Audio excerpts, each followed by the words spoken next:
Chapter 210. Somewhere in Eternal Star City. It was in pain. Guard against theft. No rush. I'll change it back when I wake up. The air here was cold and moist.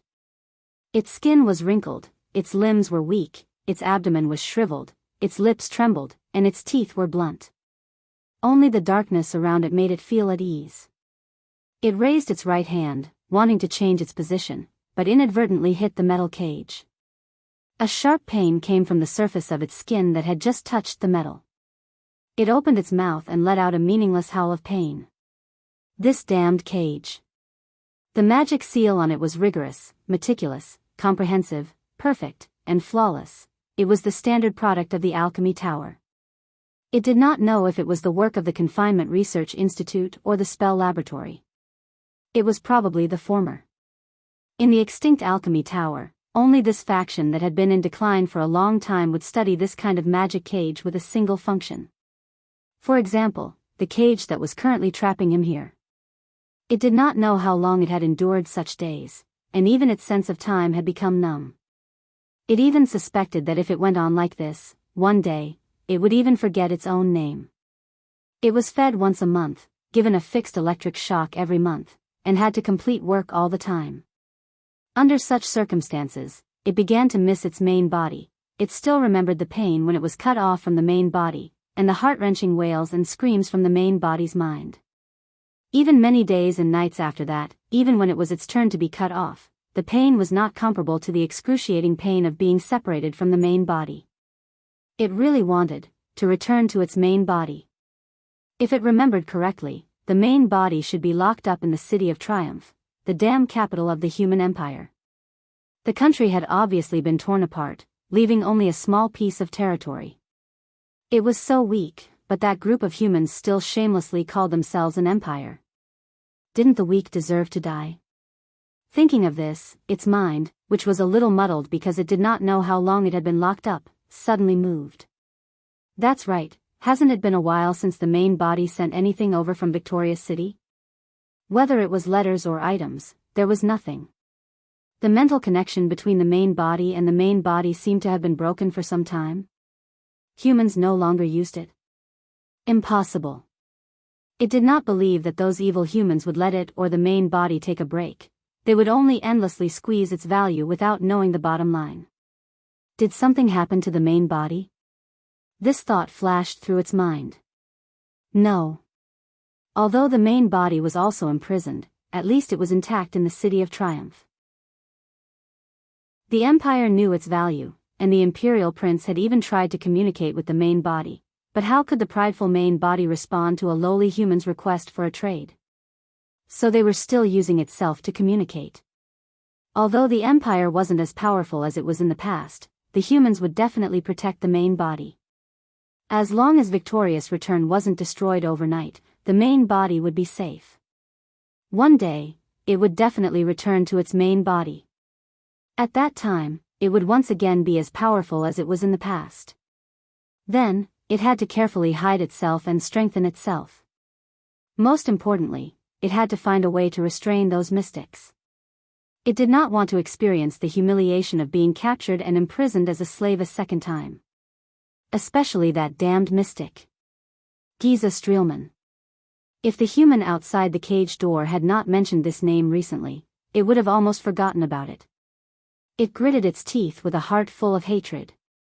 It would never forget the feeling of its flesh boiling and exploding in front of the mystic, the feeling of groveling at the mystic's feet. At this moment, a familiar swelling sensation came from its abdomen. It's here. It thought. The humiliation of being a slave and being forced to work and be driven away again surged into its heart. It did not know which limb it was this time.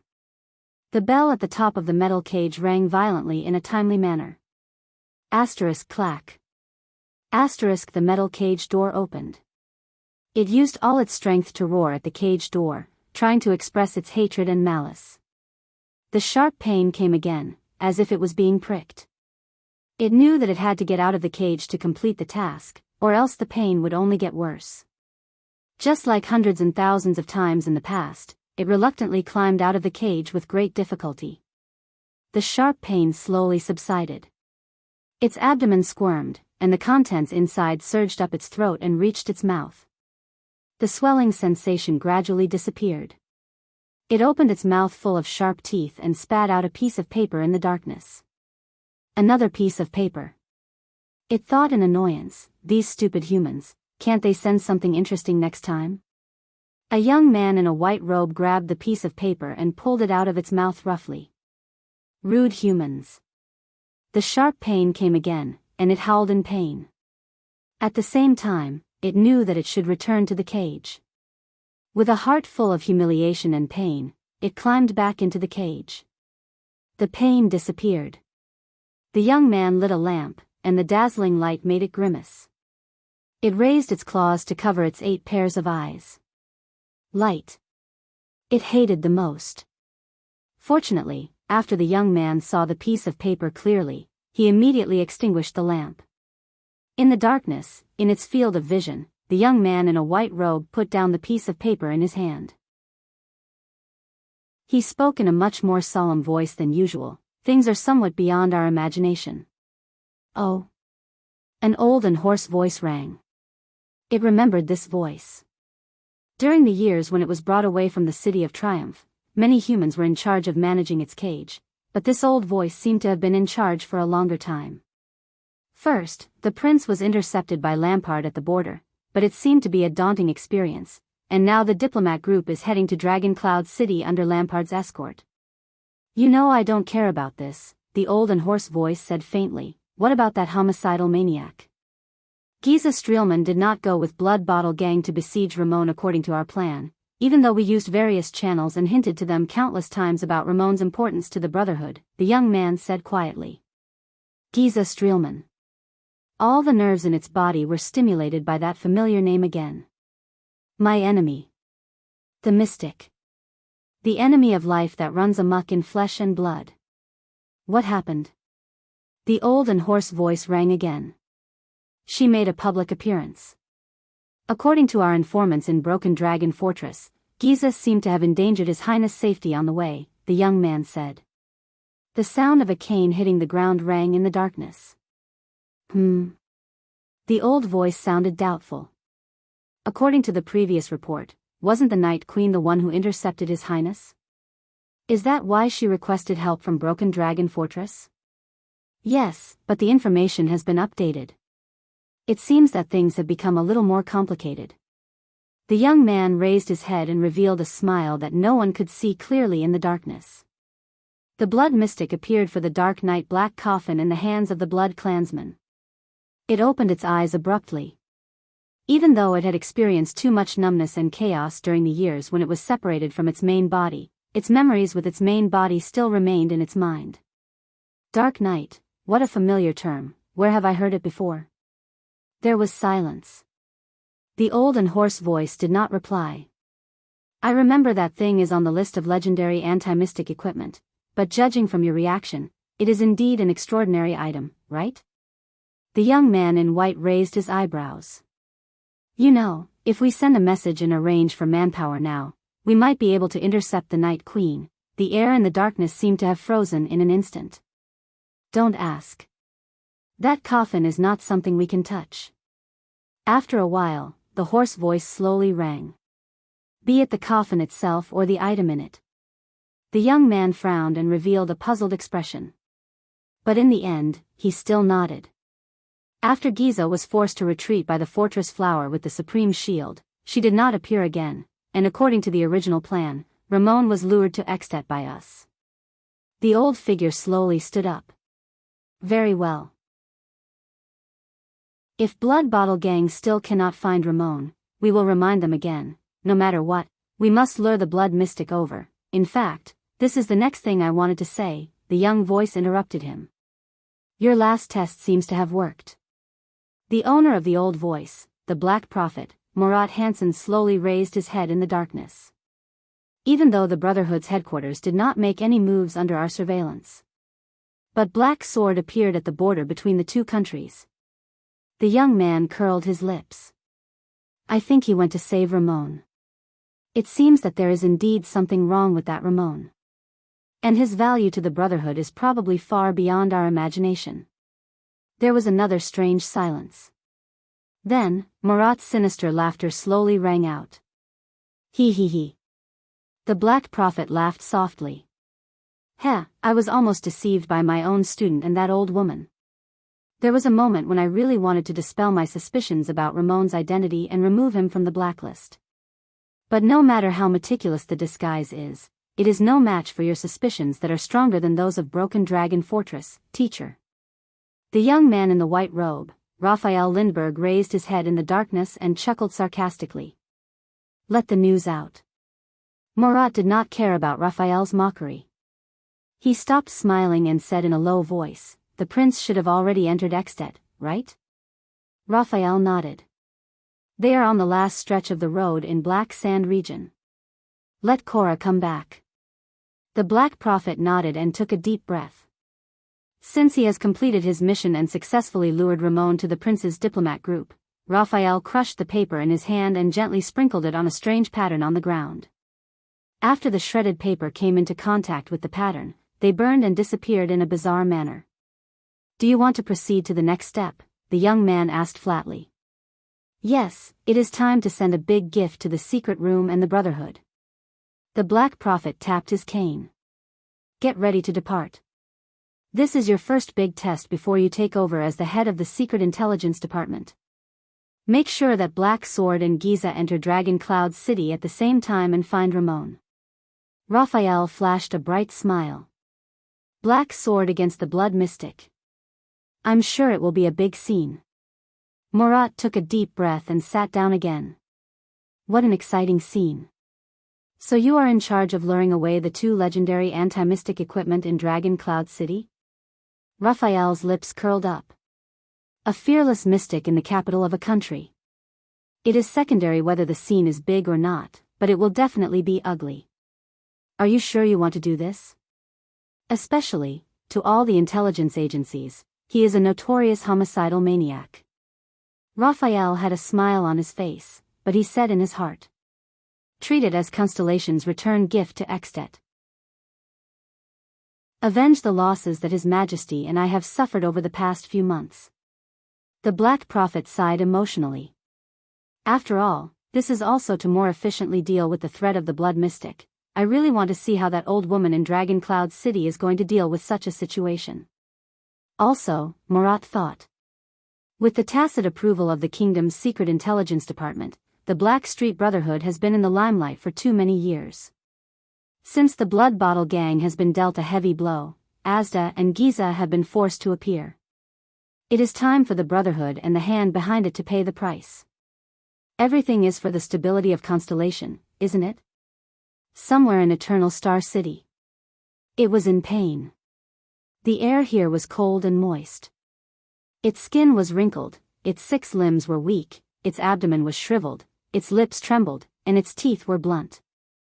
Only the darkness around it made it feel at ease. It raised its right hand, wanting to change its lying position, but inadvertently bumped into the metal cage. A sharp pain came from the surface of its skin that had just come into contact with the metal. It opened its mouth and let out a meaningless howl of pain. This damned cage. The magical seal on it was rigorous, meticulous, comprehensive, perfect, and flawless. It was the standard product of the Alchemy Tower. It was not known whether it was the work of the Confinement Research Institute or the Spell Laboratory. It was probably the former. In the extinct Alchemy Tower, only this faction, which had been on the decline for a long time, would study this kind of single-function magical cage. For example, the cage that was currently trapping it here. It did not know how long it had endured such days. Even its sense of time had become numb. It even suspected that if it went on like this, one day, it would even forget its own name. It was fed food once a month, given a fixed electric shock every month, and had to complete work all the time. Under such circumstances, it began to miss its main body. Even now, it still remembered the pain when it was cut from its main body, and the heart-wrenching wails and screams that came from the main body's thoughts. Even for many days and nights after that, even when it was its turn to be cut, the pain was not comparable to the excruciating pain when it was first separated from its main body. It really wanted to return to its main body. If I remember correctly, the main body should be locked up in the City of Triumph, the damned capital of the human empire. The country had obviously been torn apart, leaving only a small piece of territory. It was so weak, but that group of humans still shamelessly called themselves the Empire. Don't the weak deserve to die? When it thought of this, its mind, which was a little muddled because it did not know how long it had been locked up, suddenly had a thought. That's right, has the main body not sent anything from the City of Triumph for some time? There was nothing, whether it was letters or items. The connection between its thoughts and the main body seemed to have been broken for some time. Humans no longer use it. Impossible. It did not believe that those evil humans would let it or the main body take a break. They would only endlessly, without knowing the bottom line, squeeze its value dry. Did something happen to the main body? This thought flashed through its mind. No. Although the main body is also in prison, at least it is intact in the City of Triumph. The Empire knows its value. The Prince of the Empire even tried to communicate with the main body. But how could the proud main body respond to the lowly human's request for a trade? So, they are still using itself to communicate. Although the Empire is not as strong as it used to be, those humans will definitely protect the main body. As long as the City of Triumph is not destroyed overnight, the main body will be safe. One day, it will definitely return to the main body. At that time, it will be strong again, just like in the past. After that, it had to carefully hide itself and strengthen itself. Most importantly, it had to find a way to restrain those mystics. It did not want to experience the humiliation of being captured and imprisoned as a slave a second time. Especially that damned mystic. Giza Streelman. If the human outside the cage had not mentioned this name recently, it would have almost forgotten about it. It gritted its teeth with hatred. In front of that mystic, the feeling of its flesh and blood boiling and exploding, the feeling of groveling at the other person's feet was something it would never forget for the rest of its life. At this moment, a familiar swelling sensation came from its abdomen. It's here. It thought. The humiliation of being a slave and being forced to work as a slave surged into its heart again. It did not know which limb it was this time. At the top of the metal cage, the bell rang violently at the right time. Asterisk clack. Asterisk the metal cage door opened. It used all its strength to roar at the cage door, trying to express its hatred and malice. The sharp pain of being pricked came again. It knew that it had to get out of the cage to complete the task, or else the pain would only get worse. Just like hundreds and thousands of times in the past, it reluctantly climbed out of the cage with great difficulty. The sharp pain slowly subsided. Its abdomen squirmed, and the thing inside surged up its throat and reached its mouth. The swelling sensation gradually disappeared. It opened its mouth full of sharp teeth and spat out a piece of paper in the darkness. Another piece of paper. It thought in annoyance, these stupid humans, can't they send something interesting over next time? A young man in a white robe grabbed the piece of paper and pulled it out of its mouth roughly. Rude humans. The sharp pain appeared again. It howled in pain, and at the same time, it knew that it should return to the cage. With a heart full of humiliation and pain, it climbed back into the cage. The pain disappeared. The young man lit a lamp, and the glaring light made it grimace. It raised its claws to cover its 8 pairs of eyes. Light. It hated it the most. Fortunately, after the young man saw the piece of paper clearly, he immediately extinguished the lamp. In the darkness, the young man in a white robe put down the piece of paper in his hand and spoke in a much more solemn voice than usual. Latest information from the fortress. Things are somewhat beyond our imagination. Oh. An old and hoarse voice rose.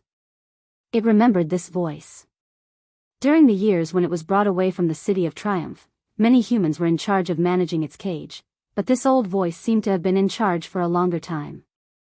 First, the prince was intercepted by Lampard at the border, but it seemed to be a daunting experience without any real danger. Now, the diplomat group is heading to Dragon Cloud City under Lampard's escort. You know that I don't care about this, the old and hoarse voice said faintly. What about that homicidal maniac? Giza Streelman did not follow our plan to surround Ramon with Blood Bottle Gang, even though we used various channels and hinted to them countless times about Ramon's importance to the Brotherhood, the young man said quietly. Giza Streelman. The nerves all over its body were stimulated by that familiar name again. My enemy. The mystic. The enemy of life that rampaged through flesh and blood. What happened? The old and hoarse voice rose again. It made its public appearance. According to our informants in Broken Dragon Fortress, Giza seemed to have endangered Prince Thal's safety on the way, the young man said. The sound of a staff hitting the ground rose in the darkness. The old voice asked doubtfully. According to the previous report, wasn't the Night Queen the one who intercepted His Highness? Is that why she asked for help from Broken Dragon Fortress? Yes, but the information has been updated. It seems that things have become a little more complicated.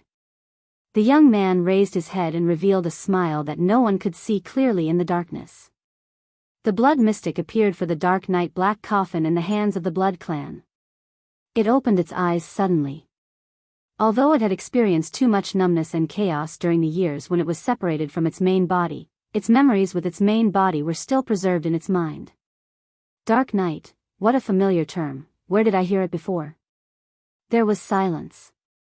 The old and hoarse voice did not reply.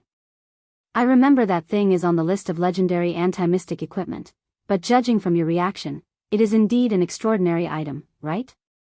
The young man in white raised his eyebrows. You know, if we send a message and arrange for manpower now, we might be able to intercept the Night Queen. The air and the darkness seemed to freeze in an instant. Chapter 211. The others stared blankly at the terrifying black hole on Raphael's arm and listened to the Black Prophet's voice that sounded as if it was right next to their ears. They could not react at all. Thal's thoughts stopped at the brand on Raphael's arm and the unknown thing beneath it. Little Rascal held on tightly to his arm, trembling slightly. She did not even dare to look at the black hole. Waya stood in front of Thales with an unpleasant expression. He subconsciously pressed down on the single-edged sword at his waist. Ralph's expression was hidden under the half-mask, but his twitching eyebrows explained everything. Cohen widened his eyes in shock at his old friend's strange behavior. Miranda stared fixedly at Raphael's arm, her breathing erratic. Communication type, flying squirrel. Raphael seemed very weak. He straightened his body with a pale face and used his eyes to signal for the others to calm down. At the same time, he spoke to the strange black hole on his arm in a language that no one else could understand. The white glove is stained with blood. The double-edged spear is broken. Thales frowned slightly. Is this a secret signal? As soon as Raphael's voice fell, the cell instantly fell silent. Suddenly, the sharp teeth around the black hole wriggled. Almost everyone held their breaths. Waya was so nervous that he even unsheathed his sword. In the next moment, the distant but clear voice once again came from Raphael's arm as the black hole moved. Who's there? The Black Prophet's voice was cold. Raphael raised his head. The second prince and his entourage. Raphael's red eyes glanced at the prince and the people behind him. Then, he glanced at Cohen and Miranda. His gaze was complicated. And the two people I mentioned earlier. The black hole fell silent again. His Highness. Raphael's breathing calmed down. The weakness he felt when he opened the black hole on his arm seemed to have disappeared without a trace. He wants to know dragon's blood. Thales suppressed the nausea he felt at the sight of the disgusting black hole with sharp teeth. Ever since he got to know the blood mystic, his resistance to nausea had greatly increased. The prince panted, frowned and raised his head. What exactly is this? He could not see anything inside the black hole. There was only a bottomless darkness, but Thales knew that it was definitely not Raphael's arm or flesh. Under the dim light, the prince stared at the black hole in disbelief and asked the question on everyone's mind, is that Murat's voice? Raphael gave him a deep look but did not speak. What answered him was the wriggling black hole. Your Highness, do you know who I am? A hoarse voice traveled into his ears, but the person he was talking to was someone else. Everyone turned to look at the second prince. Raphael nodded at him and aimed the black hole on his arm at Thales. Thales did not look at the black hole. Instead, he closed his eyes and inhaled deeply. He cleared his mind of all distracting thoughts and forgot about the unpleasant encounter in Mindy's hall. Of course, Lord Hanson. Thales opened his eyes and calmly said to the black hole, "It left a deep impression on me. I dare not forget it." The others looked at this scene with different expressions. The black hole wriggled again. Murat's hoarse and aged laughter came from inside. Don't be nervous, Your Highness. I am not by your side. The Black Prophet's voice was like a venomous snake's hissing, making people uneasy. Of course, you can also pretend that I am by your side, if that makes you feel at ease. Thales flashed an awkward and ugly smile. Even though he did not know if the Black Prophet could see it. So, what do you want to know? The Black Prophet said slowly. 15 minutes, Raphael reminded him quietly. Don't forget about their next patrol. What do I want to know?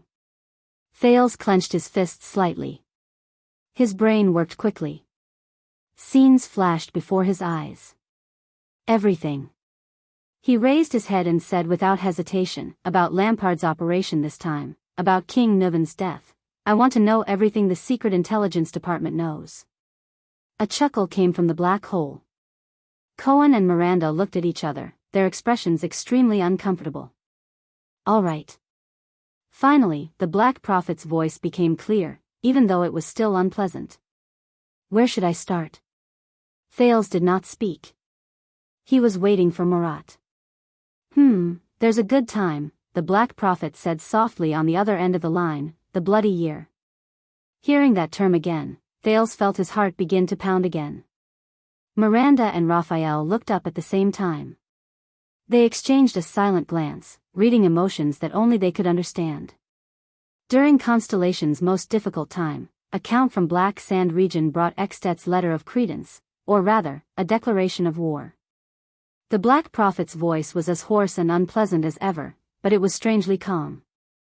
That count had just risen to fame in Northland. He followed the traditional and cruel Northland tradition, stepped over his brother's corpse, and seized the right to inherit the Archduke of Black Sand region. Thales felt Little Rascal's grip on his hand tighten slightly. When he announced Nuven's request to the entire court, when the Great Dragon and Constellation's war was inevitable, Murat continued, the late king detained the envoy from Extet. As the heir of Black Sand region, he was presumably very suitable as a bargaining chip in the war. Thales clenched his fists slightly. The story that Lampard told in the carriage was cut short on the day he went on a diplomatic mission to Constellation. But the prince did not expect that he could actually hear the continuation from the Black Prophet.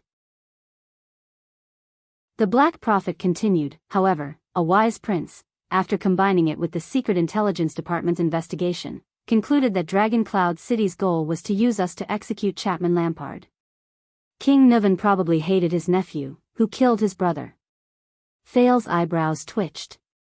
A wise prince?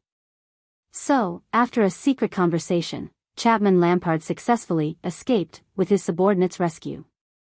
The Black Prophet let out a terrifying laugh, as though he was enjoying this memory. Prince Midir told me that he saw something unusual in the young Count Lampard's eyes. Midir Jade Star. Thales extracted this name from his memory, the late king's eldest son and crown prince, his uncle. Unusual? Thales frowned slightly. You mean Lampard's hatred towards Nuven VII, the Walton family, and Dragon Cloud City? Murat's emotionless snort came from the black hole. It seemed to be mocking, but also sarcastic. Since ancient times, every archduke in Extet has hated the person sitting on the common elected throne. It's not necessarily the Walton family, nor is it necessarily Lampard, the Black Prophet said hoarsely, but why Chapman? I think Prince Midir has his own reasons. A seed was planted and grew in the dark for 12 years. Murat seemed to be lamenting, even though Midir can no longer see it. Thales tensed up. Wait, the Secret Intelligence Department and Lampard have been in contact since 12 years ago? The second prince looked up in shock. Then, why didn't you stop his plot to assassinate Maria and prevent the war crisis between the two countries in the beginning? And Broken Dragon Fortress, he was interrupted by the Black Prophet. Contact? You've misunderstood. The hoarse voice in the black hole snorted. Lampard has always been independent and free. The Secret Intelligence Department neither bribed nor controlled him. That was the least effective method. This is a tacit understanding.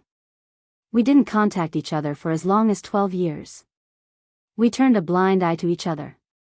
But when the time came, we opened our eyes together from our hibernation and saw each other in the boundless darkness. The Black Prophet's words became colder and colder. At that moment, Thales even felt that the other side of the black hole was a ferocious beast hunting for food. No, it's a venomous snake. In the dark cell, Thales stared blankly at the black hole in Raphael's hand. He did not say a word. Opposite him, Cohen let out a long sigh. There was a look of displeasure on his face. Damned conspiracy, the police officer muttered in a low voice. No one paid attention to him. Everyone was listening to the Black Prophet.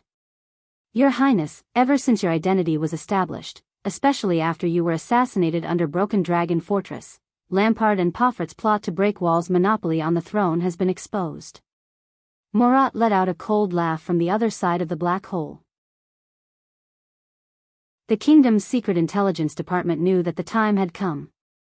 Thales bit his lower lip and exhaled. Since then, you knew that it was Poffert's doing? You also knew about Lampard's plan? The Black Prophet sneered, but did not answer. The one who answered him was Raphael. No, we don't care about the truth or the details. The young man from the kingdom's secret intelligence department held his right arm and quietly stared at the hideous black hole on his arm. What we care about is very simple and very pure. That is the fact that Extet is unstable. That's right. We're not only working with Lampard, Raphael said softly with his head lowered and an indecipherable expression on his face. We're also providing him with help only once, which is also the most crucial part of his plan. Miranda stared at him with an unfathomable expression. Thales closed his eyes and gulped. Then, with great difficulty, he spat out the word, calamity. Raphael nodded. Not long before you left for the diplomatic mission, Raphael raised his head and all the emotions on his face disappeared without a trace. Raphael raised his head. An old gang related to the mystics suffered a crushing defeat in the capital, where they were almost completely wiped out. Because of this crushing defeat, the blood calamity, which had disappeared for many years, was forced to reappear. The Black Prophet's laughter rang again. Perfect timing, perfect chess pieces. Murat heaved a profound sigh, as though he was admiring and appreciating a piece of art. And the perfect executor. For Chapman Lampard, there is no better help than this. Thales felt a chill in his heart.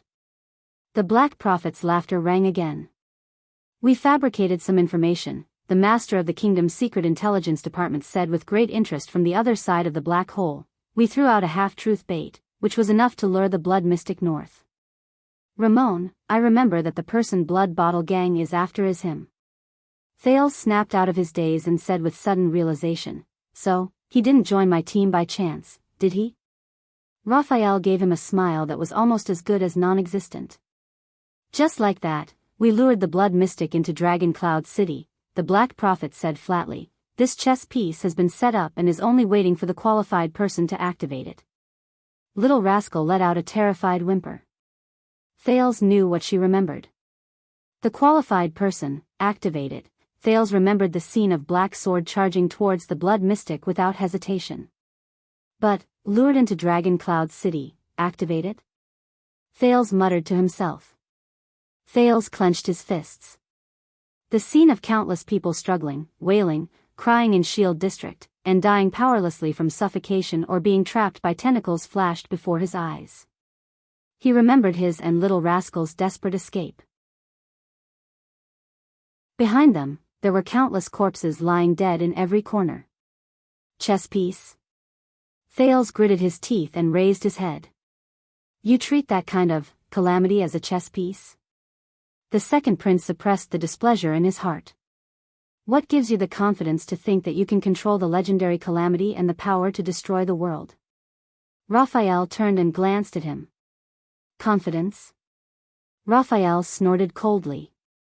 In all the recorded history, no matter how powerful the power, or how terrifying the existence, or even those monsters who can shatter the continent with a single thought, they are just noise for a moment, and smoke that passes by in the blink of an eye. No one has ever conquered everything with power. Raphael raised his hand and pointed at his head. So you don't have to blindly believe in power.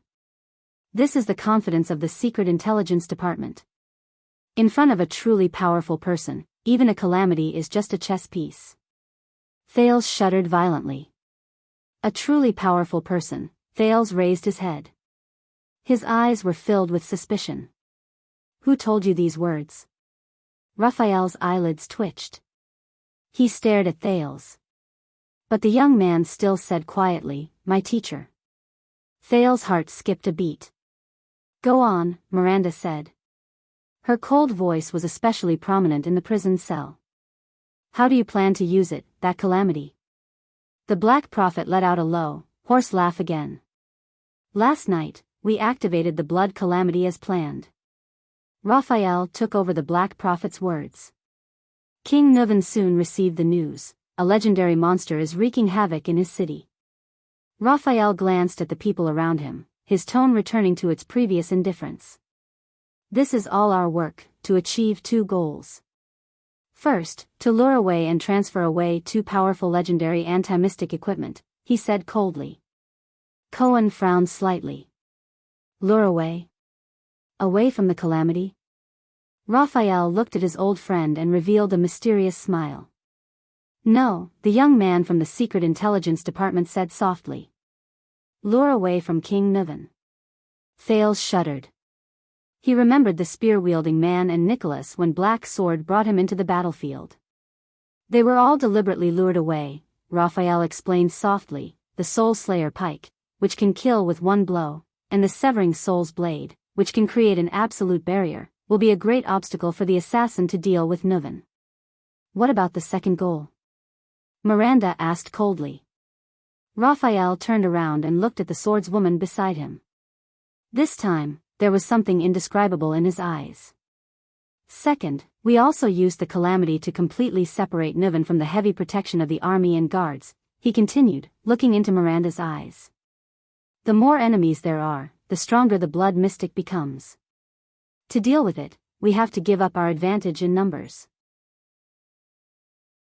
Raphael shifted his gaze away from Miranda and focused his eyes slowly. As we expected, King Nuvan ordered a curfew in the city without waiting for us to remind him. He ordered for the people to be evacuated, the patrols to be transferred away, and the militia to be strictly prohibited. The Black Prophet sighed faintly from the other side of the black hole. Thales could tell that it was a heartfelt sigh. In the past 30 years of his reign, King Nuvan has never been as weak as he was last night. Away from the protection of the army and armed forces, Raphael said softly. Leave the rest to Lampard. His voice faded away. The prison cell returned to silence. Cohen, who could no longer hold it in, opened his mouth in disbelief. This is the truth behind the calamity's arrival in Dragon Cloud City? The police officer gritted his teeth. Thinking of the hardy big leather belt, he said hatefully, so many people died? They paid such a huge price, just for, Raphael interrupted him. We racked our brains to lure the calamity to Dragon Cloud City. Of course, it's not so childish as to let it cause some trouble. The young man from the Secret Intelligence Department snorted coldly. Our goal was clear from the beginning, Nuvan's death. Cohen lowered his head and clenched his fists. His expression was indecipherable. The Black Prophet's words appeared again. With the help of an Archduke of Extet, we overthrew the common-elected king's throne. For the first time in history, a Northland Archduke killed a sitting king. Rikuru's joint ruling pledge has never been trampled on so severely. Behind him, Thales felt little rascal shrink slightly. He did not know whether it was out of fear or pain. From now on, Extet will be plunged into endless chaos. The blood of the mighty great dragon spilled over Northland, dying. The dragon's wings that soared through the sky fell to the ground, never to rise again. Murat sighed softly, as if he was recalling the glorious years of the past. This is the top secret plan that the Secret Intelligence Department has been working on for the past 12 years, starting from Prince Midier's idea during the Bloody Year. Chapter 212. No one spoke. There was dead silence in the prison cell. Any other questions? The Black Prophet's cold voice rang out. No one answered. Until a crisp, childish male voice rang out. Yes. Everyone's gaze once again converged on Thales. But he did not speak immediately. Thales heaved a long sigh. He looked exhausted, as if he was hesitating, or deep in thought. After a while, the second prince's voice rang out with difficulty. His Majesty. Did he know about this plan? Before I left for the north? The Black Prophet did not speak. But Thales already understood. So, the rumors are not wrong. Thales raised his head with a gloomy expression and looked around at the crowd. His gaze paused slightly on Little Rascal, who was at a loss. The Constellations colluded with the Calamities and murdered King Nuvan in an attempt to cause civil strife in Extet. A sense of helplessness overwhelmed him. Why? The image of the old, tired, but powerful, white-haired king flashed before Thales' eyes. He was dispirited. If it was to ensure that Extet would not invade Constellation, then I could have achieved it through diplomatic mediation. In fact, we have already achieved it. In his vision, Little Rascal lowered her head. Her expression could not be seen clearly. There was only endless silence on the other side of the black hole. Raphael did not bother to hide his faint smile. Just a few hours ago. Thales looked dejected. His eyes were in a daze. It was as if he could see the king's head rolling to the ground again. King Nuvan proposed to form an alliance with us. His tone was gloomy and hoarse, as if he wanted to incorporate the suffering and torture of the past few days into his words. The Walton family and the Jade Star family. We helped him keep the feudal vassals in check and maintain the existence of the Walton family after King Nuvan's death. In exchange, he would do his best to maintain the peace between the two countries and give us time to recuperate, Thales said weakly. He felt a headache and his mind was in a mess.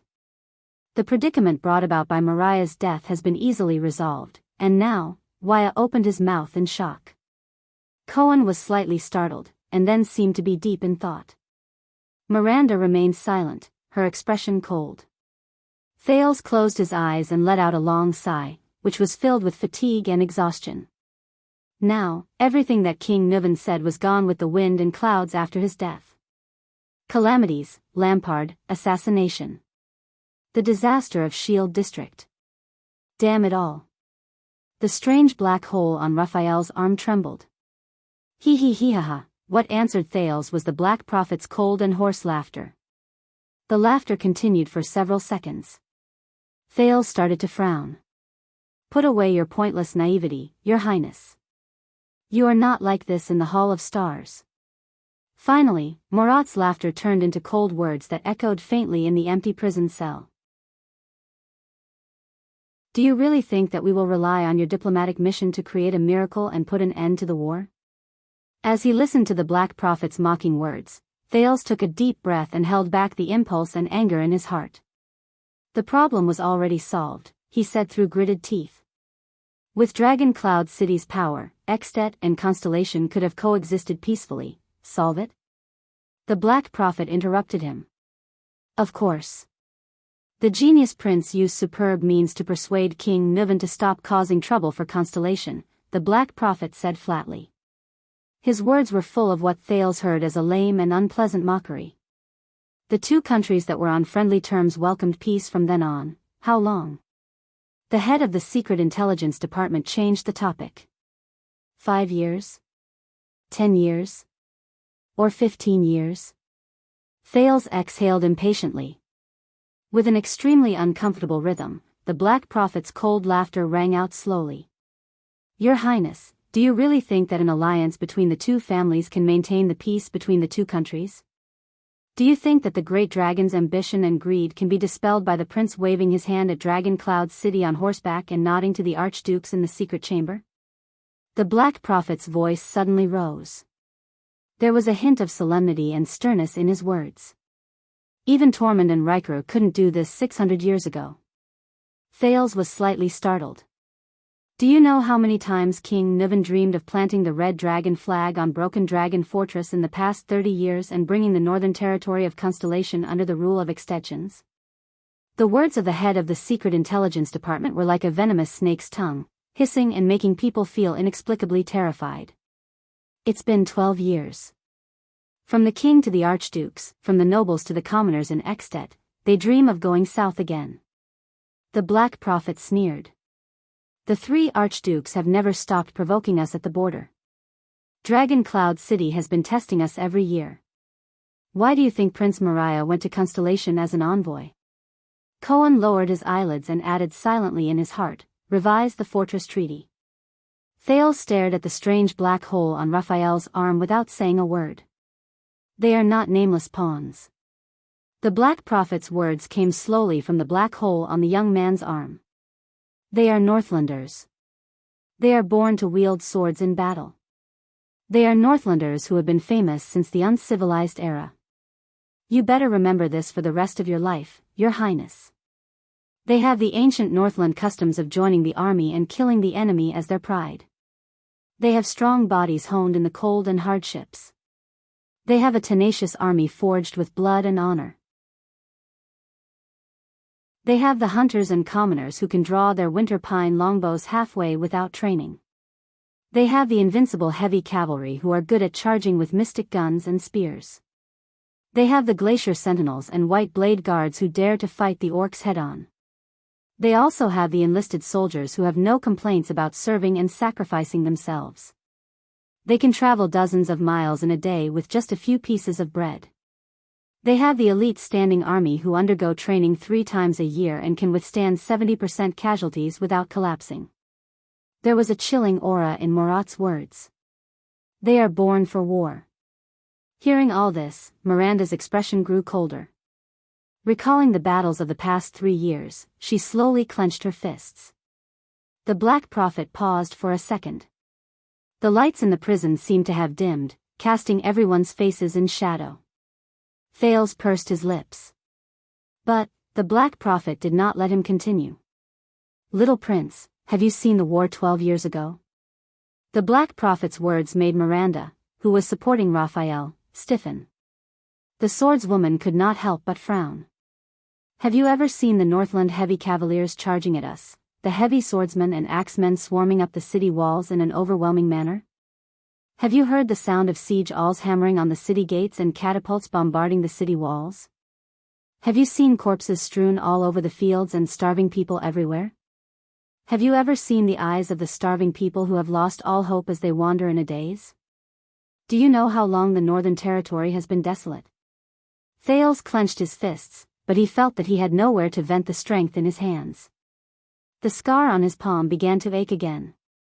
Before his eyes, the light infantry under Broken Dragon Fortress who swore to besiege them and did not flinch even when facing the ferocious beast like Araka Murch, those Northlanders. At the same time, Miranda's face became extremely pale. She seemed to see the past again. A nightmarish past. It was a vast expanse of white snow. Raphael pursed his lips slightly.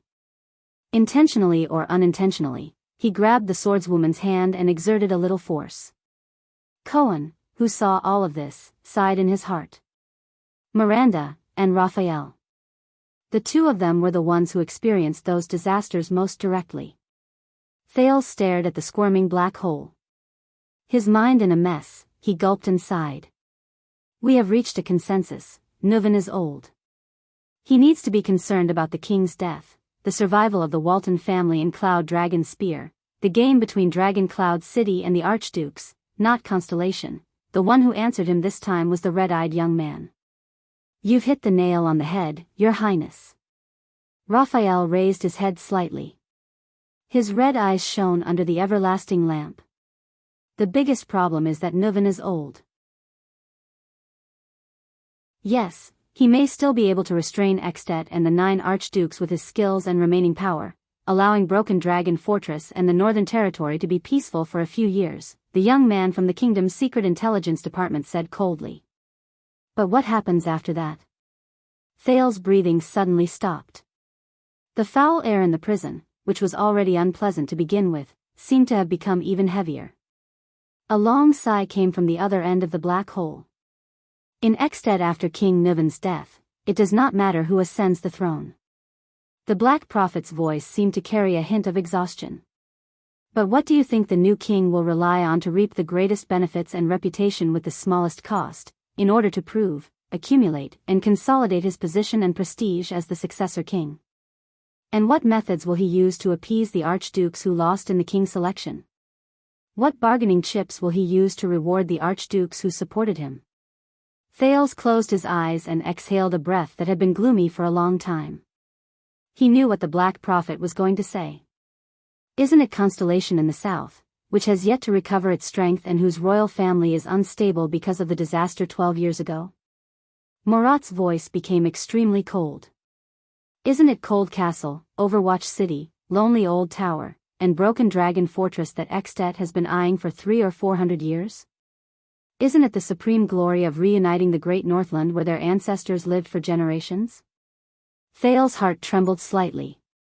He subconsciously looked at Little Rascal, and a terrifying thought emerged in his mind. King Nuven wanted him to marry his granddaughter. Under the premise that Jade Star and Walton took care of each other, one of their children would inherit the Jade Star surname, while the other would inherit the Walton family name. From then on, Constellation would have an excuse to meddle in Dragon Cloud City's internal affairs and restrain Extet. It could ensure the survival of the Walton family, and increase Constellation's prestige and bargaining chips. But, what about the other way around? If something happened to him, Thales, would Extet and Dragon Cloud City also have a bargaining chip to interfere with the Jade Star royal family and demand from Constellation? As he thought of this, Thales felt a chill in his heart. He suddenly remembered the saying of the one-eyed dragon Duke of Constellation, the Koester Nanchester family: there is a price for every battle, and there is a reward for victory.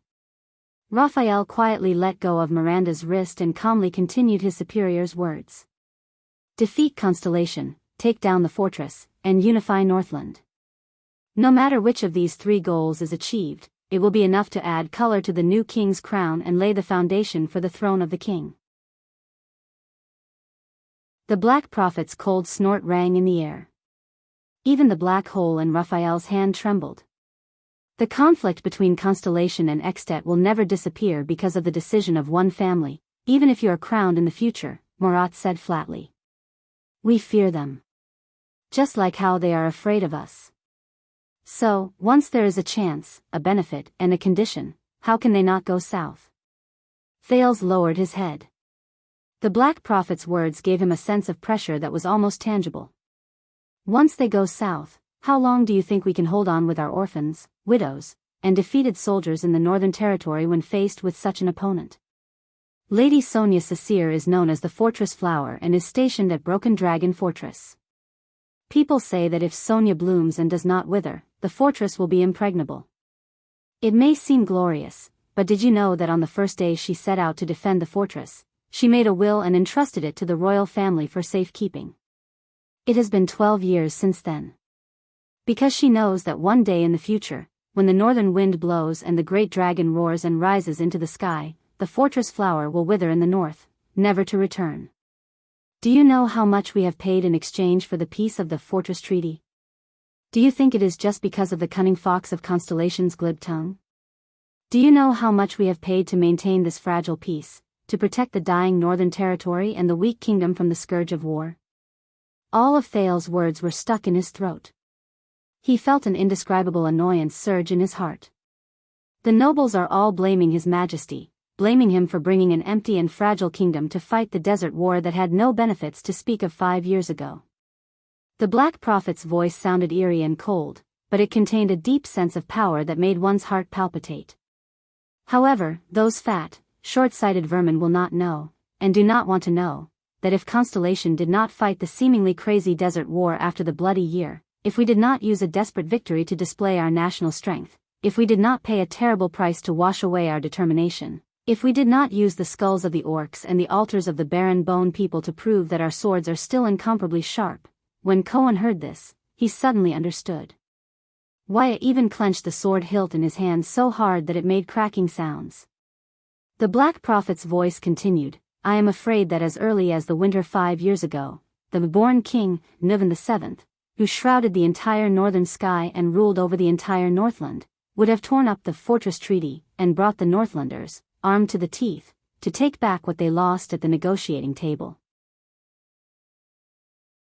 There would be no dispute over the royal succession, and no day where you would be addressed as Your Highness. Do you think that after Nuvan, there would not be another king like this? Thales did not say a word. He only stared fixedly at the empty ground. Raphael nodded slowly. The young man continued the Black Prophet's words and said expressionlessly, and after 5 years, Extet gradually figured out our trump card. The Desert War's confusing and deterrent effect was no longer there. You saw it in the Hall of Stars. With just a slight poke from Lampard and Arund, the split between the royal family and the nobles made those Northland barbarians fearless. Why do we carry out dragon's blood? Raphael lowered his head and said calmly in the darkness, this is the answer. This is also the meaning of the dragon's blood. What we want is not just a few years of false peace. We don't want to live in fear every year. We don't want dangerous negotiations and confrontations. Raphael's face was pale and his pupils were blood red. With a complicated expression, he bowed slightly to the prince. What we want is for the kingdom, which is in a disadvantageous situation, to not make things worse for the kingdom. We want peace and stability in the north of Constellation for decades, or even centuries, so long that Constellation can recover from the great damage of the bloody year. So long that your family's name and rule become stable again. So long that we can become powerful again and be fearless, just like in the past. With this goal in mind, even King Nuvan's life and death become insignificant. Thales raised his head. He had a realization.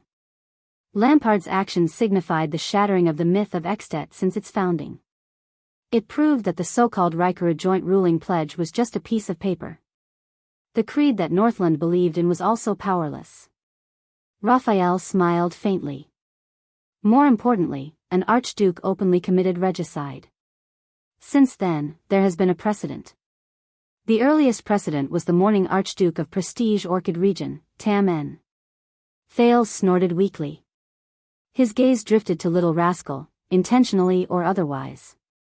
He was not the first. Little Rascal, who had not dared to breathe loudly since the beginning, raised her eyes and met Thales' gaze. However, all she could see in the latter's eyes was endless exhaustion and gloominess. Raphael frowned slightly. He stopped talking. I understand now. Thales sighed. His own understanding surfaced in his mind. What you need is not revenge, rebellion, or even someone's death. After a deep sigh, the second prince continued their conversation. Instead, you need to tear off the disguise and whitewash of Rykaru's vow. You need to make the most deep-rooted conflict in Extet public, the opposition between the king and the archduke, and incite it into an unmanageable chaotic situation. For example, if an archduke of Extet succeeded in regicide through violence and conspiracy, it would bring an unparalleled shock to the children of the Northern Wind and the Dragon. It would also bring a devastating blow to the Northland faith forged by Rykaru. It would break the principle that the 10 archdukes had scrupulously abided by for nearly 7 centuries. For example, under the legend of the founding of the country by the hero and the dragon, he would provoke the archdukes into thinking that they should not have. He would provoke their strange thoughts outside of the King's Selection Congress. He would provoke their other ambitions outside of the joint ruling pledge. He would also provoke the greedy thoughts that they could only think about in their dreams during their 600 years in Extet. More importantly, and more urgently, there was Nuvan's death, Lampard's rebellion, and even the possible civil war in Extet that would follow, all of these would cast a shadow and precedent on the next king of Extet. It would also make the new king wary and suspicious of his 9 co-ruling archdukes. It would also make the archdukes suspicious of their common elected king. When that time came, King Nuvan's magnificent feat of gathering 7 archdukes and hundreds of thousands of troops to invade the south and cross Broken Dragon Fortress would no longer be so easy to achieve. Raphael nodded in affirmation of his words. Although he understood the reason for the Secret Intelligence Department's actions, Thales still could not feel happy. His heart was as heavy as ever, as if there was a sharp thorn in it, constantly making him feel uneasy. For some reason, Kessel's words appeared before his eyes again. Fight for Constellation, die for Constellation, live for Constellation. Thales shook his head, as if that could lighten his heavy mood a little. Obviously, he failed. Did the Secret Intelligence Department succeed? Thales finally sighed and asked the question he wanted to ask the most. If they succeeded, why am I here? The black hole shuddered again. The Black Prophet spoke. Out of Thales' expectations, this time, Murat Hansen actually asked a question. I am also very curious. What happened in Dragon Cloud City? Raphael's expression changed and became solemn. According to the plan, you should now stay in Heroic Spirit Palace and spend the night as Extet's distinguished guest under heavy protection. Then, when the vassals are at odds with each other after this, you should return to your country by virtue of your neutral status, the young man from the Secret Intelligence Department said with a slightly heavy tone, but for some reason, King Nuvan decided to leave Heroic Spirit Palace and even brought you out of the palace, so much so that you fell into Lampard's hands. Thales' heart tightened. The person who brought him out of Heroic Spirit Palace was not Nuvan. It was, he involuntarily glanced at Little Rascal. She had seen Asda. She had also seen Black Sword and their confrontation. What else? The prince asked calmly, intentionally or unintentionally skipping over this question. Apart from that, Raphael raised his eyebrows slightly. Our plan also ran into some accidents. There are still 10 minutes before the time you mentioned. Murat's cold and hoarse voice was still unpleasant. Tell me about it. Raphael's gaze became solemn as he looked around at the crowd. Countless undecipherable thoughts flashed across his eyes. Finally, these thoughts converged into 3 words, which he softly uttered. Calamity.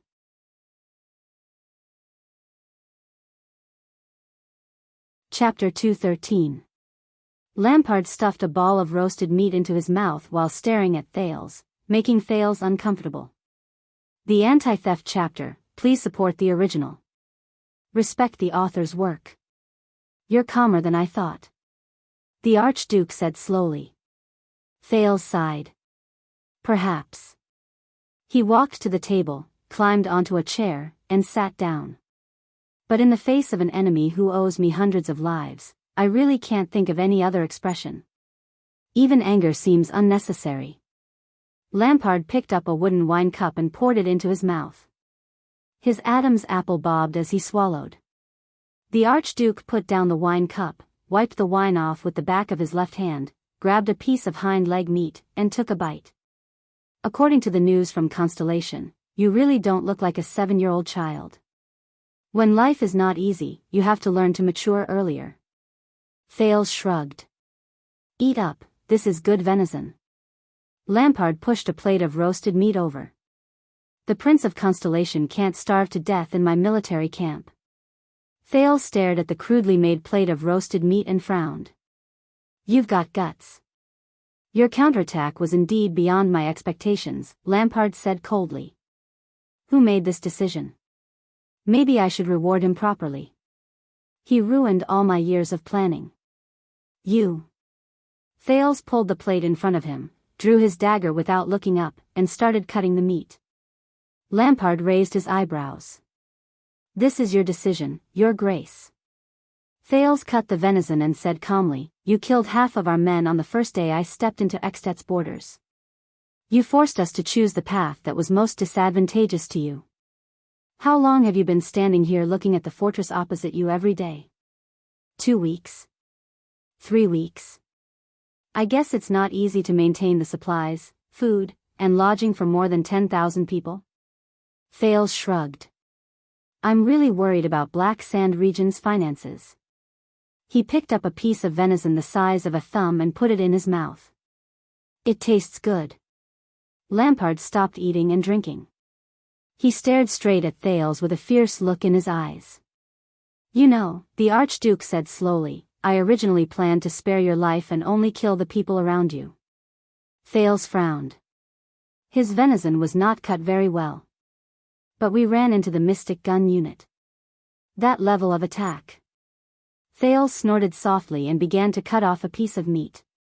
They wanted my life, didn't they? That was an accident, Lampard said calmly. Accident. Thales was so angry that he laughed. He put down the dagger in his hand. Your mystic gun, however, he was immediately stunned. Wait a minute. Putre had said that Lamba was not mad. In that case, Thales stared blankly at Lampard. Could it be, that was an accident? Thales asked in disbelief. It was an accident. Lampard placed his arms on the table, his eyes burning. Thales closed his eyes and exhaled deeply. After a long while, Thales opened his eyes and said with certainty, You did not send the Mystic Gun Squad. I didn't. Lampard put down his glass and shook his head slowly. You didn't intend to kill me either, Thales continued. I didn't. Lampard's eyes were burning. Thales gritted his teeth. I see. He exhaled and laughed. The one commanding the Mystic Gun unit is someone else. Lampard had no reason to kill me from the beginning. The Mystic Gun unit is an uncontrollable killing weapon. No matter how stupid he is, he won't use this kind of thing against me. Thales sighed. Lampard grabbed the wooden plate of venison, pulled it in front of him, and grabbed a piece of meat. You're much smarter than I thought. Lampard's expression was unpleasant. He stuffed the meat into his mouth and narrowed his eyes slightly. Now you understand why we met here, right? Yes, I understand. Thales wiped the dagger with his sleeve and put it back on his waist. He sighed and said, It's just that I really didn't expect that the famous Archduke of Black Sand Region's Mystic Gun unit would be so easily tricked into giving him the right to command. Lampard suppressed his anger. That officer is called Hardy. He has been in charge of training my Mystic Gun unit since 3 years ago.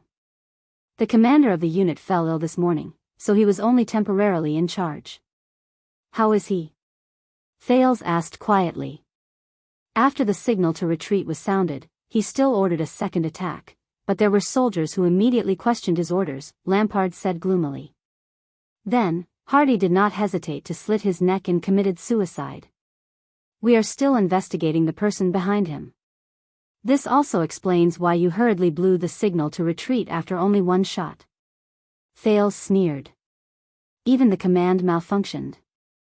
I'm sorry, I really don't know what expression to use at this time. Archduke Lampard pursed his lips tightly and did not say a word. Their goal should be to use you to kill me, or to use my death to plot against you. Thales sneered. I think it's more likely the latter.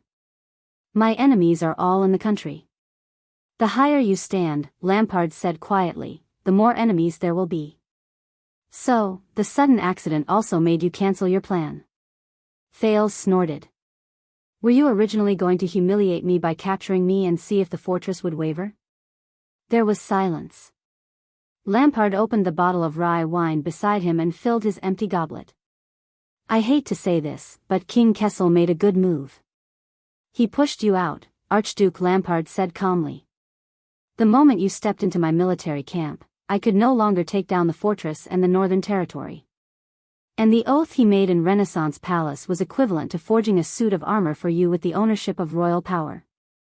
Lampard raised his goblet and said quietly, if you die in Extet, no matter who did it, the neighboring Black Sand region will only suffer. So, once you realized that you could not take down Broken Dragon Fortress, and realized that there were actually people eyeing you covetously, you immediately changed your attitude and wanted to rope me in? Thales said coldly. Lampard drank a mouthful of wine expressionlessly and said, Kessel's oath dispelled some people's desire to take your life, but it also aroused the ambition of others to take your life.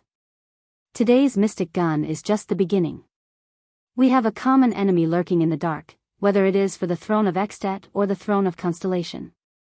The Archduke of Black Sand Region's voice was steady and solemn.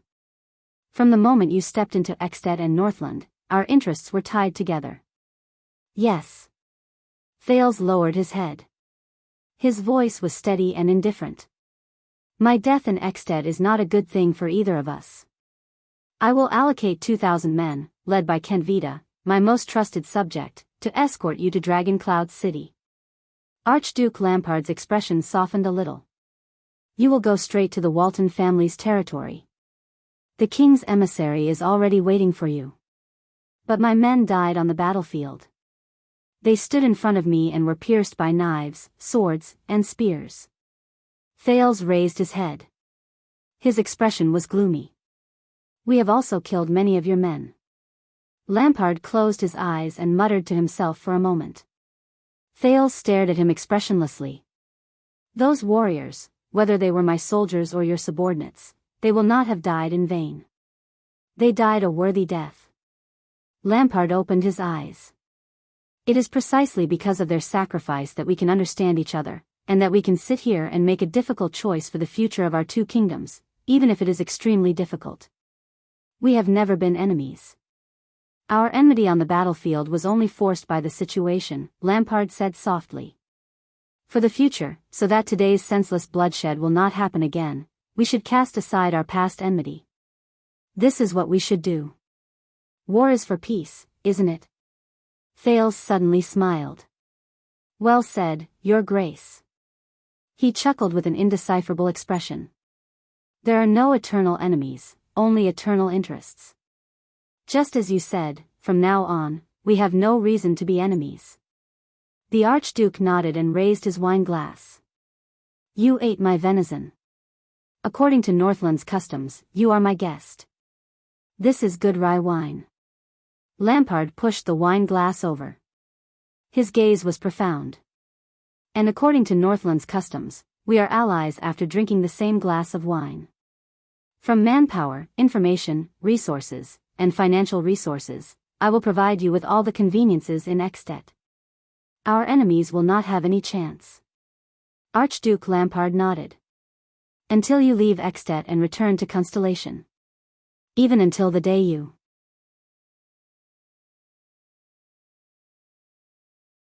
Chapter 214. On a high platform in Heroic Spirit Palace, the Star Killer stood beside King Nuvan with his strange blade. Your Majesty, those Constellations have requested to look for their prince on their own, write double quotation mark. Switch to the anti-theft chapter when you wake up. King Nuvan propped himself up on the platform and narrowed his eyes as he looked down at his city. This is Dragon Cloud City that belongs to the Walton family. The king exhaled slowly. Let them go. King Nuvan's voice sounded a little tired. Maybe I can find my granddaughter on the way. Compared to the current situation, perhaps the Walton family is really secondary. King Nuvan sighed heavily. Nicholas nodded and turned to pass the order. Not long after, the Star Killer returned to the king's side. This time, his expression was solemn. The patrol team has reported back. We have locked on to the approximate location of the calamity. King Nuvan's expression changed. He turned to Nicholas, and his gaze regained its shrewdness and decisiveness. In Shield District, there were 2 teams that did not respond for more than half an hour. Then, their corpses were discovered. They had been reduced to pieces, the commander of the White Blade Guard said slowly. Shield District? King Nuvan pondered for a moment. Very well.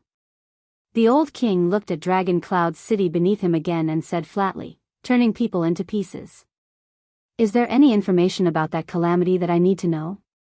There was silence. Then, a peaceful voice rang out. Yes, Your Majesty. Behind King Nuvan, the master of the secret room, the Red Witch, Kalshan bowed her head respectfully. If possible, please evacuate Shield District and the bordering districts as soon as possible. If necessary, You may even evacuate the residents out of the city. Beside her, Nicholas took a deep breath. That much? King Nuvan frowned. I have to evacuate half of the city for a calamity. Please believe me, Your Majesty, Kalshan said slowly in a gentle tone. The price of half of Dragon Cloud City, it's better than the entire Dragon Cloud City. Your Majesty, did you see it? Nicholas hurriedly rushed to the high platform and reported to King Nuvan. The old king stared at Dragon Cloud City beneath the high platform. He stared at the furthest, lowest, largest, and most populated district. Ah! King Nuvan gritted his teeth. His eyes were bloodshot. I saw it. Just now, a giant blood-red monster suddenly appeared there, followed by countless tremors and screams that could be heard clearly even in heroic Spirit Palace. Then, the monster went silent again. However, a few minutes later, another loud bang rang in the air. The entire Shield District shrank by 1 floor at a speed visible to the naked eye. This is really unexpected. Apart from Raikuru, I am probably the first Northland king who has the fortune to witness it in more than 600 years. King Nuvan's words were laced with a heavy hostility. King Nuvan clenched his fists. Anger and hatred surged in his eyes. The monster that I've only seen in pictures since I was young, Hydra, Kilika. Raikuru's mortal enemy. King Nuvan slammed his palm on the stage. The veins on his hand bulged.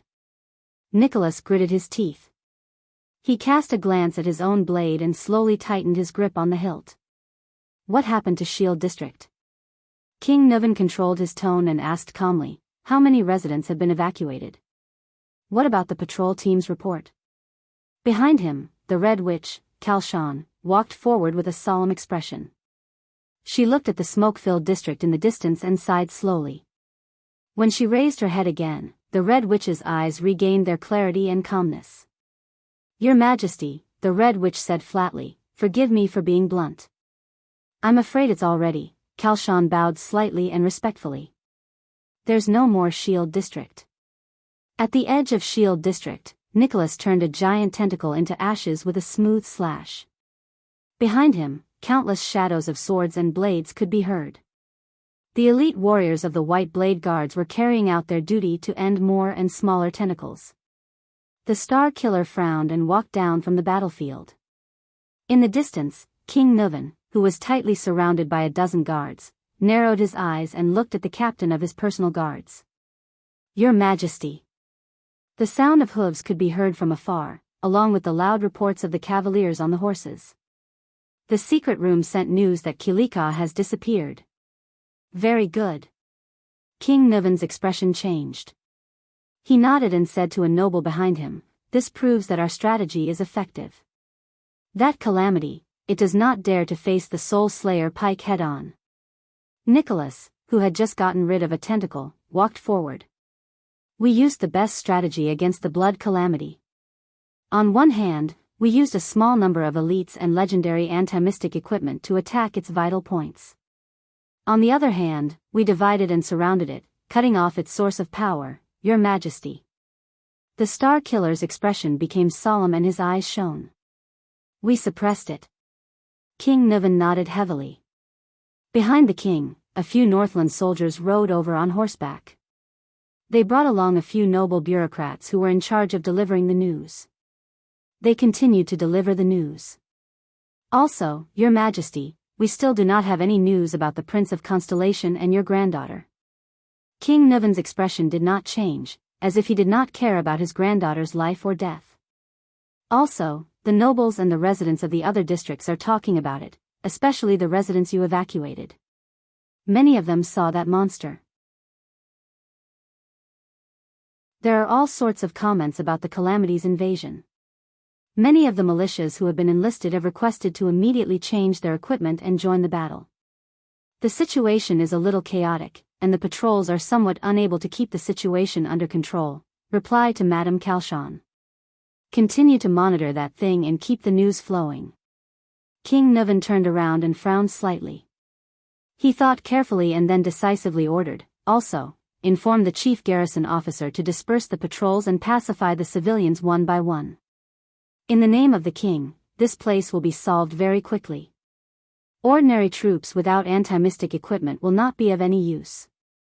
No one is allowed to conscript or gather troops for any reason.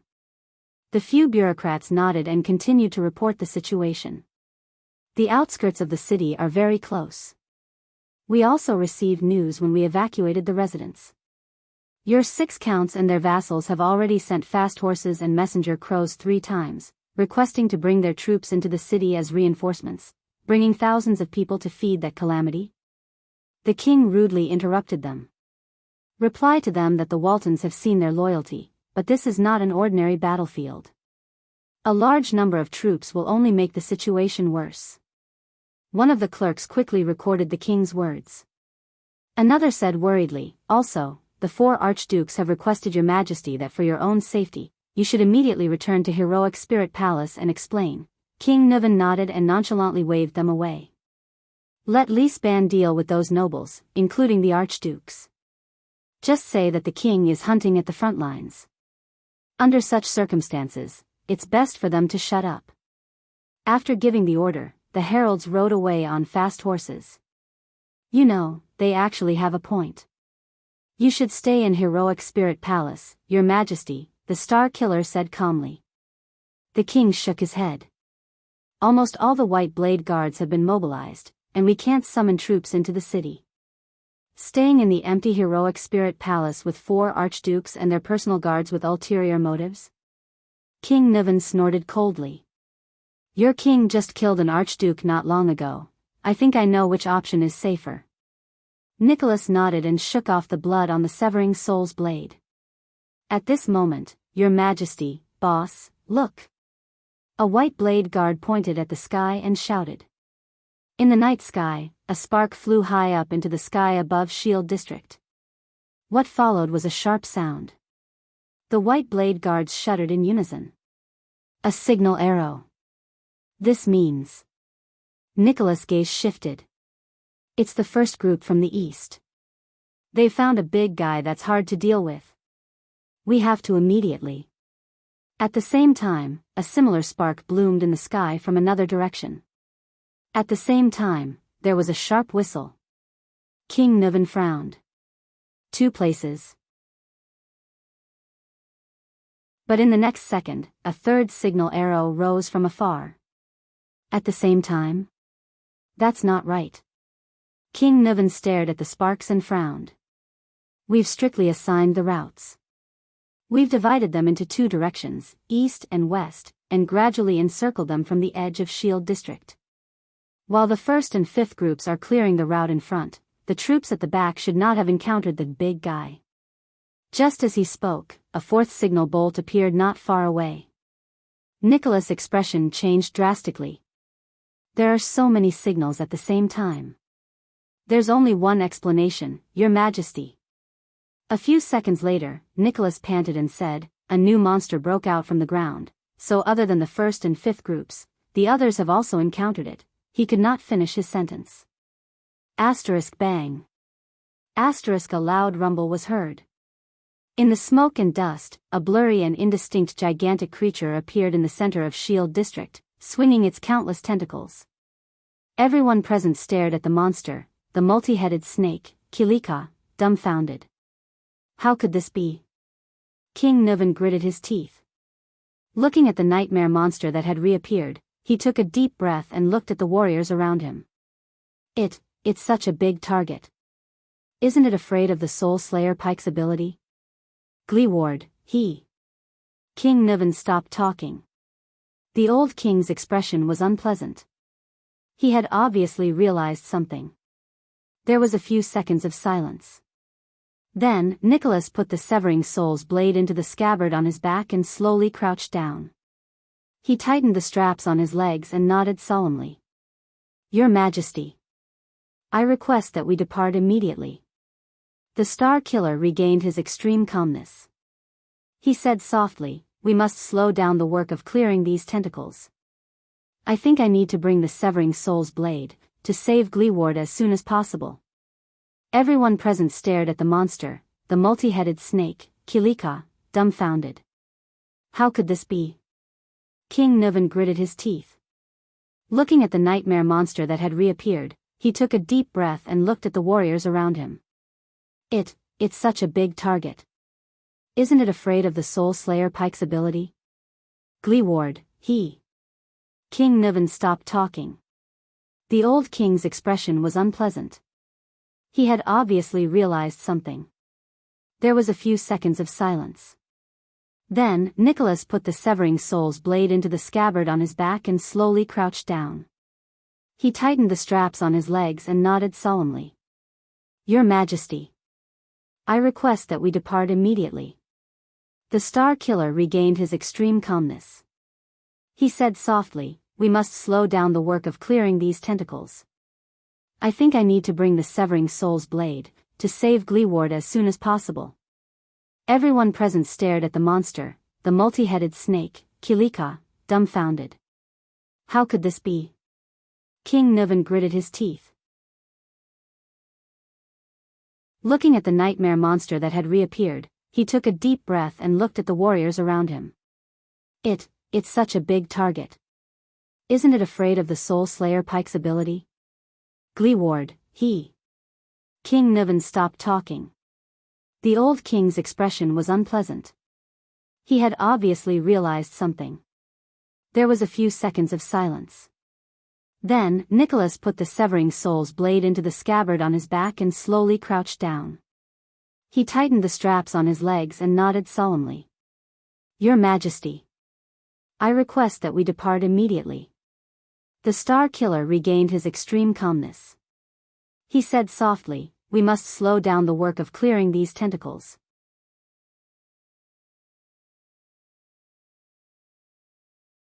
Chapter 2:15. At that moment, Thales figured out many things. Outside Dragon Cloud City, Nicholas once told him that the king's men were investigating within Constellation and found clues about the Disaster Sword's assassination of Mariah. Furthermore, the assassination attempt on Thales at the fortress was also related to the Disaster Sword.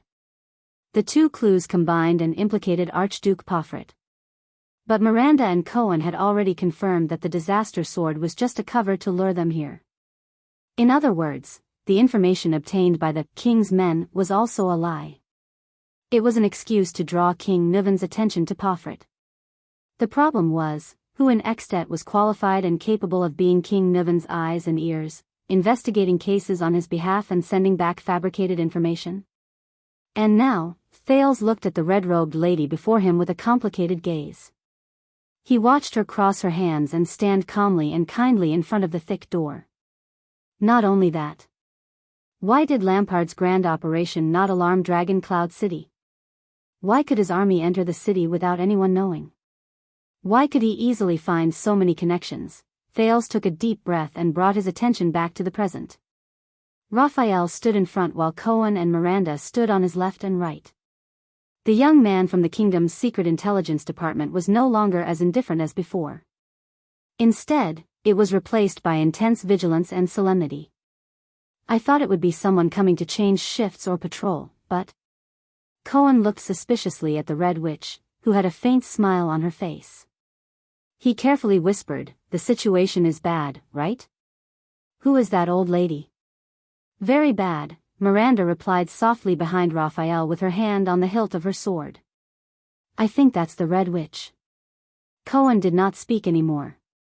His eyebrows furrowed again. Thales tightened his grip on little rascal behind him and felt the slight tremble in her palm. He took a deep breath and told himself to stay calm.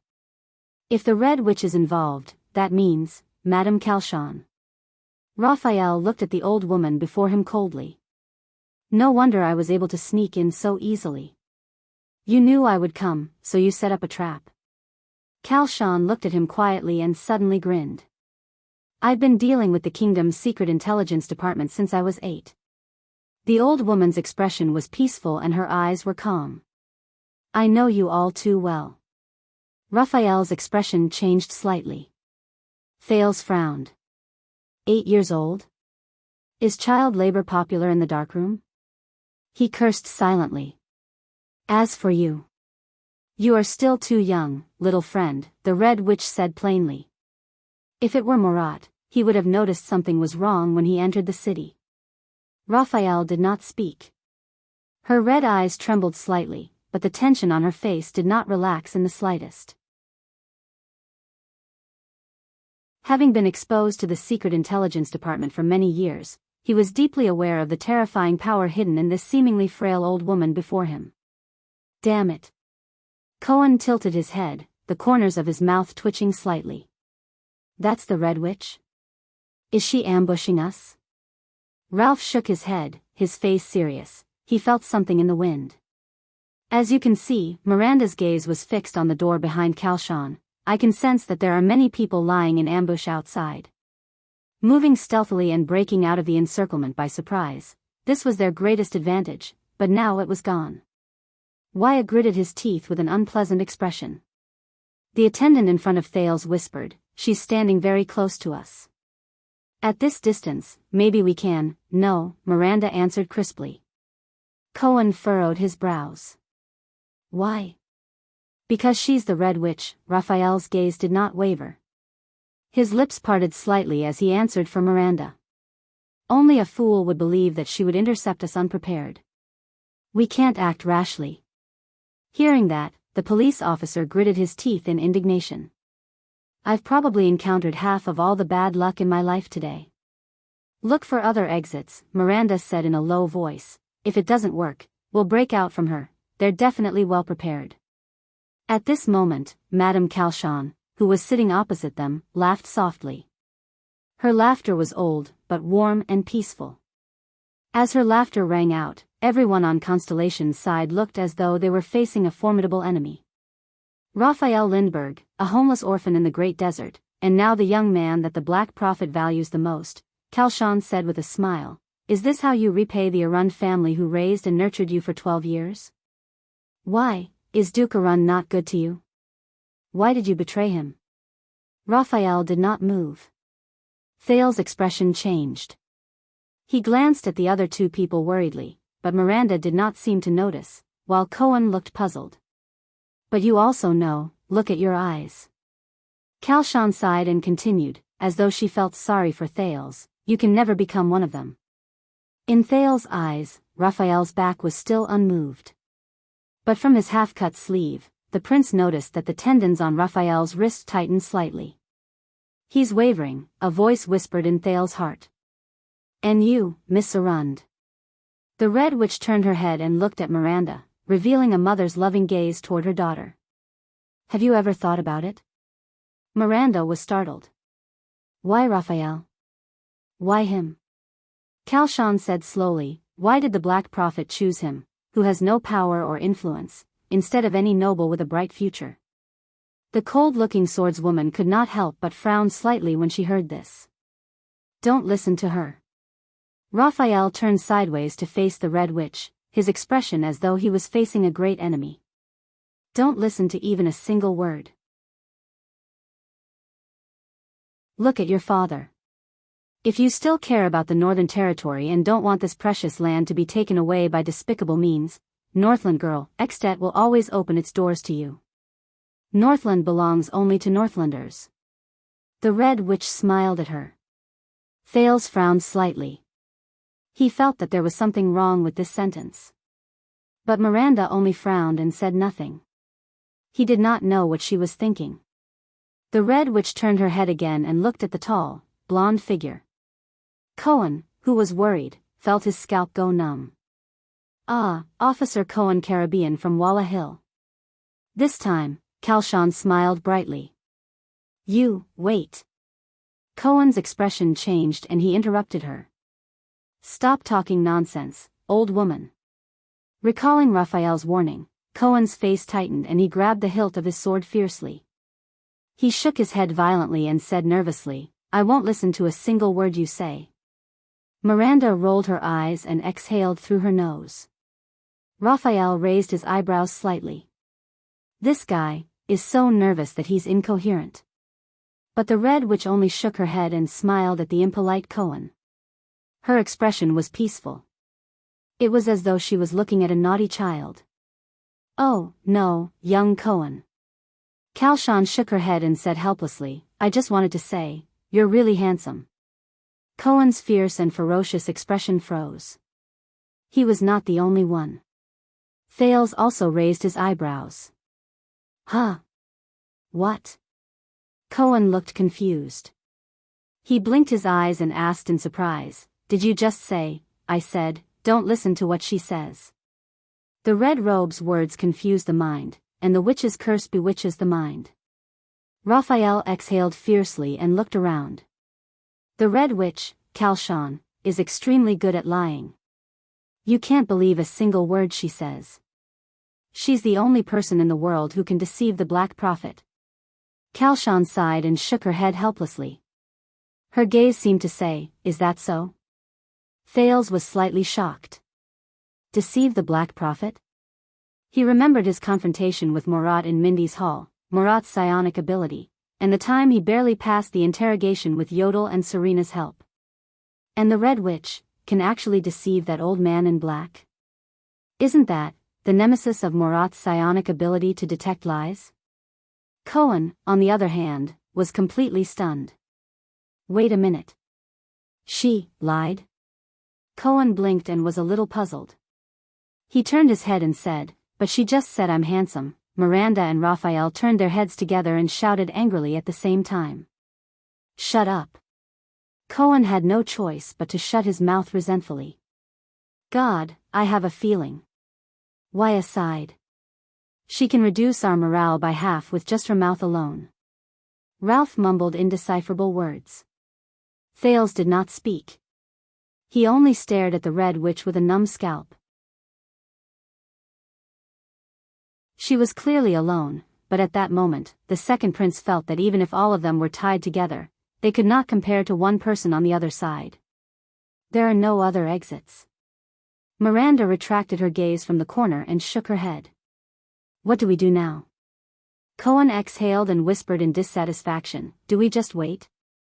I'll stall for time. All of you slowly spread out. Raphael curled up the corners of his mouth slightly. Thales did not know how he managed to practice his ultimate skill of speaking without moving his lips. He said, Look for an opportunity and attack together. See if we can capture her. According to rumors, the Red Witch's abilities are not high. Raphael narrowed his eyes. But be careful, she may be carrying equipment similar to the alchemy ball. Okay. Wait, what do you mean by rumors? It literally means, according to rumors. However, in the next moment, Thales became the next person the Red Witch spoke to. Prince Thales. The old woman looked at the prince with a complicated expression. Her expression was one of pity. It is my honor to see you again. Thales' expression changed slightly. Of course, it would be my honor as well. If I wasn't in prison and you weren't on Lampard's side. Your Highness. Raphael shook his head slightly at Thales and narrowed his eyes. Lies. Thales nodded. The second prince kept repeating Raphael's words about the witch's curse in his heart to remind himself to be careful. Compared to the time he faced the Black Prophet in Mindy's hall, compared to the feeling Murat gave him, compared to the huge pressure that made his nerves taut all the time, this old woman gave him a vague sense of unease, which made his hair stand on end and made him feel inexplicably terrified. Especially the panic and apprehension he felt about what she was going to say next. Kalshan sighed and shook her head at him with a sincere expression. The wrinkles on her face moved slightly, as if she was very helpless. I'm really sorry, but since you've already come to the kingdom of the Great Dragon, since you'll be returning to prison in a while, you may never be free again, the old woman said mournfully. Do you have anything else to say? Do you want me to bring it to her? Thales frowned slightly and secretly became vigilant. Who? Who else could it be? Kalshan sighed. Her expression was subtle and there was a smile on her lips, as if she was recalling something. Of course it's beautiful and intelligent, Madame Therangerana.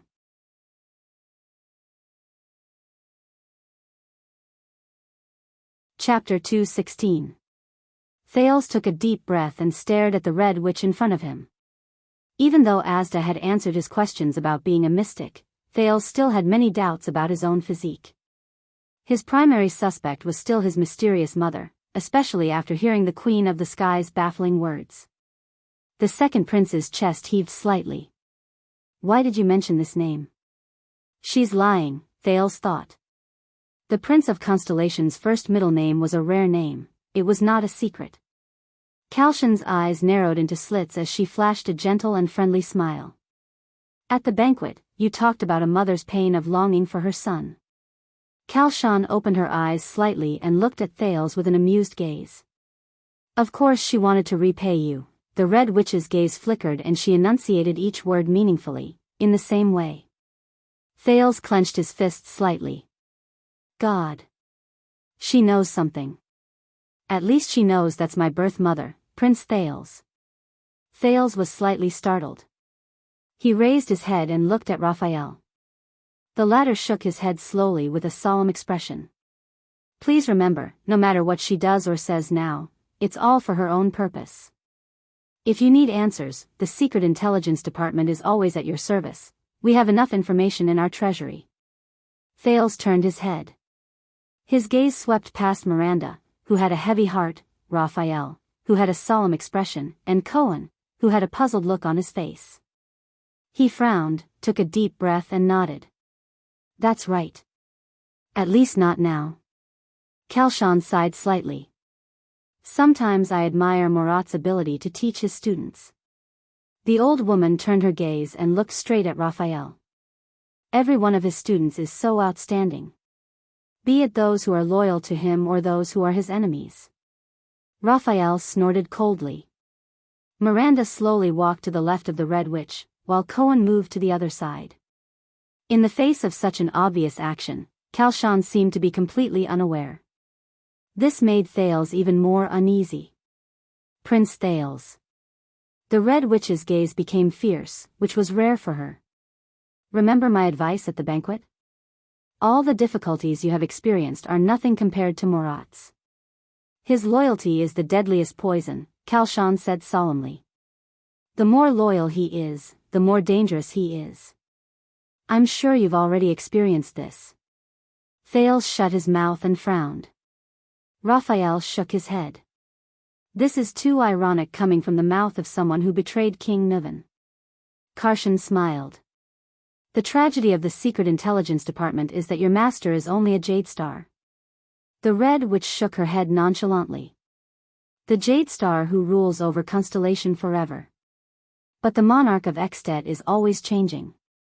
So, the secret room is only loyal to Extet.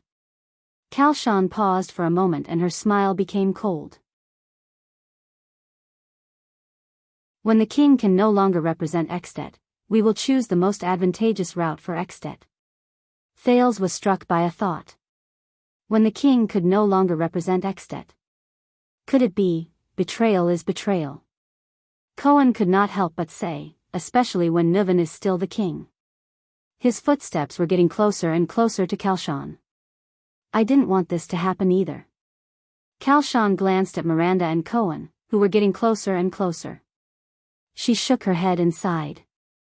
But when we found out, it was already too late. Thales frowned. What do you mean? I mean. Kalshan raised her head. Her expression was solemn, which was rare. Now. The Red Witch's voice suddenly rose. At the same time, she retreated hastily. Cohen and Miranda were startled. Asterisk boom. Asterisk before anyone could react, a huge explosion came from above their heads. It shook Thales so much that his entire body trembled. His ears rang. The ceiling was broken open. Countless stones poured down from above their heads, bringing with them gusts of dust. Amidst the flying dust, Thales coughed and instinctively raised his hand to shield his eyes. What happened?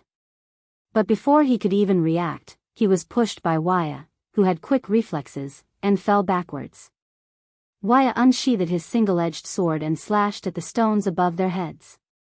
A few stones were sliced open and smashed against the surrounding empty space and walls, bringing up even more dust and obscuring the figures of Raphael and the others.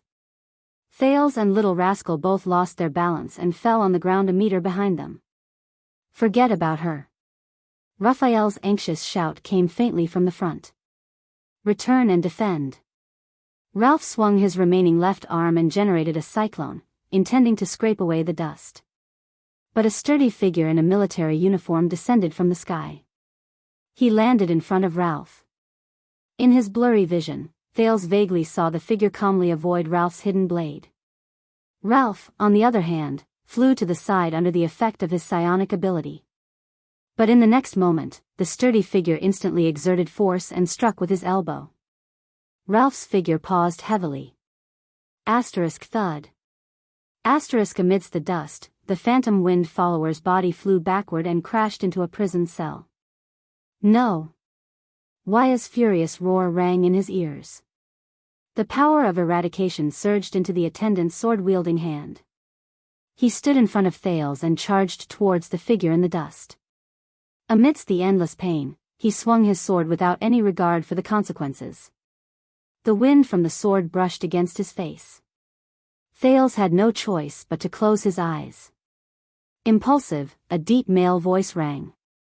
The sturdy figure did not retreat. Instead, he advanced towards the tip of Wuxia's sword. Wuxia's single-edged sword slashed into the enemy's shoulder. Clang. The sound of the blade cutting through iron was heard. But the tall figure immediately swung his right arm, pressed it against Wuxia's neck, and gave it a forceful push. Thud. Wuxia's figure flew backward, and his head hit the wall of the prison cell solidly. The attendant fell to the ground in defeat. Thales gritted his teeth. As he coughed, he pulled Little Rascal, who was equally at a loss, to her feet. As soon as he looked up, he saw the tall figure in the dust. The enemy pulled Wuxia's sword from his shoulder armor, tossed it aside, and walked towards Thales. Thales did not have time to panic. He instinctively retreated. Clang. Raphael appeared from the dust and swiftly swung his sword at the back of the enemy's head. His arm trembled, and a strange sound came from his muscles. The tip of his sword blurred, and it whistled shrilly in the air. The tall enemy suddenly turned around. As he turned around, a thin blade with a smooth arc was instantly unsheathed from his waist. Swoosh. It was a blade rarely seen in the Western Peninsula. It was a light cavalry blade that shone with a golden luster. The moment the enemy drew his blade, Thales felt the air around him tremble, and it became hotter than ever before. The instant the temperature rose, it was as if someone had suddenly lit a fire in the air. It reminded him of the bombardment from the Mystic Gun. The enemy turned around and slashed at Raphael's blade. Sizzle. The saber and longsword collided, but the sound produced was not the usual collision of metal, but a shrill sizzle. Raphael's blade broke in an instant. The broken blade hit the wall, and was immediately repelled. Raphael gritted his teeth and groaned in pain. His sword-wielding left hand was ablaze, and he was forced to retreat. In the dust, the enemy swung his saber nonchalantly. The blade was not on fire, but it strangely drew a string of sparks in the air. Thales watched in shock as the powerful enemy defeated the three of them in an instant. He was terrified. Miranda and Cohen appeared at Raphael's side at the same time, and their swords whistled. Miranda's sword wavered, as if she could change at any time, while Cohen's attack was fierce and powerful. The enemy did not panic. He lowered his left shoulder, and just like how he dealt with Wuxia and Ralph, he pounced on Miranda. That weapon was strange. She could not fight him head-on. Seize the rhythm and force him. Miranda's gaze shifted, and the Pegasus music was activated. The tip of her sword was aimed at the enemy's crotch. However, contrary to her expectations, the enemy did not even try to dodge. Instead, he went straight for her sword. Under Miranda's shocked gaze, her sword stabbed into the enemy's waist. Just as the blade was about to penetrate deeper, the enemy's waist trembled, and the blade slid out from his waist, bringing with it a gush of blood, but avoiding the vital parts. In the next second, the enemy lowered his body and rammed forward. His iron-like left shoulder slammed into Miranda's right chest. As the swordswoman staggered back and groaned, the enemy ruthlessly struck her with the hilt of his blade. Thud. Miranda fell to the ground in pain from her chest and abdomen. Cohen's sword came from the enemy's back. The enemy snorted. Clang. The blade pierced the point where the enemy's armor and arm guard met, and blood gushed out. Before the blade could pierce into his body, the tall enemy quickly turned around, and with the pressure from the two pieces of armor, he abruptly pulled the blade to the side. Then he swung his blade. But contrary to the enemy's expectations, Cohen was not affected by his strange movements. The police officer let go of the hilt the moment he turned around. Cohen pounced on the enemy with a fierce expression, and lowered his body to avoid the enemy's fierce blade. The police officer hugged his waist tightly, pressed down on the enemy's forearm, and exerted force with both legs. The enemy let out an "oh," as if he was very surprised. Bang. Under Cohen's terrifying impact, the two men fell to the ground together, bringing up another cloud of dust. Clang. The enemy's saber fell from the sudden impact. Cohen, who was on top of the enemy, roared with a ferocious expression. He slammed his elbow down, and hit the enemy's abdomen. Thud. The enemy grunted. But Cohen was immediately grabbed by the shoulders by the enemy, and the enemy suddenly sat up. The enemy suddenly and forcefully headbutted Cohen's nose. Bang. The police officer, who was seeing stars, was about to use his arms to break free from the enemy's chains. But the enemy reacted quickly and pushed forward. As Cohen staggered and regained his balance, he kicked out. Thud. Behind the two men who were fighting fiercely, Raphael swung his left shoulder a few times. With a strange sizzling sound in his arm, the flames on his left hand strangely extinguished. Raphael gritted his teeth and kicked the sword on the corpse of a guard, and moved forward with the sword. But Cohen's figure staggered and fell from the front, and Raphael had no choice but to support him. Miranda struggled to get up from the ground and joined them. The next second, Raphael's footsteps stopped, and he did not move. "What's wrong?" Cohen asked, clutching his abdomen and panting in pain. Raphael did not answer, but his expression was unpleasant. The smoke and dust dispersed. The tall figure had already picked up his golden saber again. His blade stopped at a little boy's throat. Behind them, little Rascal was trembling as she looked at the two of them. Miranda sighed. On the other side, Waya supported Ralph, who was coughing violently, and looked at the situation in disbelief. "Step down," the enemy, who came alone, said coldly, "you have lost." Raphael and the others frowned. Hello." Feeling the chill on his throat, he smiled helplessly as his scalp went numb. "Lord Tolja." The tall enemy, one of the 5 war generals of Extet, the Fire Knight of Black Sand region, Ram Tolja, coldly held the saber in his hand and nodded in response.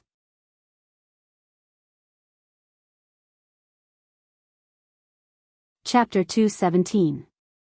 This is bad. Thales sighed in his heart. I didn't even have time to pull the police out. Little Rascal sat on the ground in a daze as she watched the blade pressed against Thales' neck. Everyone in the field had unpleasant expressions on their faces. From the moment Tolja broke through the ceiling to the moment he defeated 5 people and took down Thales, it all happened in the blink of an eye. Miranda stopped the hot-headed Cohen, who was about to charge forward with clenched teeth.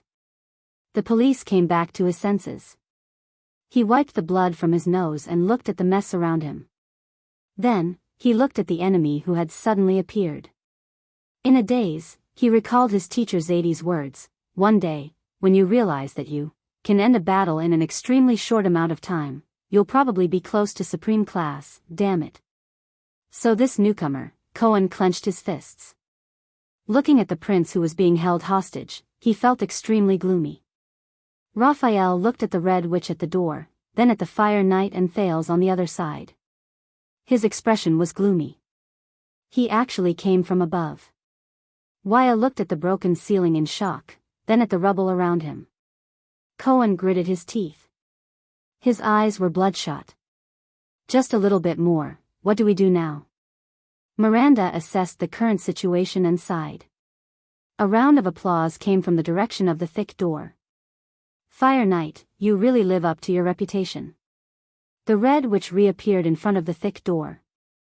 She was smiling from ear to ear and was friendly. What a beautiful move. Tolja pouted and turned his gaze to Thales. He looked at the blade in front of Thales' throat. He seemed to be very dissatisfied with the current situation. Thales chuckled at him and desperately tried to think of a way to escape. Even though the chances seemed very slim at the moment, the Supreme Class Tolja, the mysterious Red Witch, and the soldiers in the gatehouse. It's nothing. They're not at their best. Tolja shook his head. They're injured, and they're distracted by your words. They can't even fight properly. Raphael and Miranda looked at each other. Their breathing quickened. An acrobat who only knows how to use psionic abilities. The Fire Knight glanced at the indignant Ralph, then at Wuxia, who was leaning on his sword. And an impulsive and desperate fellow. Tolja then glanced at the other three. These few are also not that good. You, kid, are close to the Lamita realm? Heh, Tolja said to Raphael in disdain, don't joke around. With those powers that don't belong to you? Raphael's expression didn't change, but Miranda's eyes flickered. Tolja then turned his gaze and stared deeply at Miranda. Little girl, those moves of yours are fine for a one-on-one fight. As for fighting with your life on the line. Humph, Tolja turned to Cohen. The police officer also stared at him fiercely. But Tolja suddenly smiled. You're not bad, tall guy. The Fire Knight nodded slowly. There was approval in his eyes. Among these people, only you know how to kill efficiently. Cohen was stunned. Who knows, you might be the one with the highest achievements among them, Tolja said calmly. Cohen looked at Thales, who was being held hostage by him, and felt a wave of frustration in his heart. Thales anxiously looked at each of his own people, but he could only see exhaustion and powerlessness on their battered bodies. Karshan stepped forward. The Red Witch is good at lying. Am I right? Karshan raised her eyebrows. There was a profound look in her eyes. However, lies don't need to be weaved with words. The Red Witch looked at Raphael, whose expression was unreadable. She smiled faintly. You're not the only one who's stalling for time, my friend from the Secret Intelligence Department. Tolja glanced at the 5 people around him and frowned. But, is it really necessary with just these few people? The Fire Knight shook his head with a disdainful look on his face. The soldiers can completely deal with all of them. Karshan smiled. There was no hint of impatience. First of all, the Red Witch said amiably, we want them alive. It's easy for accidents to happen in a chaotic battle. Secondly, forget about the others. Karshan turned to Raphael. There was a subtle look in her eyes. But this person, after all, he's close to the Lamita realm. It's very likely that you won't be able to hold back and kill him. Facing Raphael's hostile gaze, the Red Witch said flatly, he's also from the Secret Intelligence Department. He may have other means, such as the alchemy ball, or committing suicide before being captured. After all, it wasn't easy to force him to show himself. Raphael did not say anything. So. Karshan smiled again. Can you hand over the staff of Constellation now, my dear Raphael? Raphael seemed to be a little tired. He staggered. Cohen wanted to support him, but Raphael had already put his hand on Ralph's shoulder before he could. Raphael leaned against Ralph's shoulder and panted a few times. Then, he steadied himself and stared at her. There was a subtle change in his expression. The staff of Constellation is not with me, the young man from the Secret Intelligence Department said slowly. You don't have the staff of Constellation? The Red Witch grinned. The wrinkles at the corners of her eyes rippled slightly. Without that equipment, How could Morat let you be in charge of the blood calamity? We don't have to rely on the legendary anti-mystic equipment to mobilize the calamity, Raphael said coldly. Madame Karshan did not speak. She only stared at Raphael quietly. Your prince is right in front of you, the Red Witch said softly. You know that your choice will affect his safety, right? Everyone turned to look at Thales. Thales was stunned. What? My safety? But at this moment, Thales frowned. With his back facing the Red Witch, Ralph moved his shoulder and broke free from Raphael's grip. The phantom wind follower quietly made a hidden gesture at him. Stall. Thales' heart skipped a beat. Stall? Thales frowned. Raphael, what is he waiting for? Raphael raised his head. I don't have that thing. Raphael's pupils narrowed. He still did not relent. Even if I did, I wouldn't give it to you. Oh. I see. The Red Witch's tone was calm and natural, as if she did not care. But in the next moment, her words made everyone frown. All right, Lord Tolja, the old woman in the red robe said softly, please, cut off one of the prince's fingers for me. Thales inhaled sharply and widened his eyes. What? Raphael closed his eyes. Hey. Cohen could not hold it in anymore. He said in dissatisfaction, he's just a child. Kalshan curled her lips and raised her arms to her abdomen, revealing her wrinkled hands. He's a Jade Star, a descendant of the imperial family. That's enough. Tolja also frowned. His gaze lingered on Thales' hands, then he turned to look at the Red Witch, seemingly dissatisfied. Really? A little boy? A finger? Kalshan looked at the Fire Knight and suddenly burst into laughter. Of course I'm joking. Thales breathed a sigh of relief. The staff of constellation that can suppress most mystics. Kalshan shook her head helplessly. Then, a smile appeared in her eyes. How can it only be worth a finger? How about an eyeball? Thales shuddered again. He was almost cut by the blade. Hey, wait a minute. Thales quickly raised his hands, but Tolja immediately turned the blade. The surface of the blade pressed against his skin, and he felt a chill. Star. Staff of constellation, right? This time, he succeeded in attracting everyone's attention. Kalshan turned her gaze to Thales. I heard that you are known for your precocious intelligence, Your Highness. The Red Witch flashed her kind smile again. But at that moment, Thales only wanted to stay as far away from that smile as possible. Kalshan said kindly, perhaps you can convince him to cooperate with us for the sake of your body's integrity? Thales gulped. He turned his gaze to Tolja, who was staring at him coldly, and smiled awkwardly. The second prince looked at Raphael, but the latter only looked at his feet. Cohen nudged Raphael, but he still did not respond. Thales took a deep breath and looked at the Red Witch, putting on an expression that said, I'm very cooperative. Stalling for time. Right. The staff of constellation. The second prince looked at the blade in front of him, drenched in sweat. That. Actually, Raphael doesn't have it with him. Kalshan stared at him without moving. Her eyelids narrowed slightly.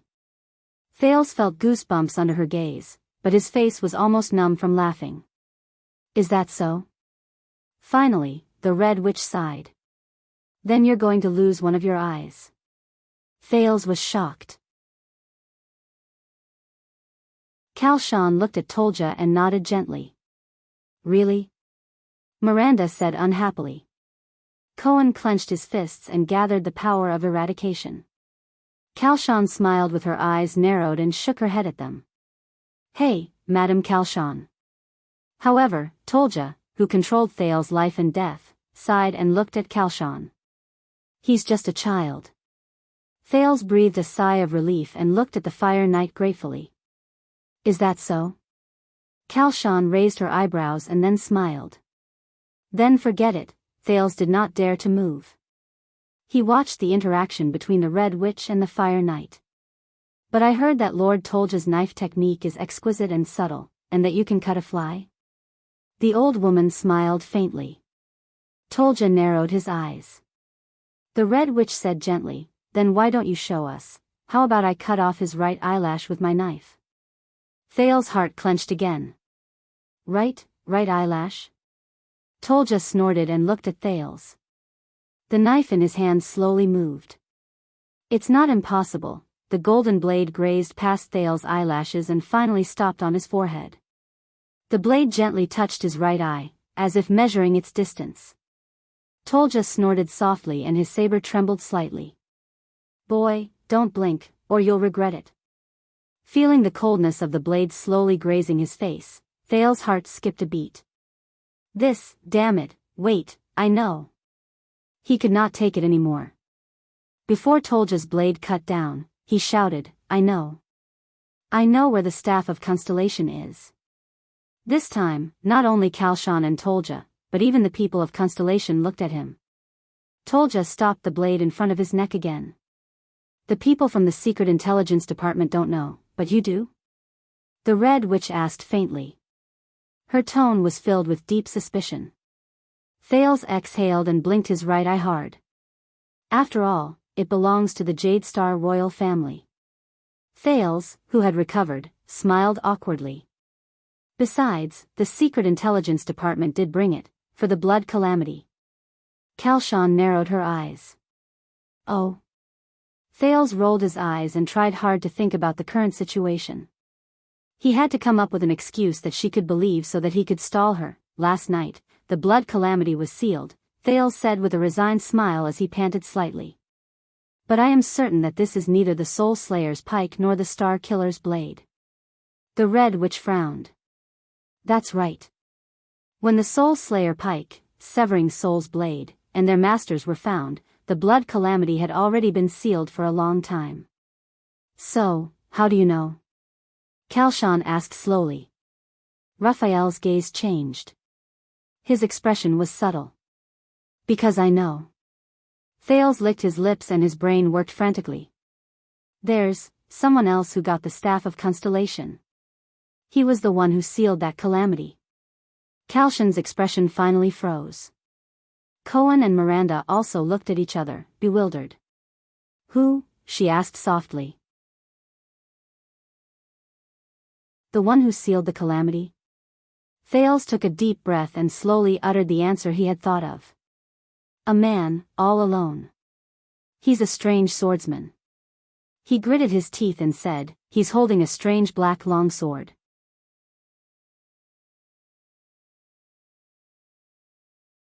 Chapter 218.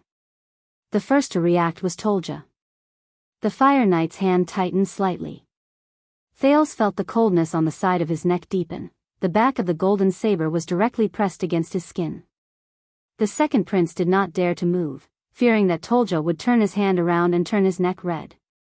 "A strange, black longsword?" Tolja narrowed his eyes. "A man with almost no special characteristics?" Thales could only nod. "Interesting." The corners of Tolja's lips curled up slightly. His eyes were filled with a strong desire to fight. "An acquaintance." Raphael frowned and looked at Thales with a very complicated gaze. "Black sword?" Kalshan gently clasped her hands together. "Are you talking about Black Street Brotherhood's black sword?" Cohen was momentarily stunned when he heard the news. "Brotherhood? Why would Constellation's Black Street Brotherhood?" "I don't know." Thales opened his mouth carefully with widened eyes, afraid that his throat would come into contact with Tolja's blade when he moved. "Probably." Kalshan stared at him quietly. "The Secret Intelligence Department gave the Staff of Constellation to Black Sword," the Red Witch said softly. Raphael did not say a word. He only stared at Thales in silence, even ignoring Cohen's action of cupping him from behind. Thales forced an awkward and ugly smile to show his tacit agreement. "Please. Who the hell knows about the Staff of Constellation?" And that Raphael has no intention of speaking at all. Thales thought fearfully, "Mr. Black Sword, I'll have to use you as a shield." "You shouldn't mind." It's not like you'll lose a piece of flesh anyway. However, a few seconds later, the old woman suddenly laughed out loud. Ha ha ha. Kalshan smiled and shook her head. Her eyes were filled with helplessness and amusement, as if she was watching a child fight. Morat must be very troubled by you. Liar. Thales's eyes widened slightly. Huh. The Red Witch sighed. How do you think I knew about the Secret Intelligence Department's plan in advance? Kalshan raised her wrinkled eyes. There was a deep chill in her gaze. Did I know that they wanted to use the calamities to launch a conspiracy? Thales was slightly startled. When you were still on your way to Dragon Cloud City, Prince Thales, an old friend from the Black Street Brotherhood, used a messenger crow to ask us for help. Kalshan swept her gaze across the people in the field. Her gaze lingered on Raphael for a moment. He is being forced to the north by the Blood Bottle Gang and has no choice but to rely on your diplomat group. Thales took a few seconds to understand the meaning of this sentence. Then, he shuddered a little. In an instant, a chord was opened in his brain. His brain. His brain of a string. At that moment, he did not even care about the blade on his neck anymore. Are you talking about Ramon? Thales asked. Him. Raphael's expression was still calm and he did not say a word. On the other hand, Waya and Ralph looked at each other in astonishment. I see. Ramon didn't ask me to use a messenger crow to contact Black Street Brotherhood. Thales came to a realization and mumbled absent-mindedly, he wanted to contact all of you. The Red Witch sighed softly. There was a profound look in her eyes. Ramon is very quick-witted. He guessed that his predicament was the work of the Secret Intelligence Department, Kalshan said calmly. So he contacted the secret room directly. And I know Morat too well. He must be planning something. Raphael sighed when he heard this. The person from the Secret Intelligence Department looked at Thales with a strange expression. Why was a doctor of unknown origin allowed to use the diplomat group or Black Sand Region's messenger crow? And you didn't notice where he sent the message? Thales was slightly stunned. He immediately recalled the history of his contact with Ramon. He could not help but feel awkward. He could not possibly say that Ramon told him about the relevant knowledge of magic and they exchanged it, could he?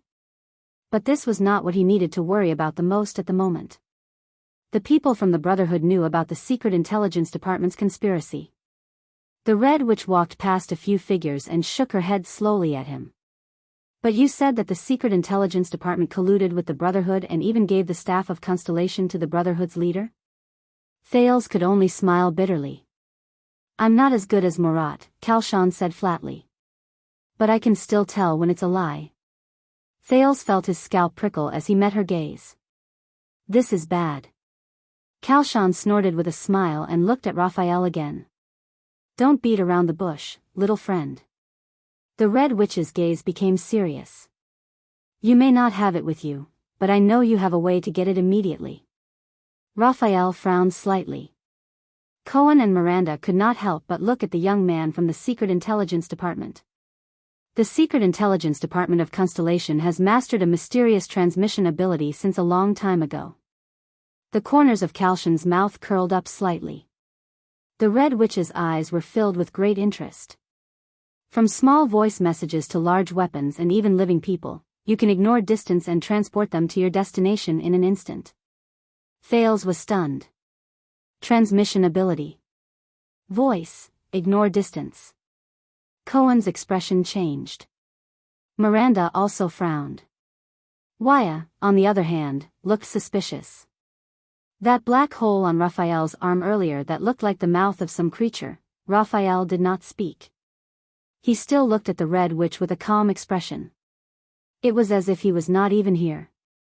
Give me the staff of Constellation. The leader of the secret room's expression was still gentle and amiable, but her words were getting more and more serious. If you don't want to see your prince meet with any misfortune. Thales' face immediately turned pale. Tolja snorted coldly in dissatisfaction. At this moment, A soft voice that no one had heard for a long time rang weakly from the corner of the prison cell. It was filled with grievance and dejection. From a long time ago, is that all you know? Everyone was slightly stunned. They then looked towards the corner where the voice came from. Thales could not turn his head because the back of the knife was pressed against his neck. But he was also shocked because he recognized the owner of the voice. The neglected little girl, little rascal, was leaning against the wall. Her face was pale as she trembled and looked at Kalshan. "Aren't you from the secret room?" Little rascal bit her lower lip tightly. Her eyes were filled with pain and fear. "The secret room is the shadow cast by the dragon's wings," little rascal murmured. "But why?" Little rascal's expression changed, as if she had recalled the most unbearable memory. "Why didn't you report to His Majesty?" Little rascal's eyes were filled with tears and her entire body was trembling. "You just waited for the calamity, watched them in Dragon Cloud City, watched everyone." Thales furrowed his brows.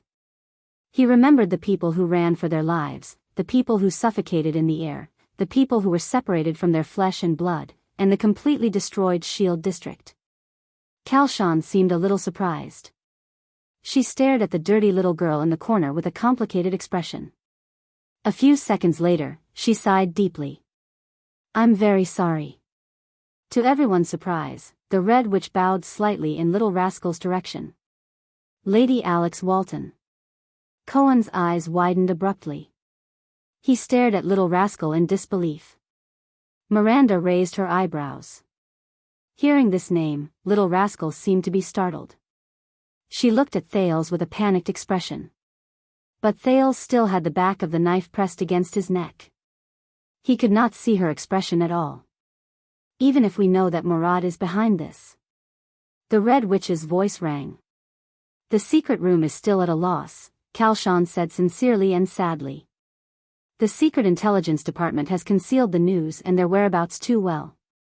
The Red Witch straightened her body and shook her head. "It's too late. The Blood Mystic arrived in Dragon Cloud City a long time ago. We didn't know the Secret Intelligence Department's plan, and we had no way to defend ourselves." Kalshan's voice was low and her gaze was bleak. "We could only watch the diplomat group get closer and closer." Little Rascal snapped out of her shock and fear. She clenched her fists and raised her trembling head. "Then you should report this to His Majesty." The girl gritted her teeth hard. Tears could not stop flowing from her eyes. "That's the king of all extensions. So many people died in Dragon Cloud City.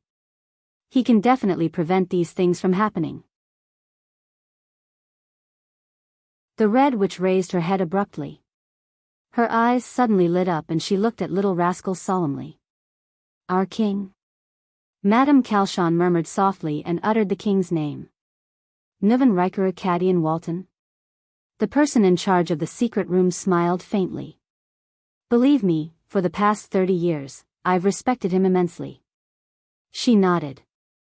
Her eyes were filled with respect and nostalgia. "At least, during most of his reign, he was a good king. I'm already prepared to report this to him."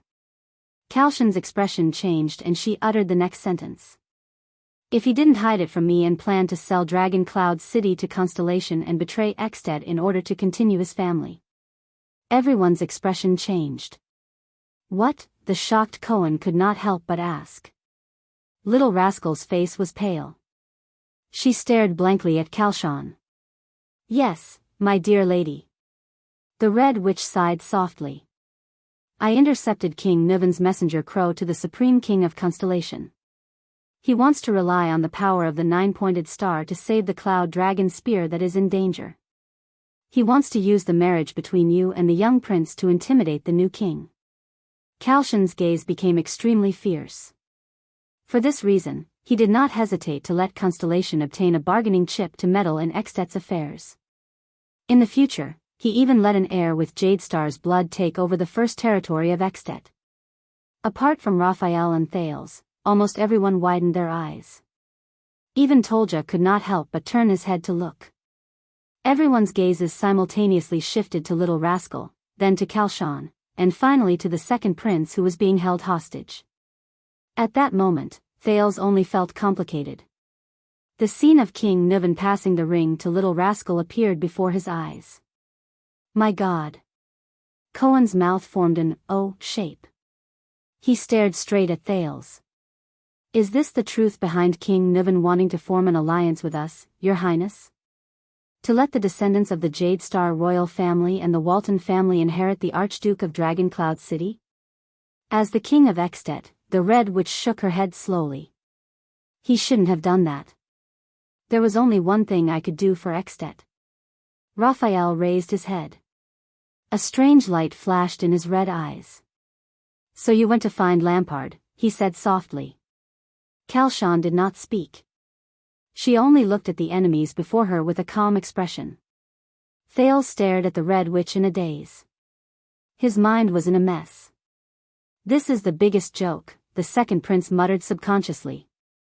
So, your betrayal was not an accident. Because of this, you want King Nuvan's life. Thales closed his eyes and sighed deeply. He felt physically and mentally exhausted. The Secret Intelligence Department and the Secret Room both want his life. You're practically working together, under these circumstances, even if King Nuvan has the army of Dragoncloud City as his backing and the White Blade Guards as a barrier. Thales silently uttered the next sentence in his heart. How can he not die? At that moment, he really felt very annoyed. Kalshan snorted softly. Her expression was subtle. It has been hundreds of years, but the Secret Intelligence Department has always been silent. They quietly weave a night of shocking thunder in the deep clouds. The Red Witch's eyes were filled with a strange color, like a chess player who had just won. In contrast, the passive Secret Room can only lay eggs in the Secret Intelligence Department's nest, borrow the thunder and lightning of the Secret Intelligence Department to break all obstacles in Extet. You want to see the Extension vassals fight like beasts, bleeding non-stop? Kalshan smiled slightly. Then we'll let the fight end in the first round. Raphael could not help but clench his fists as he listened. The Red Witch tucked her hands into her sleeves again. You want both sides to fight to the death with equal strength. Then we'll push the situation completely towards one side. Cohen and Miranda exchanged a look.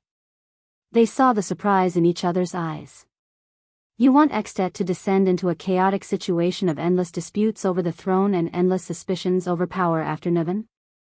The leader of the Secret Room shook her head slightly. Then we'll give you Chapman Lampard. Raphael pursed his lips, closed his eyes, and sighed. So, Nuvan lost his sight and ears, and was powerless to fight back against the Calamity and Lampard. He stared at the ground in a daze. Our backup plans all failed. I lost, Raphael said dejectedly. Kalshan snorted softly, and her expression became amiable again. I know what you're thinking, little friend. The Red Witch nodded slightly and looked at Little Rascal, who was on the verge of tears. Since things can't be done, then capture a Walton descendant and bring him back to Constellation as a bargaining chip, right? What a pity, Kalshan seemed to shake her head regretfully.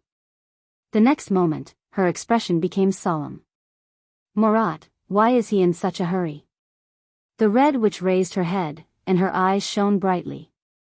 He even let a young boy like you do such a thing? Why is he in such a hurry to groom you like how he groomed his heir? The silent Raphael still did not speak. Miranda thought of something and was shocked. Kalshan, who did not get an answer, flashed a confident smile. She then spoke softly, her voice filled with exhaustion and dejection. He doesn't have much time left, does he? As soon as she said this, all the Constellations were slightly stunned. Raphael furrowed his brows even more. Tell me, how much longer can he hold on? The Red Witch said faintly. There was a hint of worry in her tone. 5 years, or 10 years? Raphael pursed his lips. Thales stared at Kalshan in a daze. Murat's figure appeared in his mind. The old man who could force Gilbert and Gines to retreat with just a word, the old man who could see through lies with his eyes. He actually, in the next second, Shan took a deep breath, as though she wanted to suck away all her emotions. Forget it, let's not talk about him. The corners of her mouth curled up slightly. Let's get back to the main topic. The Red Witch clapped her hands. As she clapped, many people walked in through the thick door. There were soldiers of Black Sand region dressed in patrol uniforms, as well as ordinary people dressed in different uniforms. There were men and women, and they looked like commoners. But they all looked at the people in the prison cell with unfriendly expressions. The soldiers of Black Sand region held their weapons and walked into the prison cell, arriving before the constellations. The commoners walked quietly behind Shan, not saying a word. Thales sighed. Tolja chuckled. Seeing the scene around her, Miranda's expression changed. Cohen lowered his head in pain. What do we do now? The police officer gritted his teeth and said softly, troubled. Stay calm, Raphael replied in a low voice. The Red Witch smiled faintly. If you still refuse to hand over the staff of Constellation, you know, the prince is not the only one I can use to threaten you. There are also your companions. Raphael stared coldly at Shan. The Red Witch bowed slightly and nodded at him, revealing her usual kind smile. Thales looked at the numerous soldiers in the field, watching them stand in formation and block the exit. His heart turned cold. It's over. Now. He felt the chill on his neck and glanced at the indifferent Tolja. What should I do? But at this moment, boom. A deafening roar rang out. Shan raised her head abruptly. Gravel and dust came crashing down from above her head again, stirring up a cloud of dust in the prison cell. The soldiers of Black Sand region unsheathed their weapons subconsciously. Before anyone could react, a few figures suddenly descended from the sky. Just like Tolja before this. The Fire Knight realized that something was wrong. He quickly reacted. Thales felt his arm tighten. Tolja grabbed his right hand tightly and controlled it in front of him. The dust was so strong that Thales could not open his eyes. He could only rely on his hearing to discern the situation in the field. As the figures flashed, countless sounds of fighting could be heard in the dust. The clashing of metal and the angry shouts of the soldiers rose and fell. Swoosh. Bang. Clang. Quick, defend. Be careful. Retreat. Protect. In a short 10 seconds, accompanied by the sound of a few bodies falling to the ground, the chaotic sounds disappeared and the field gradually quieted down. The dust finally dispersed. Thales was still held tightly by Tolja, the blade never leaving his neck. The Fire Knight furrowed his brows and coldly observed the situation in the prison cell. The prince saw everything in front of him clearly. He was shocked. There was a big hole in the ceiling where the Red Witch had been standing just now. The soldiers of Black Sand region, including the people from the secret room, all retreated to the position of the thick door. They looked at the uninvited guests in front of them with nervous and surprised expressions, the invaders who had descended from the sky. They were more than 10 valiant warriors. Their gazes were fierce and their movements were agile. They were dressed in light gray armor and had machetes covering their faces. Some of them were even equipped with excellent armed shields and crossbows. At this moment, the invaders were in formation. They stood in front of the soldiers of Black Sand region, separating them from the Constellations and Tolja in the prison cell. Beside these warriors who had suddenly appeared, many enemies had already fallen. Behind the defense line, the Red Witch stood in front of Raphael and the others with an unpleasant expression. She was far away from the protection of her own people. Shan's situation was very bad. There was a white longsword with a strange curve in front of her neck, and her right arm was tightly clamped. The hostage-taker behind her said coldly to the soldiers of Black Sand region, "Everyone, back off, for the sake of this lady's carotid artery." Cohen stared at the invaders in a daze. He exchanged glances with Miranda and Waya, unable to hide the shock and bewilderment in his heart. Everyone was caught off guard by the sudden turn of events. "Who are these people?" the police officer asked in a low voice. Miranda shook her head and looked at Raphael, who was still silent. Looking at the warriors who had suddenly appeared, Thales's pupils shrank. Wait a minute. This attire, he carefully looked at the warriors' equipment, and then his mouth fell open in shock. Thales recognized these people. The silent confrontation lasted for a few seconds. Then, the Red Witch, who was being held hostage, sighed. So, the rumors are true. She retracted her gaze from the blade in front of her neck and said to the hostage-taker behind her, as expected, you built an emergency secret passage in the gatehouse?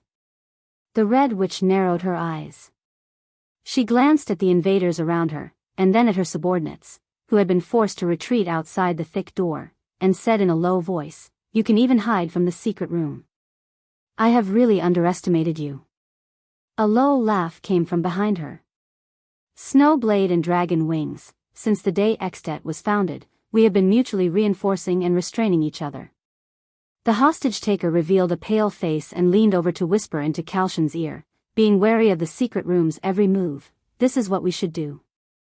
Raphael saw the newcomer's face, and he frowned.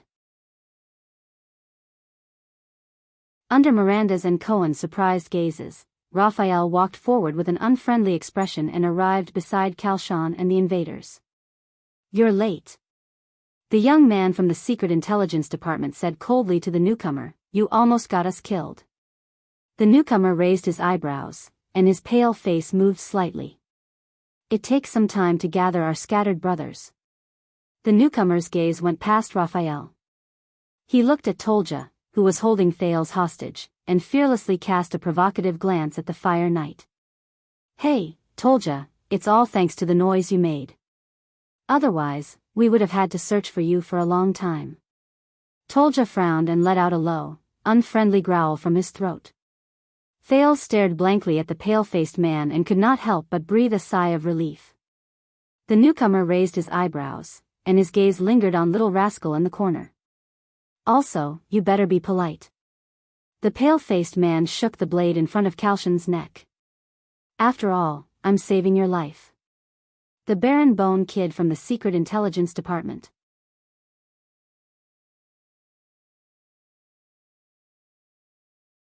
Chapter 219. Don't move, madam, Nicholas said coldly to Calshan, who was in front of him. I'm nervous and afraid that you'll take out some special alchemy ball. So, I'm ready to rip your throat open at any time. He tapped the back of his blade with his index finger.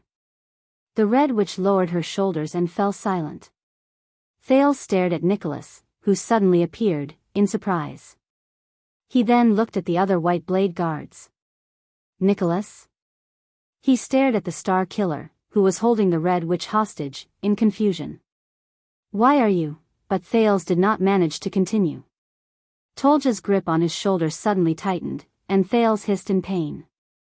When Wuxia saw the prince's condition, he was so angry that he tightened his grip on his sword. Tolja dragged the back of his blade around Thales' neck, forcing him to raise his head as high as he could. Thales observed the situation in pain. Tolja and he stood in the inner layer of the prison cell, and little rascal was still behind them. The Constellations stood in front of them, looking nervously at the prince who was being held hostage. Nicholas, on the other hand, stood behind the Constellations, restraining the Red Witch. Behind Nicholas were the White Blade Guards. They stood firmly by the thick door and stared at the soldiers outside with vigilance. Beautiful move, Star Killer, the Fire Knight of Black Sand region said calmly to Nicholas, but don't forget, I have an even more important bargaining chip. The Star Killer tilted his head and glanced at Tolja with a disdainful expression. Then do it. Kill this prince. Nicholas snorted softly. I've disliked him for a long time anyway. Thales widened his eyes. What? Tolja furrowed his brows. Nicholas swung the severing soul's blade on Calshan's neck a little. It reflected the light from the everlasting lamp. He smiled faintly. After you're done, perhaps they can give you a different nickname, such as, the Star Killer's gaze swept past Thales and he grinned at the Fire Knight. The second Star Killer? Tolja glared at Nicholas fiercely, his eyes almost burning. That's our prince. Koan observed the stalemate. He exchanged a worried look with Waya and whispered, "Are we just going to watch? What else?" Miranda looked at Raphael, who was beside Nicholas, then at Tolja and Thales, who were behind them. She then swept her gaze over the white blade guards and their enemies, and sighed softly. "This is no longer our battle." At this moment, the Red Witch who was being held hostage spoke. "White blade guards, Extet's dragon's imperial guards," she said softly. "You're standing on the wrong side." Kalshan did not seem to have the slightest awareness of having a blade pressed against her carotid artery. She smiled naturally and smoothly. "Your opponents are the people behind you, the Empire." Nicholas raised his eyebrows slightly. The Red Witch sighed softly as if she was extremely regretful. It was their secret intelligence department who planned all of this, such as the calamity and the king's death. The expressions of the constellations, including Thales, also changed. "All right." Kalshan was right, Thales thought anxiously. The second prince glanced worriedly at the white blade guards, but their expressions were hidden behind their masks. Only a pair of cold eyes could be seen. Raphael, who was standing next to Nicholas, sighed softly. "Oh, this problem, it's very complicated to explain. But now..." He walked to the front of the two of them and looked at Nicholas seriously. He looked at the blade in his hand that was pressing against Kalshan. "Shouldn't we think of a way to escape first?" Nicholas suddenly turned his head to look at the young man from the secret intelligence department. His gaze was cold. Raphael endured the piercing glare and put on a fake relaxed smile. "You know, the heir of the Walton family is also here. Perhaps this is not a good time to chat, especially with the Red Witch who has countless lies." Nicholas looked at the innermost part of the prison cell. Little Rascal was momentarily stunned before she realized that he was talking about her. She could not help but turn pale. "If you really want to help, boy from the secret intelligence department, then don't block my way." Nicholas' eyes shone with a cold glare and his tone was stern. Raphael sighed softly. "Otherwise," the Star Killer continued in a harsh tone, "do you want to be trapped here? Perhaps they will bury your ashes under the gatehouse." Raphael was silent for a second. He looked at Tolja and Thales behind him, then at Nicholas and the Red Witch in front of him. He raised his eyebrows slightly. "I understand." At this moment, Thales raised his eyebrows. He saw Ralph make a secret sign language gesture at him. "Step back." Thales was slightly stunned. "For the sake of the late king, Lord Nicholas," the Red Witch said slowly, "don't do anything stupid." Nicholas looked around the room. His gaze lingered on Raphael and the Red Witch for a second each. "We don't need you to tell us what to do, Madame Kalshan." The Star Killer snorted coldly. There was a fierce glint in his eyes. The shame of the white blade guards can only be washed away with blood. The sound of palms rubbing against handles came from the white blade guard's hands at the same time. Kalshan's gaze became fierce and she shouted, "Then what do you want to do now?" There was a rare hint of coldness in the Red Witch's words. After the king's unfortunate death, Extet experienced a rare disaster. All of you should stand on the kingdom's side, on the Northlanders' side. Instead of colluding with our enemies and shamelessly seeking personal gain. Kalshan's words echoed in the prison cell. Under Tolja's knife, Thales exhaled in fear. Nicholas suddenly laughed.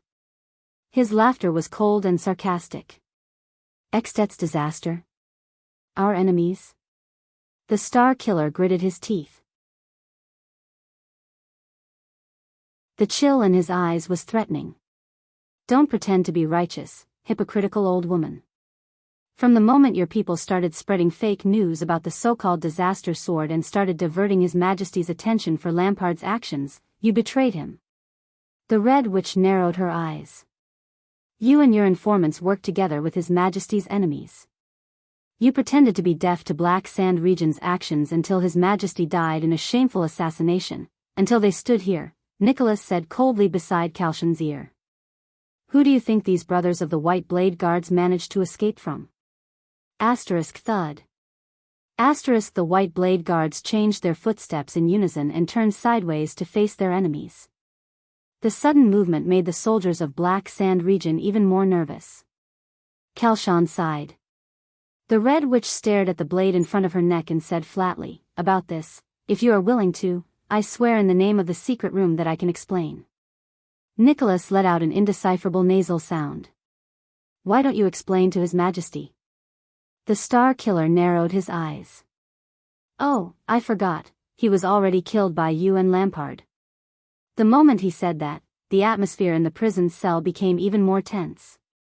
"Don't be so narrow-minded, Lord Nicholas." The Red Witch put on a mournful expression. She glanced at Tolja and Thales. "The White Blade Guards have never been a person's private weapon. You should be loyal to all of Extet, to Northland," Nicholas interrupted her. "I am not the narrow-minded one." The Star Killer's tone was cold. "If you and your secret room can't even be loyal to one person, then don't hypocritically claim that you are loyal to Extet." Madame Kelshan furrowed her brows slightly. At this moment, something strange happened. Nicholas pressed his left hand on Kelshan's back and pushed her out. Tolja's pupils immediately contracted. "How?" Raphael, who stood in the middle, suddenly pushed Miranda, Cohen, Waya, and the others away, perfectly avoiding the Red Witch's path. The shocked Red Witch was pushed towards Tolja and Thales, who were at the innermost part of the cell. Thales looked at Madame Kelshan, who was staggering towards them. He looked at the Constellations who moved aside to make way for her. He suddenly understood. He remembered the conversation between Raphael and Nicholas just now. It was a planned exchange between the two of them. "If you really want to help, don't block my way." Tolja watched in shock as the Constellations parted and the Red Witch's figure drew closer. He hesitated for a moment. Then, Nicholas appeared behind Kelshan with a cold expression. Whoosh, the Star Killer's weapon stirred up a gust of wind. He did not hold back and slashed down towards the Red Witch's head. It was as if he was going to take her life right there and then. Tolja did not hesitate anymore.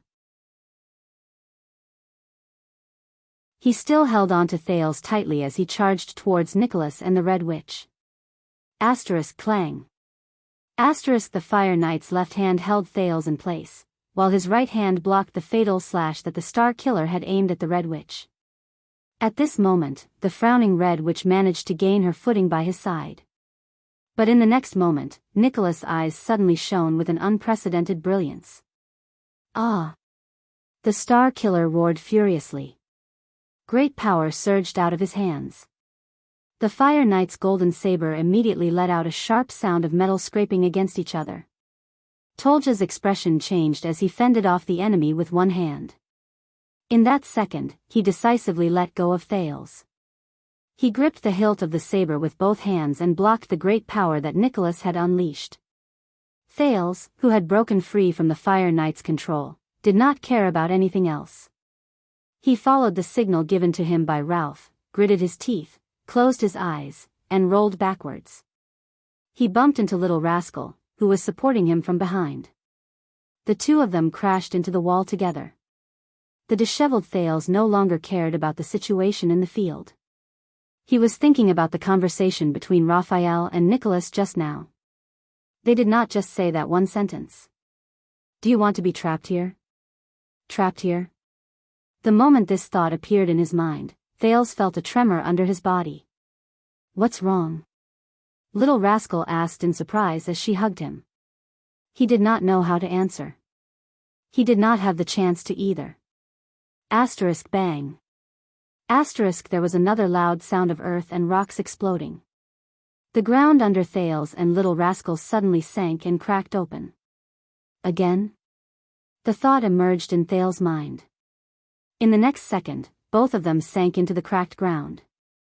He did not know whether it was Ralph's psionic ability or the effect of the explosion, but the air in the room began to howl again. Dust rose, blinding everyone's vision. Thales hugged Little Rascal tightly and shut his eyes. Bang. He felt a pain in his buttocks. Then, he and Little Rascal fell into a pile of soft sand. Everything around them was dark. Thales propped himself up with difficulty. Beside him, Little Rascal's coughing could be heard continuously. Above them, the sound of a fierce struggle came from the cell they had been in earlier. They were not the only ones who fell. Your Highness. A figure pulled him up. Wuxia's anxious voice traveled into his ears. Are you all right? Before Thales could answer, a dozen more figures fell from the sky and crashed into the sand. Amidst the flying dust, Thales covered his mouth and nose tightly. Enduring the pain in his buttocks, he pulled Little Rascal up. He felt gloomy. Why do these people like to play this game so much? Act according to plan. Let's go. Nicholas' voice came from the darkness. There will be backup at the end of the secret tunnel. Our men will bring up the rear. Before Thales could complain, he and Little Rascal were picked up by the waist by a tall and muscular figure, one in each hand. Little Rascal cried out in surprise. Damn it! Cohen's exasperated voice rang above Thales' head. It's too dark, I can't see the road clearly. In the midst of the chaos, the sound of bodies falling and the intense sounds of weapons clashing could be heard from above. Soon, the sounds were getting closer. Star Killer. Another loud crash was heard. The Fire Knight Tolja's furious roar came from behind them. Stop them. The intense sound of metal clashing could be heard. Throw a few torches down. It was the Red Witch's voice.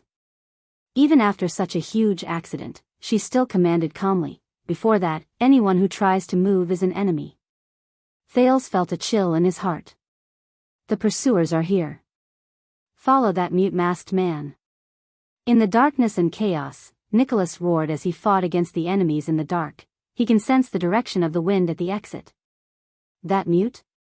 The police officer took 2 steps forward and said impatiently, I can't even see where he is. In the darkness, Thales felt that Cohen's arm was about to choke him until he fainted.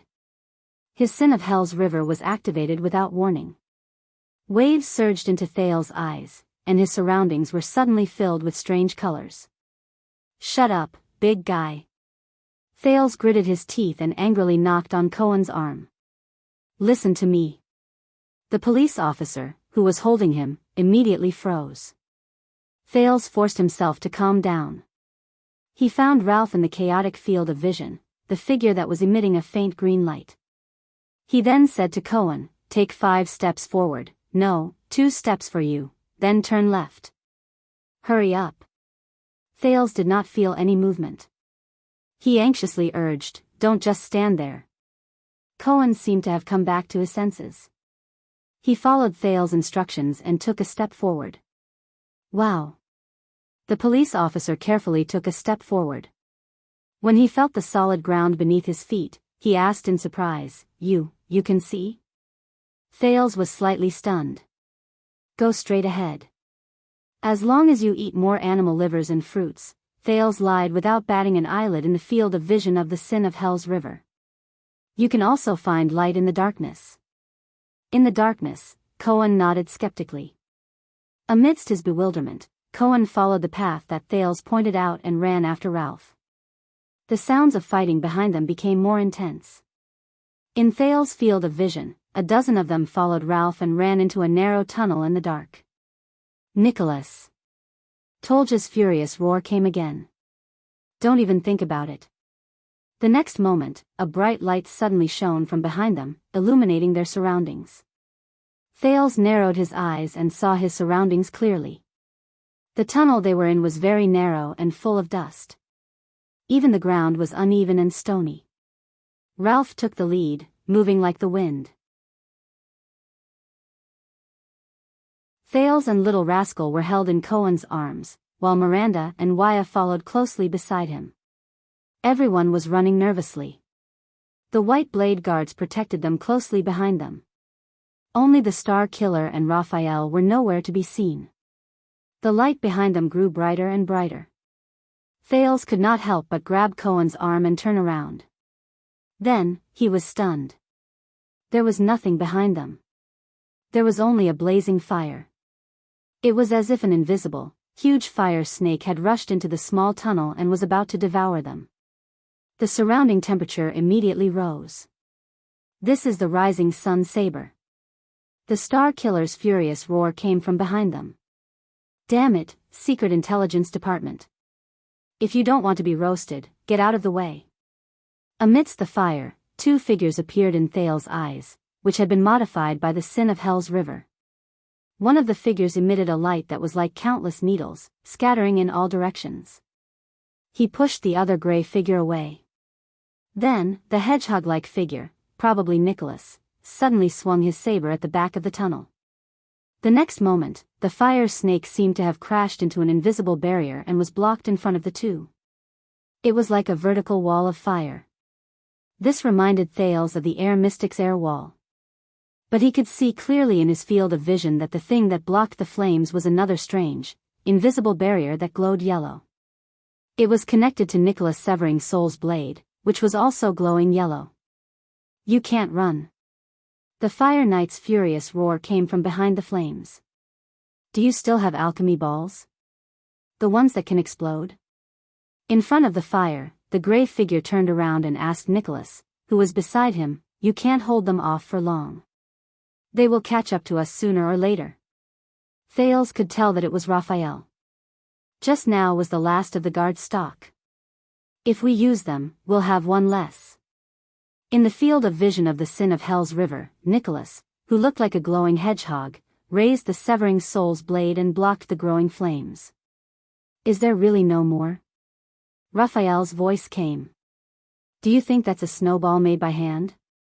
Nicholas turned his head and said angrily to the people from the Secret Intelligence Department, do you think you can take one out so easily? Raphael did not speak. He turned around abruptly and swung his left hand in the direction of the flames. A ball-shaped object was flung out by him. Damn it! When he saw the ball, Nicholas shouted in exasperation, why didn't you say so earlier? Then, he and Raphael both turned around and dashed out. The moment the Star Killer turned around, the raging flames seemed to have lost the obstruction of the barrier and surged towards them fiercely. In the next second, bang. Following the violent explosion, Thales felt his field of vision suddenly shake. Another cloud of dust flew into the air. Everyone could not help but cough. Their legs became unsteady. Boom. The rumbling explosion was accompanied by the sound of countless rocks and soil pouring down. Everyone could not help but stop in their tracks and turn their heads to look behind them. The flames gradually became smaller until they completely disappeared. What disappeared along with them were the two figures. Thales narrowed his eyes and opened his mouth in surprise. He knew that the tunnel behind him had collapsed. The surroundings returned to darkness and silence. Only the sound of everyone's panting rose and fell. My God! This was Waya's panicked voice, don't stop. No matter what happens behind you, don't stop. This was an unfamiliar voice. It was probably one of the White Blade guards. His words were filled with long-suppressed anger. Go. Miranda's decisive voice rang in the darkness, I'll go find them. Cohen was stunned. But, in the next second, the sound of Miranda's light footsteps was already far away. Don't just stand there. A White Blade guard said coldly, we're not out of danger yet. Cohen exhaled unwillingly. Thales could feel him turning his head to look at the darkness behind them. Thales sighed. If you're worried, then go and take a look. Thales felt Cohen's arm tighten. Let me take His Highness. Waya panted. He can't be trapped here. Cohen shuddered slightly. A few seconds later. CK. The police officer cursed. In the next second, Cohen stomped his foot fiercely.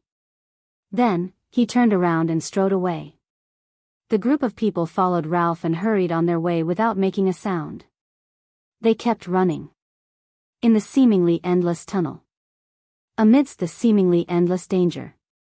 In the bottomless darkness. Running toward the only way out. Thales stared at the darkness behind him in a daze. The sin of Hell's river kept gathering in his eyes. A few minutes passed. Finally, Thales's eyes moved. In the deep darkness behind him, a glowing porcupine-like figure appeared. Then, a grayish figure appeared. And a figure that was emitting white light. Because there's only one, of course we have to be careful. Raphael's voice came faintly from the darkness. I don't have the habit of bringing the alchemy ball around. Nicholas, Raphael, and Miranda caught up with them. Oh my God. Oh. Cohen heard Raphael's voice. He turned his head and did not even care that he tripped. I thought you were really buried inside. Beside Raphael, the Star Killer mumbled something in a low voice. His voice clearly traveled into Thales's ears amidst the messy footsteps. He seemed to be saying, miser. Thales breathed a sigh of relief. They escaped. All right. Nicholas' voice came. It was a lot calmer than before. There should be no more danger. After all, we're in the secret passage. The group probably knew that they had escaped danger. Their footsteps slowed down and they started walking. Thales and Little Rascal were put down.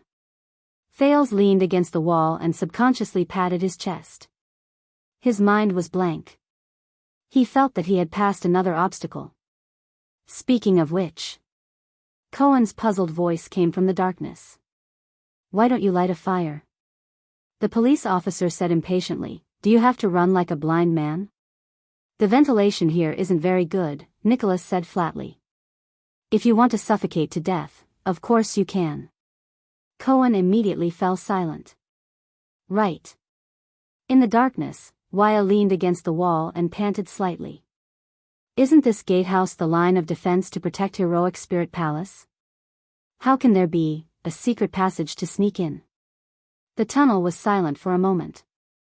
During the Third Peninsular War, Nicholas' voice came leisurely. The Night Wing King occupied the other districts. Only Axe District, this place, and Heroic Spirit Palace were left. When Heroic Spirit Palace was isolated and helpless, sealed off from all sides, and cut off from supplies, this was the last chance of survival the Northlanders dug out. Phew. Cohen exhaled. His tone was filled with the joy of escaping from a great disaster. Thank you, Night Wing King. You're so great. Everyone fell silent. Even if he could not see, Cohen could feel the Northlanders' murderous gazes in that instant. The sound of Miranda's elbow came from the darkness. And Cohen's pained cry. I was just. A few seconds later, the police officer's awkward voice rose. Just kidding. After the war, this secret passage became top secret. Even the secret room had to be kept a secret. Nicholas snorted in disdain. Only the commanders of the White Blade Guards of every generation knew about it. In the darkness, the Constellation's footsteps suddenly came to a halt. Even the White Blade Guards stopped in their tracks. Thales was stunned. Wait. The prince raised his head and looked at the needle-like figure in his field of vision. His tone was full of surprise and bewilderment. Are you talking about the commanders of the White Blade Guards of every generation? Nicholas said nonchalantly, yes, what's wrong? Cohen sucked in a cold breath. Miranda, on the other hand, sighed. The commanders of every generation. Thales exhaled in pain. Was the commander before you also considered the previous generation? Nicholas' breathing instantly froze. Raphael sensed that something was wrong. His questioning voice rose behind him. Is there a problem? Thales turned his head. With the vision given to him by the sin of Hell's river, he looked at the front of the tunnel. It was pitch black in front of them. It was their only way out. Yes. In the darkness, Thales said weakly, Anne.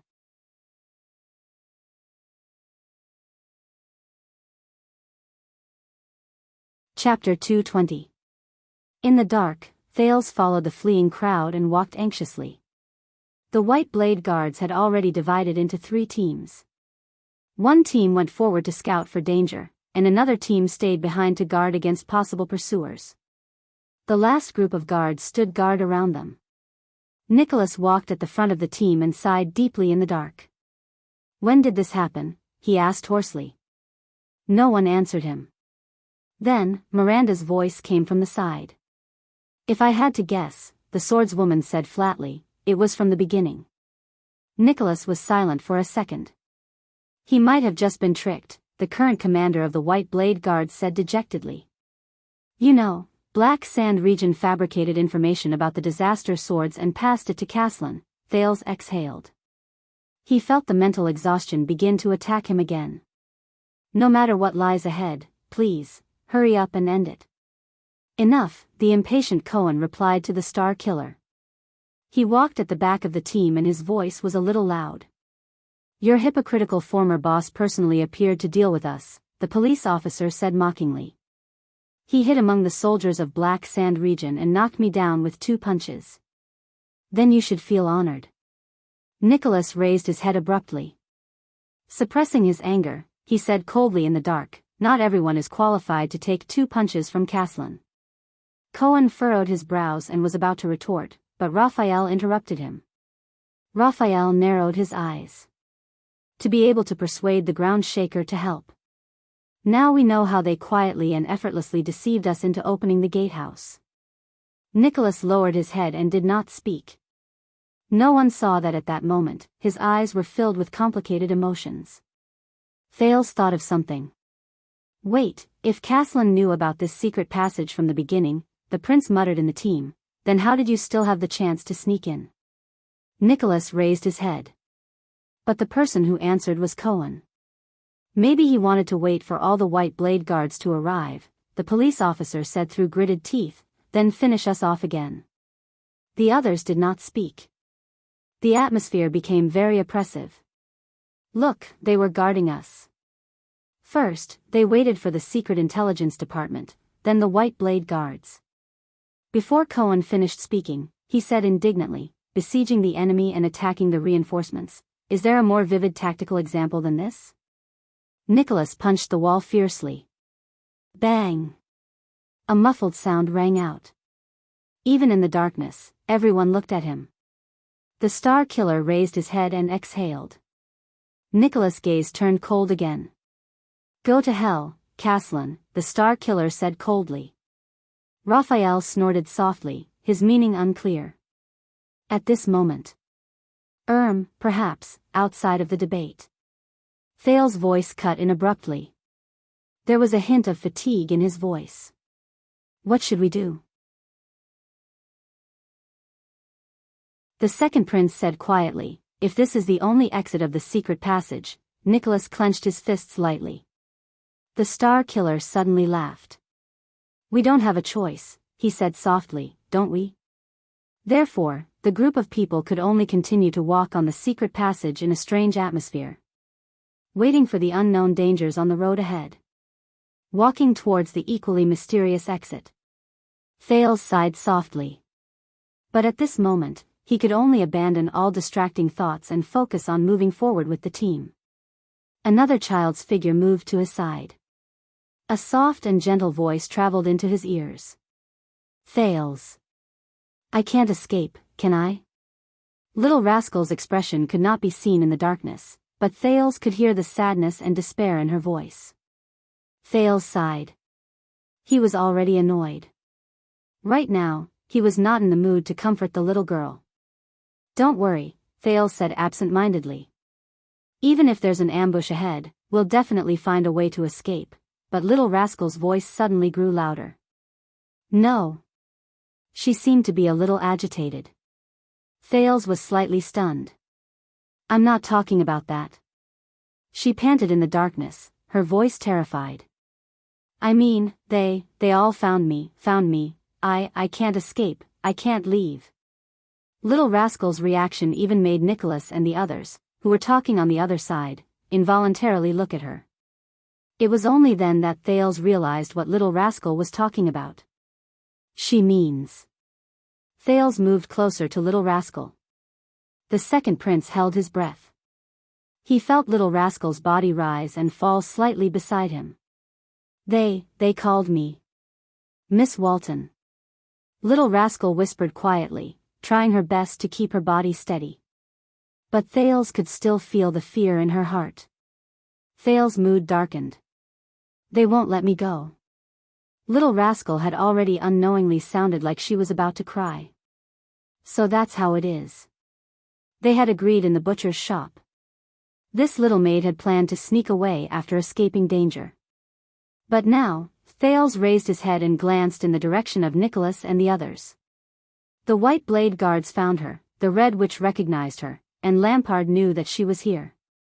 King Nuvan had not only left her a ring, an identity, but also a curse. A curse that once she joined the game, she could not leave it. The prince's heart was filled with sadness. Not only that. Thales immediately thought of the present after King Nuvan's death. Dragon Cloud City was in chaos. The Walton family's future was in jeopardy. The Cloud Dragon Spear might not be able to rule this city anymore. Extet, the kingdom of the Great Dragon with 600 years of history, was about to fall into an unknown whirlpool. Its future was uncertain, and its fate was uncertain. Also, Lampard was leading his army and vassals to pin the crime of assassinating the king on Thales' head, even though he was not completely innocent as the Prince of Constellation. He was continuing to carry out his conspiracy in the dark that no one knew about. What does that ambitious and ruthless person want to do? Where will he bring Dragon Cloud City, Extet, and the two powerful countries in the Western Peninsula? And these, Thales turned his head. In the darkness, he could vaguely make out the little maid's silhouette. Were these things really something that this little girl, who had experienced life and death in a single night and was sobbing softly in the darkness, could bear? Thales sighed softly. He felt Little Rascal's hand in the darkness. It was a pair of small, dusty hands, trembling and cold. Little Rascal's hand shrank slightly. "Are you afraid?" Thales asked softly, using his softest tone. Little Rascal's sobs stopped for a moment. "Yes." She nodded in the darkness where no one could see. "I'm sorry, but it's right to be afraid," Thales said flatly. Little Rascal's breathing suddenly froze. "I'm as afraid as you are," Thales' voice rang beside her ear. Little Rascal was stunned. "So we have to remember it." The prince recalled that night in Red Street Market. He could not help but clench his fists slightly. Remember this fear of being at the mercy of others, of being unable to make your own choices. "I hate this feeling," Thales muttered. "This disgust even surpasses the fear I feel." Little Rascal did not speak. She listened to Thales quietly. "So, try to hate it. Hate this situation where you have no choice but to become a Walton." Thales held her hand gently. "Then, you will no longer feel afraid of becoming a Walton." Little Rascal said softly, "Disgust?" Thales pressed his hand against hers. "Yes. It is precisely because of this disgust, to avoid this fear, to be able to choose freely one day, that we will become stronger," he said in an unquestionable tone. "No matter who you want to become, there is no need to be afraid. When you can face the future without fear." The prince took a deep breath. For some reason, at that moment, Lady Jine's figure actually appeared before his eyes. It was the day she wore high-heeled boots and strode valiantly into the Hall of Stars alone and arrogantly behind the king. It was the unique demeanor she had when she turned a blind eye to the countless gazes around her. Thales' pupils constricted slightly. "At that time, you will definitely not be controlled by anything, and will definitely be able to make your own choice." Little Rascal sniffed and fell silent. Thales, on the other hand, was lost in his own thoughts and did not speak. Soon, the first batch of white blade guards returned to meet up with them. When they heard their footsteps, Cohen and the others nervously unsheathed their swords. However, the other party brought a few strange pieces of news. "What? You didn't find anything?" Nicholas furrowed his brows. "No." One of the leading guards shook his head in the dark and answered his superior's question, "Whether it's an ambush, a trap, or someone in the open, we didn't find anything." We're already at the exit. The Star Killer furrowed his brows slightly. Is this normal? Raphael's voice came from behind. Nicholas shook his head. It shouldn't be like this, the commander of the White Blade Guards muttered. Caslin should know about this secret passage. Cohen's voice also came from behind. Could it be that he still doesn't know about this place? It's possible, Miranda said softly. Or he was delayed by something. Maybe they're lying in ambush outside the exit. Waya raised his eyebrows. His voice was filled with worry. Waiting to catch us all in one go. Thales exhaled through his nose and interrupted them with a sound. All right. The second prince felt a headache coming on. It's useless no matter what we say. Thales said dejectedly, no matter what's waiting in front of us, we only have one answer, don't we? They could only move forward. There was no way out.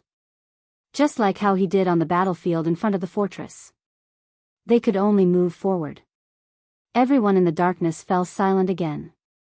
With an indescribable sense of nervousness, they continued on their way. For a few minutes, only the sound of hurried footsteps could be heard in the darkness of the secret passage. The pitch-black darkness, the dull and monotonous rhythm, and the fear in their hearts caused the atmosphere to become more and more solemn.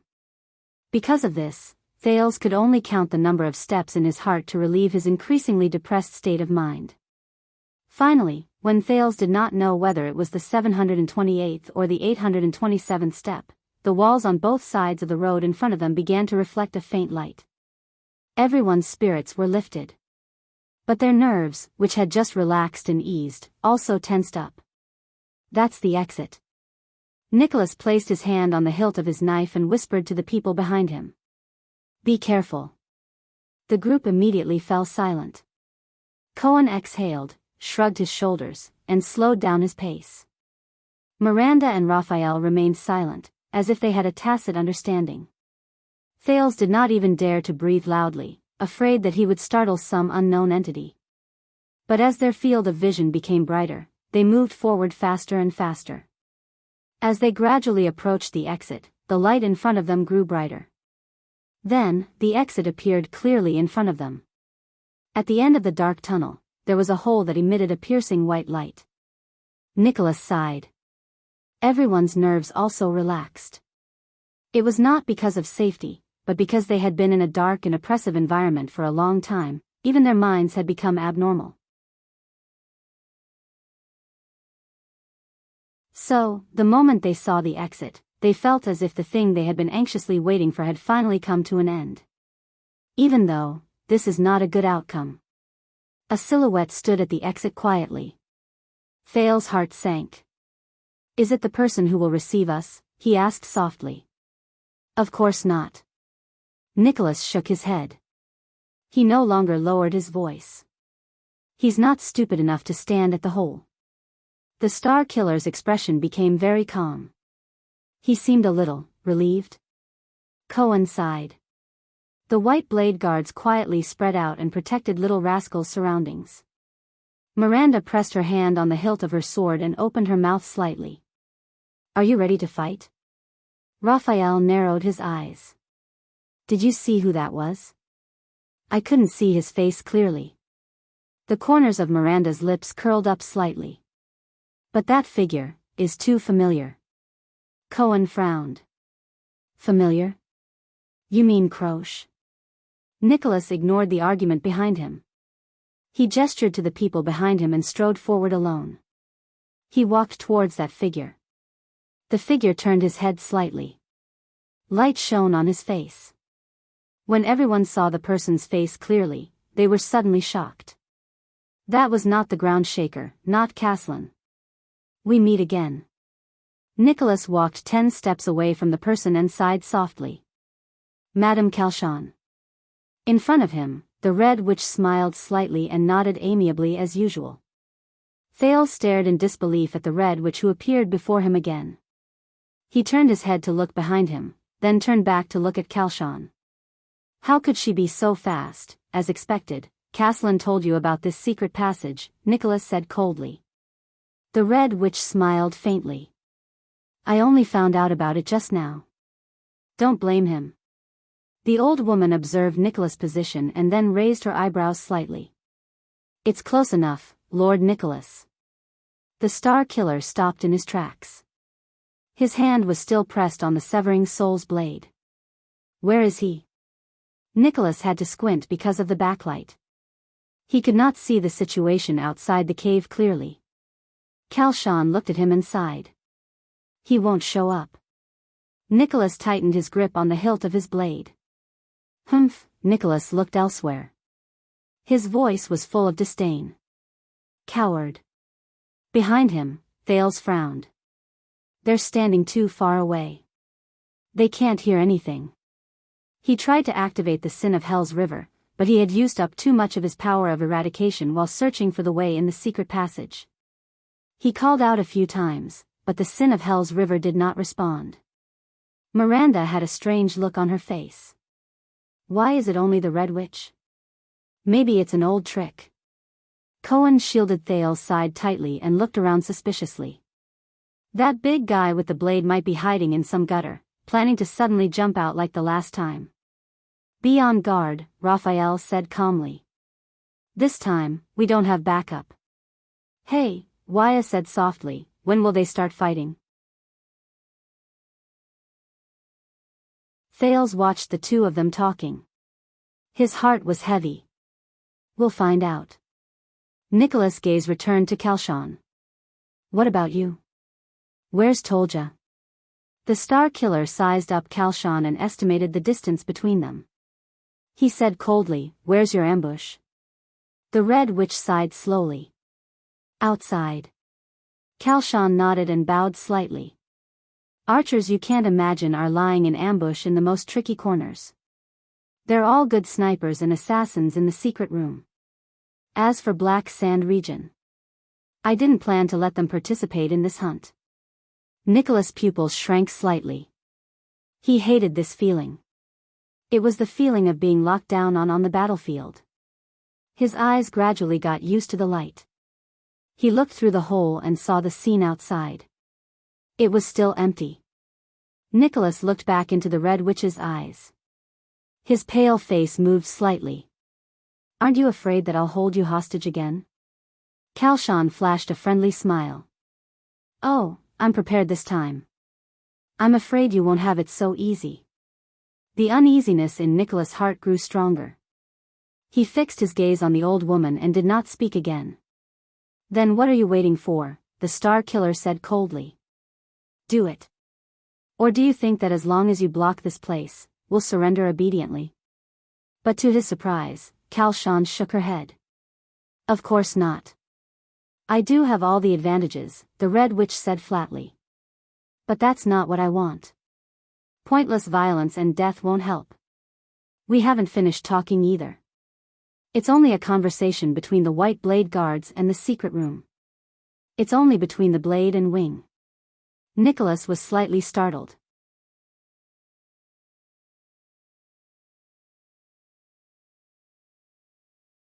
Chapter 221. Anti-theft, do not subscribe, change back later. If Thales were to make a list of most trusted people in the Constellation Court, Yodel, who never showed his face, would undoubtedly be at the top. From the escape from Red Street Market to the danger he encountered in Vine Manor, to the assassination in front of Renaissance Palace, the masked protector had risked his life to save Thales many times. The most recent time, he almost lost his life for Thales.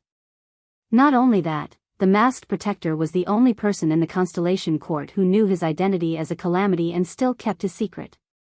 Thales especially cherished this. But now, when he heard Yodel's name in the kingdom of the Great Dragon, Thales realized that he knew very little about this mysterious secret protector of the royal family. He knew nothing about him, whether it was his appearance, age, background, personality, or experience. He could not help but be ashamed to admit that Yodel was more like a familiar stranger to him. Yodel had sacrificed a lot for him, but he had never cared about his condition. No, there is. Thales thought, Gilbert told me that Yodel and the 5 war generals of Extet have a deep grudge. For example, he stabbed the Fire Knight of Black Sand region, Tolja, in the back. This was also the reason why he could not come to Extet. And now, a roar of laughter came from the other side of the hall. It seemed like a dozen Northland nobles were playing some game. Thales then turned his attention back to the kind old woman in front of him. This old woman from Extet claimed that she was Yodel's. Thales sized up the old woman named Kalshan, trying hard to find similarities between the two of them other than the fact that they were mysterious. He hesitated and said, "Mother? Please do not doubt me. At my age, I will not joke about my son." Kalshan smiled and shook her head. Thales nodded awkwardly and looked at Putre for help. "What's going on? Who is this old woman?" But Putre still stared at the old woman with a vigilant expression. He shook his head slightly when Thales glanced at him. "I haven't seen him for a long time. I miss him a lot." Kalshan did not seem to care about the exchange between Thales and Putre. Her eyes were filled with nostalgia and love as she spoke. "That child has been a man of few words since he was young. He has a stubborn temper and is clumsy in expressing himself. It is really worrying when he is alone outside. During the days he served the royal family, he must have brought you a lot of trouble." Thales was stunned. Few words. He had a stubborn temper. Poor expression. The silent figure of the masked guard appeared in front of him.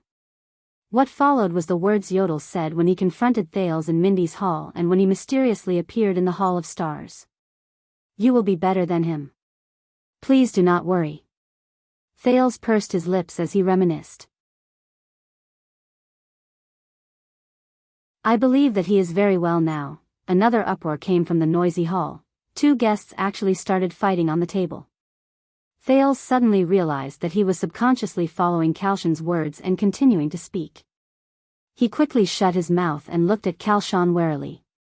However, the other party still smiled in a friendly manner. "I'm relieved to know that he's doing well. Please forgive his shortcomings. After all, as a mother, I still understand my child." Kalshan nodded in relief. Then, she sighed and said, "Little Yoder has a rare kind heart." Thales flashed an ugly smile.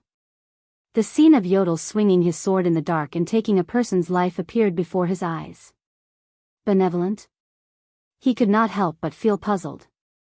Yodel's mother? Why is she in Extet? This old lady, wait a minute. Old lady? A memory flashed through his mind like lightning. Ah! Thales looked at Kalshan. He shuddered and cried out in surprise.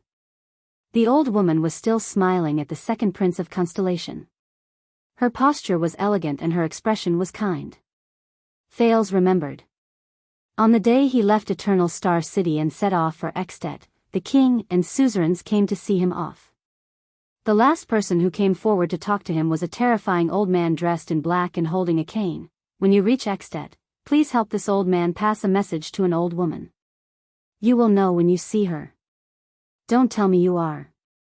Thales widened his eyes. Kalshan was still smiling kindly. I'm sorry, but, seniors seem to have mentioned something related to you." Thales realized that he had lost his composure and said embarrassedly, "You know, senior?" The old woman, Kalshan's smile became even brighter. "Let me guess, is it a sinister old man who likes to hide in the dark and wears black all day long? I heard that he has started using a cane in recent years." Thales frowned. "Do you know Murat?"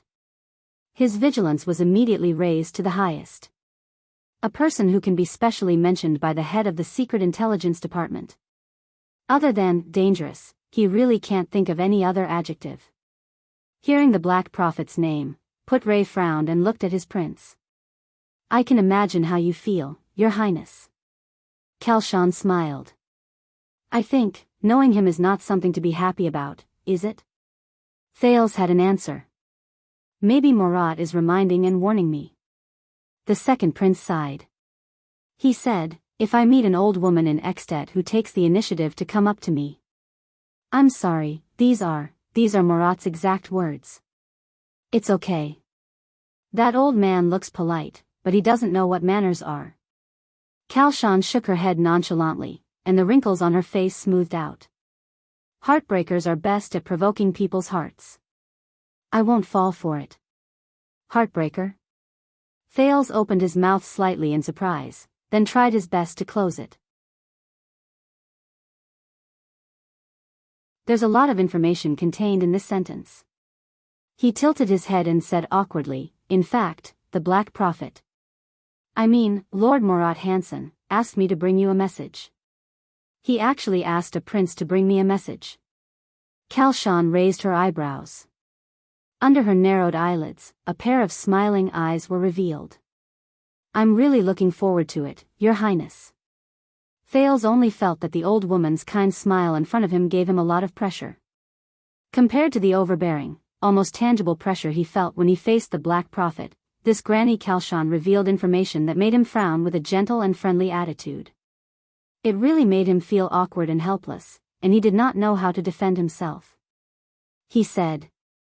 Thales laughed dryly. Don't cross the line.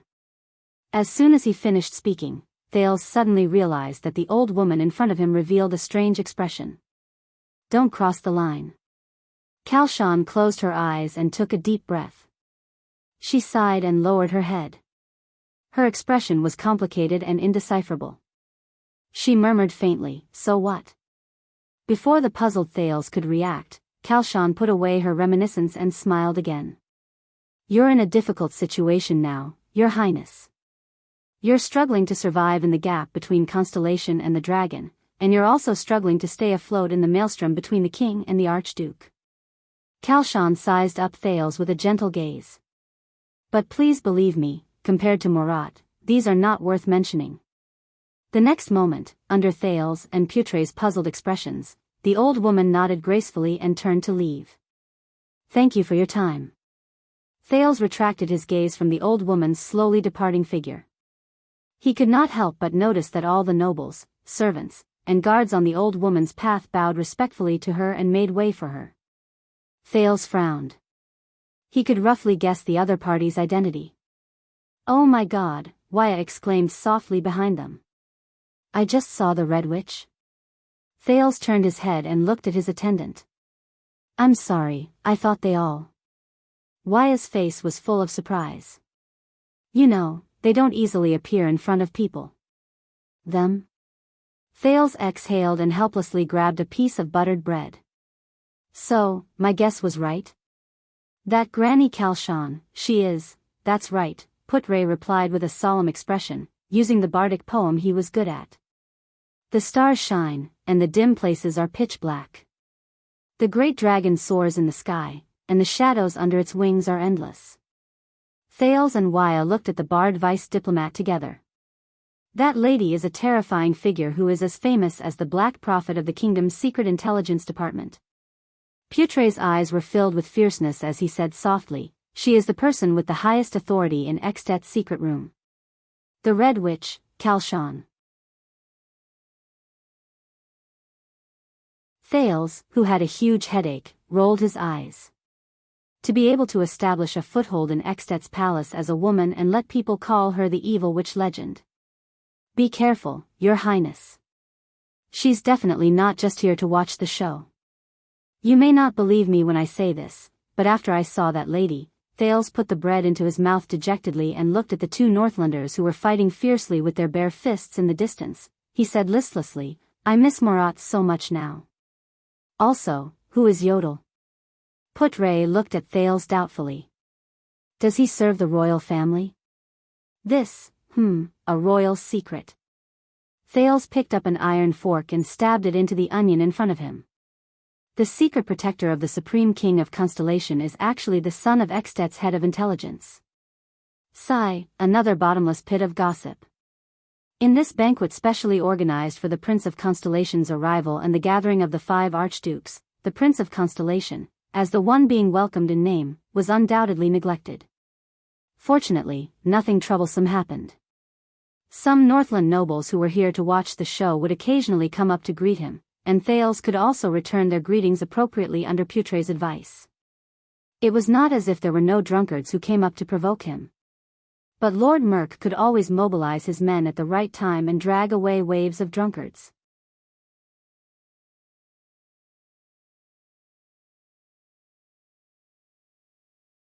Chapter 222.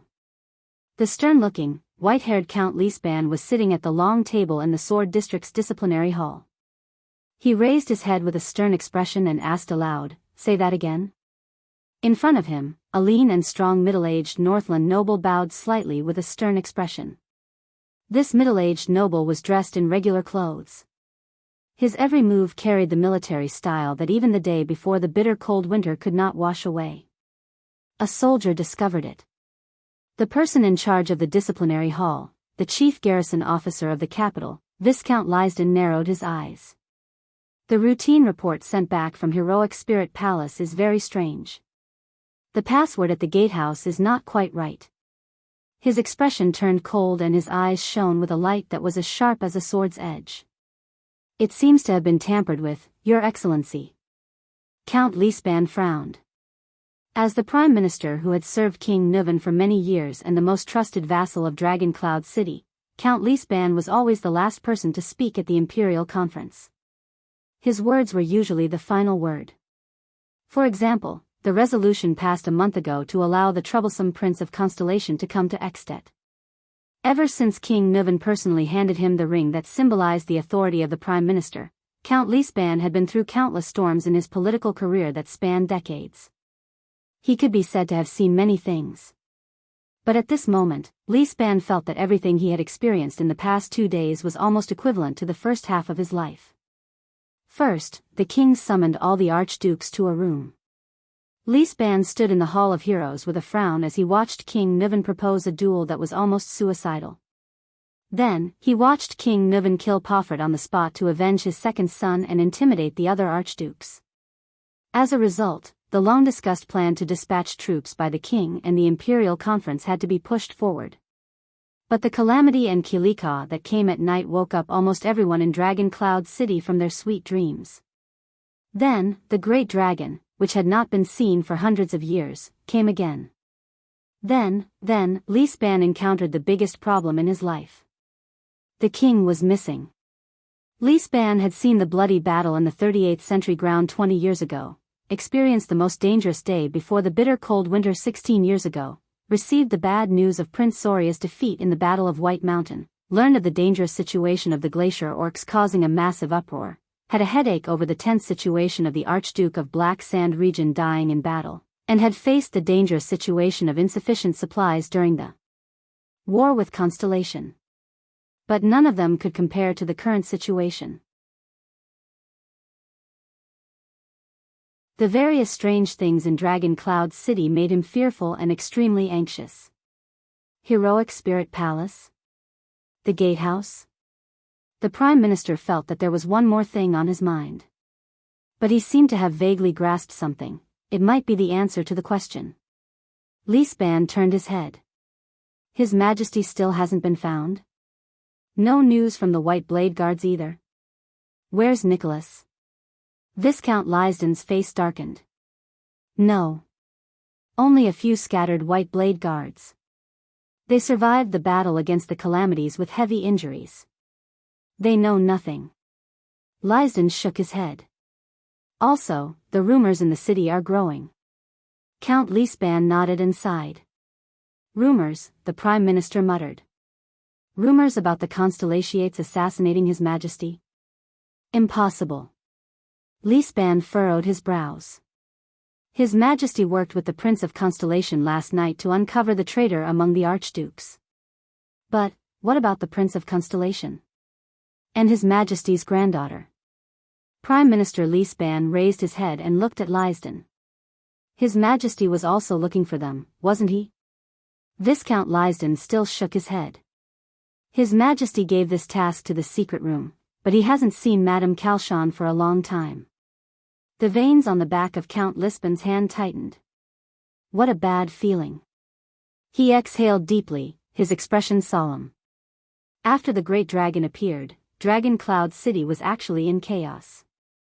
The Prime Minister raised his head. Is there anything else unusual? Yes. Viscount Lisden's eyes shone. The number of patrols. At that moment, the gazes of the two high-ranking officials moved simultaneously. Go on, Count Lisban said flatly. The chaos in the city has not ended, and the martial law around Shield District has not been lifted. But, Viscount Lysden said cautiously, 2 disciplinary officers under me reported that they saw at least 2 patrols coming out of Shield District. I have already sent people to investigate, he said solemnly. Lysban did not speak. But the clues were already connected. The password of the gatehouse is not that easy to tamper with. The Prime Minister frowned.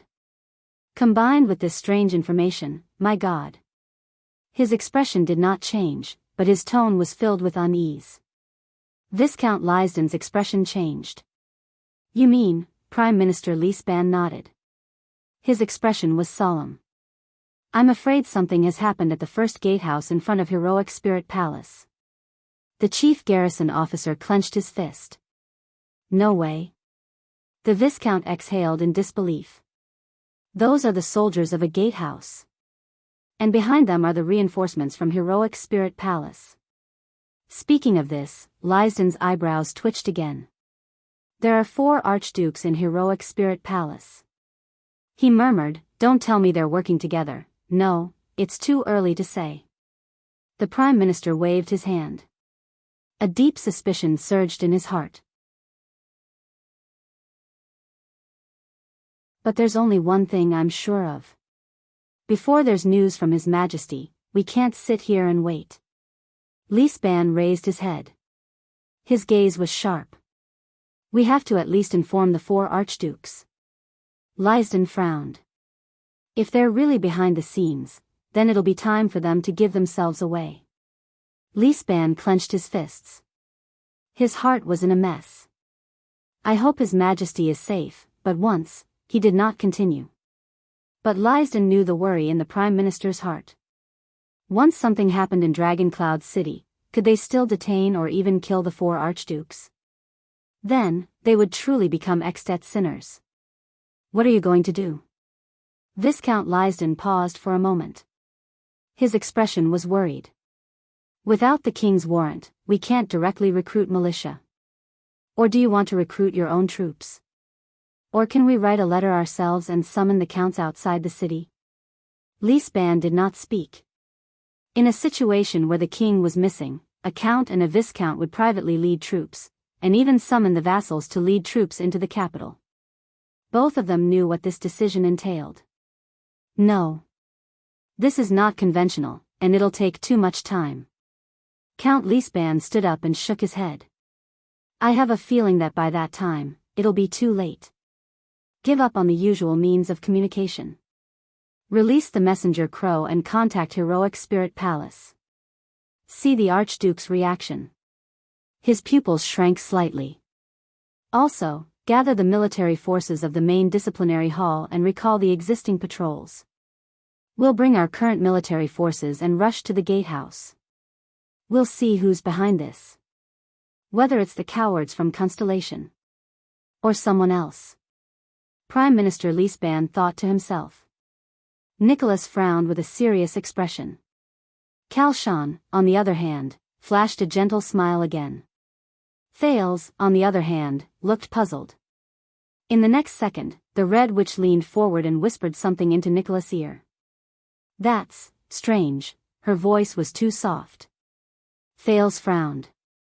The Red Witch was speaking in a whisper, and he could not hear her clearly. But this did not stop him from seeing Nicholas' back suddenly tremble. His guarantee, is it? Kalshan's voice was intermittent. Thales felt as if there were countless ants crawling over his heart, this feeling of only listening to half of what she said, it's really annoying. Nicholas froze for a moment. Then, the Star Killer sighed and leaned over to the Red Witch's ear. He also whispered something into her ear. He still has blood, Thales sighed. He still did not hear anything. Compared to Thales, who could eavesdrop, the people standing a distance away from the two felt anxious. They watched anxiously, but did not dare to act rashly. Are they going to drink? Cohen raised his eyebrows and mocked. But just as he finished speaking, the masters of the secret room and White Blade ended their conversation. Nicholas turned around and absent-mindedly walked towards the others. The Red Witch raised her head and smiled at the group. Then, she bowed slightly, turned around, and left the cave. Watching the two separate, Thales had inexplicable questions in his heart. What's going on? The White Blade Guards and the secret room, what are they? At that moment, Raphael, Miranda, Cohen, Waya, Ralph, and the other White Blade Guards all looked at the Star Killer with puzzled expressions. But Nicholas only had a stunned expression on his face. This kind of Star Killer is rare, Thales thought in his heart. What happened? Thales could not help but ask, are they going to trap us here until we die? Nicholas suddenly snapped out of his daze. Let's go. The Star Killer raised his head and swept his gaze over everyone. We are safe. The secret room has retreated, he said in a flat tone and absent-mindedly, and for some reason, the people from Black Sand region did not appear. Raphael raised his eyebrows and walked forward. Why did she leave? The young man from the kingdom's secret intelligence department cautiously observed his surroundings and secretly held the hilt of his sword. Where is Caslin? Nicholas subconsciously let out a cold laugh. She let us go. The Star Killer shook his head. As for Caslin, I don't know. Thales was slightly stunned. Let us go? He stared blankly at the empty cave entrance and blinked, as if he could not believe it. How is this possible? Cohen slapped his head and looked serious. Oh, she let us go, but in the next moment, the police officer's expression changed drastically. What? He opened his mouth wide and his expression became exaggerated. Let us go? Cohen widened his eyes. What did you do? Nicholas raised his head and forced a disdainful smile. I showed her my handsome face. He looked at Cohen and mocked him coldly, then her heart softened. Cohen blinked his eyes in confusion and looked at Miranda and Raphael for help. Miranda raised her eyebrows. You don't know how to tell jokes, Your Grace. Miranda sighed. You don't have to force yourself. Nicholas' smile disappeared and he snorted coldly. Thales pursed his lips. He looked at Raphael's thoughtful expression and asked, What did you say to her? Nicholas raised his head and looked outside the cave entrance, at the northland sky. He exhaled with an indecipherable expression. His expression was subtle and complicated. We made a deal, the Star Killer said slowly. We made a deal. I offered a bargaining chip to the secret room in exchange for our freedom, he murmured in a low voice. Thales was shocked. Bargaining chip? What bargaining chip? What did Nicholas say to the Red Witch? What kind of price would make the secret room give up on the heir of Constellation and the heir of the Northern Territory? Give up on the Walton bloodline of Dragon Cloud City? But Nicholas only shook his head. A very big bargaining chip. A bargaining chip that he did not know whether it was good or bad. Nicholas thought in a daze.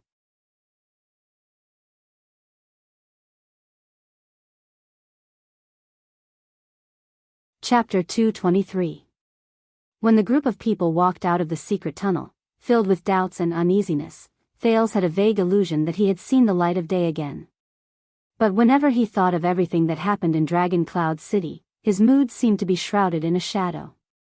The assassination, conspiracy, and betrayal became more and more tainted, and he could not get rid of it. He was sent to put an end to the potential war between the two countries. But, Nuven's head, which had rolled on the ground, and Lampard's rough and cold face appeared before Thales' eyes. He could not help but hold his breath. The second prince raised his head and looked at the grey northland sky, but only felt even more lost. What's the next step? Miranda was still vigilantly looking around. In a remote and narrow corner of the city, the mottled stone wall was full of traces of time and weather. She turned to the Star Killer and said, Your plan? To find the vassals who are still loyal to the Walton family? But Nicholas only stared at his weapon with a serious expression. He turned a deaf ear to her words, as though he was still immersed in the negotiation with the Red Witch. The one who answered her was Raphael. Dragon Cloud City is still very dangerous, even for the Walton family's vassals. The young man from the Secret Intelligence Department frowned. We can't just show up like this. His Highness' safety is our first priority. It concerns the stability of Constellation, Wuxia interrupted and sighed. Right now, all the Northlanders in Dragon Cloud City are looking for him. In a few days, all of Extet might join in. We are such a large group of people. Thales sighed. Ralph patted his shoulder. The latter shook his head at Wuxia with a stern gaze. Wuxia did not continue, but he still glanced at the white blade guards. His face was filled with deep worry. Thales felt many gazes on him, intentionally or unintentionally. He understood what Wuxia meant. These white blade guards were Northlanders after all. Maybe they had a common enemy, maybe their goals and interests were temporarily the same, but they were not on his side after all. Getting out of trouble and finding a chance to part ways with them, this was the safest thing to do. The common crisis made the Constellations and Northlanders temporarily work together. But after escaping danger, the tension of hostility seemed to have returned. It could be seen from their clear formation. And the reason the white blade guards are here. Thales turned his head and met Little Rascal's gaze. It was a pair of confused and nervous eyes that didn't know what to do. Thales was momentarily stunned. The silent Nicholas seemed to have finally snapped out of his daze. He raised his head, narrowed his eyes, and looked forward. We'll think about these things after we've settled down. The Star Killer exhaled a long breath. The people who will receive us will be here soon. Let's go to the shelter first. Thales frowned. Shelter? From the moment we arrived, this city has had a lot of opinions about the prince. Cohen also revealed a puzzled expression. Not to mention, after such a major incident, who can still protect us in Dragon Cloud City? Raphael shook his head, his expression deep. For some existences, no matter how big the matter is, it's just a dispute between mortals. Thales was instantly stunned. The next moment, a sturdy figure appeared at the corner ahead. The group immediately entered a state of alert. But Nicholas waved his hand and asked them to remove their guard. We're on the same side, the Star Killer said briefly, then glanced at the newcomer with a complicated expression. It was a burly man with a crew cut. Thales couldn't help but narrow his eyes, trying to see who it was. That person seems a little familiar, that's, Thales' heart skipped a beat. Shock and astonishment surged in his heart. Merc?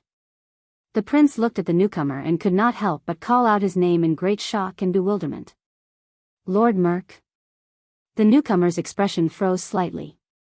The former king's administrator of Dragon Cloud City, the criminal exiled by King Niven himself in the Hall of Heroes, Lord Byrne Merc walked towards them with a warrior's gait. He looked at the Prince of Constellation, who had witnessed the tragedy in the Hall of Heroes, with a complicated expression. His Majesty has stripped me of my position and title. You might as well change the way you address me. Merc exhaled and said in a low voice, Good day, Prince Thales. Many images surged into Thales' mind. Alex's twitching body and her limp hands. Merc's tearful confession as he knelt on the ground. King Niven's roar filled with hatred and pain. Merc held his daughter, who was no longer breathing, and staggered out of the hall absent-mindedly. You. Thales felt suffocated. He opened his mouth, but the words were cut off when they reached his lips. He saw Merc's gaze. The former administrator's expression was calm, but his eyes were a lifeless gray. It was as if there was nothing else in the world that could pique his interest. Thales suddenly thought of another pair of eyes, Black Sword's eyes. It was strange, but Thales had this feeling. The former king's administrator looked at Little Rascal behind Thales with a complicated gaze. Little Rascal did not seem to expect to see the former administrator here. She seemed to have remembered something and lowered her head subconsciously. Merc shut his mouth. His expression was gloomy, and he did not say a word. Nothing unexpected happened? Nicholas walked forward and clasped Merc's hand tightly before he released it. Merc shook his head but did not say a word. Please come with me. Merc looked at the group of people with a calm expression, turned around and walked back. Try to be quiet and respectful. Cohen looked at his surroundings, and doubts arose in his mind. There was no one around. The dilapidated walls and floor tiles, the unswept snow and withered branches looked like the backyard of a noble's house that had not been cleaned for many years. Respectful?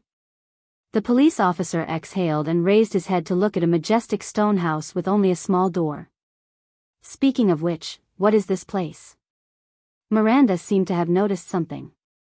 She raised her index finger to her lips and gestured for him to keep quiet. Just do as I say. Cohen raised his eyebrows and followed the group forward. Thales turned his head and looked at Nicholas anxiously. Why, the Star Killer's words were stuck in his throat. I know what you're thinking. Nicholas lowered his head. He looked at Merc's back with a subtle expression. Yes, King Niven exiled him, and the Star Killer immediately raised his head. His gaze slowly became firm. But Burn Merc, he was, or at least was a white blade guard. Thales frowned. He's still loyal to Walton? Nicholas shook his head. He's loyal to his creed. The Star Killer sighed. No one knew what he was thinking about. No matter what happens, this has never changed. This is also the reason why we, the White Blade Guards, are here. Thales was slightly stunned. He remembered the scene when the 4 White Blade Guards hugged each other's arms and surrounded him and Little Rascal under the crossbows of Black Sand region. He sighed softly. Thank you, Lord Nicholas. There was a barely discernible emotion in Thales' tone. And thank you, White Blade Guards. Nicholas raised his eyebrows slightly. If you really want to thank me, strange boy, then return the favor. The Star Killer and Thales' gazes met in the air. One day, when you sit on the throne, then return the favor. Thales did not speak. He only smiled faintly and followed the group into the small door of the stone house. Be careful. Thales heard Waya whisper to Ralph from behind him. God knows what this place is, and God knows what's waiting for us in front. Ralph let out a muffled snort that was hard to decipher. It seemed to be a little disdainful. The stone house was very spacious. It seemed to be a large back hall, but the lights in the hall were dim. The lighting was not from the chandelier, but from the layers of portable everlasting lamps hanging on the wall. Thales could not adapt to the sudden darkness for a while. He widened his eyes and tried to see his surroundings clearly. There was a thick smell of lamp oil in the air. Thales thought, with this thick smell of eternal oil, it seems that the owner of this stone house is either rich or of high status. Raphael seemed to be very familiar with this place. He walked into the darkness ahead, and when he came out again, his hands were already covered with bandages and medicine. He casually tossed one of the rolls of bandages to the puzzled Cohen, and carefully handed a bottle of medicine to the stunned Miranda. Treat your wounds and recover as soon as possible. Raphael pointed at the wound on Cohen's body, which was tightened with his power of eradication. His expression was solemn. Our battle is not over yet. This is the sanctuary? What is this place? Waya narrowed his eyes and looked at the stone walls and floor tiles around him. His hand was still firmly on the hilt of his sword. Wait, I think I've seen buildings of this style before. At this moment, 2 figures appeared in the darkness ahead. Your Highness. A younger figure walked forward quickly. There was a smile on his face, and his voice was filled with uncontrollable excitement. Thank you, gods, for your safe return. Thales was stunned. You are Willow? It was the new recruit they brought with them at Broken Dragon Fortress. The one who was almost hanged as a deserter. Your Highness, you. The other figure, who was slightly more mature, sighed in relief.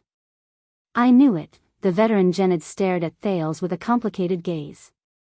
I knew it. Thales looked at the 2 familiar people in the Constellation diplomat group and felt as if a shackle had been lifted from his heart. You. Thales looked at the group and thought of something. Where are the others? As soon as he finished speaking, another familiar voice came from the darkness ahead. Looks like everything went smoothly. Thales's heart trembled. He immediately blurted out, "Putre." Under everyone's gazes, the experienced and knowledgeable vice diplomat of the Constellation Diplomat Group, Lord Nemain Putre, came before them. The thin man still held his pipe in his hand. He seemed very calm, but even though his pipe was filled with tobacco, it was not lit. "Your Highness." Putre flashed a faint smile, but there was a hint of gratification in his tone. "I'm very happy to see you return safely." Thales stared at his vice diplomat quietly. A few seconds later, he flashed a smile and exhaled. "I'm also very happy to see you safe and sound." The prince let down his guard and said with a smile, "Your Excellency." Putre nodded and turned to look at the young man from the Secret Intelligence Department. "Were there any accidents in the gatehouse?" The vice diplomat asked faintly. "There were some accidents." Raphael's expression changed slightly. "But, it's settled." Thales thought of something. Putre and the people from the Secret Intelligence Department, they seem to be very close? "That's good." Putre looked at Nicholas and Merc and nodded slowly. "Thank you for your hard work." Nicholas snorted coldly and turned to leave. Merc, on the other hand, nodded emotionlessly in response. Thales frowned. "He's also very close to the White Blade Guards. Try to rest for a while." Putre did not care about the White Blade Guard's indifference. He forced himself to give the prince a meaningful smile. "We still have a long journey ahead of us." Thales gave him a deep look and raised his eyebrows. At that moment, he had a lot of things to say and many questions to ask. The calamities, the dragon, Black Sword, Nuven's death, Lampard's conspiracy, Shadow Shield, the secret room schemes, the strangeness of the Secret Intelligence Department, the secrets of the White Blade Guards. But when these words reached the tip of his tongue, they stopped abruptly and turned into an empty sigh. Thales' expression darkened. Along with nervousness and apprehension, fatigue and drowsiness attacked him again. "It's not over yet, right?" The prince turned his head with a complicated expression and looked at Little Rascal, who was surrounded by the White Blade Guards. He said dejectedly, "This nightmare." Putre looked at him quietly and did not say a word. He could only sigh silently in his heart. "It will end," the vice diplomat said flatly. "A nightmare is also a dream." At this moment, a young girl dressed in a silver-white robe walked forward slowly. Her expression was solemn and respectful as she bowed slightly to the people of Constellation. Thales was slightly stunned. He saw the pattern on the girl's robe clearly, a crescent moon. "The High Priestess wants to see him," the girl said softly. Her voice was hollow and seemingly emotionless. Raphael raised his eyebrows. "Who?" The girl did not speak. She only quietly cast her gaze at the crowd. After a full 3 seconds, Thales realized that she was looking at him. "Why?" Putre frowned. "His Highness, the High Priestess request is God's will." The young girl turned to the side and raised her hand behind her in an inviting manner. Thales was immediately stunned. "Huh?" Perplexed, he asked the people around him, "What will it be?" Putre pursed his lips. He wanted to say something, but stopped. He seemed a little worried. But even without his explanation, Thales recognized this place. His eyes had already adapted to the dim light.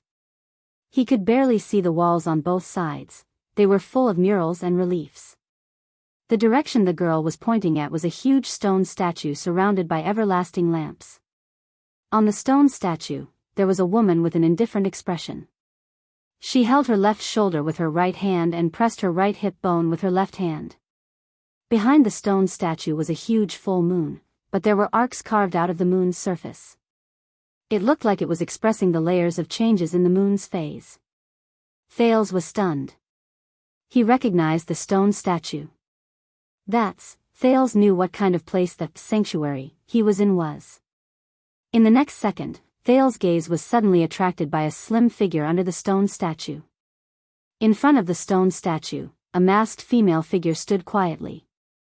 She wore a silver robe, and the robe was embroidered with a crescent moon and a full moon. Just like the bright moon goddess statue, Thales also recognized the woman. It was the woman Thales had met once in the Hall of Heroes. The woman who had witnessed the duel between King Nuvan and Pofret. The high priestess of Bright Moon Temple, Jul Holm. She was quietly looking at Thales with a pair of beautiful, emotionless eyes behind her veil.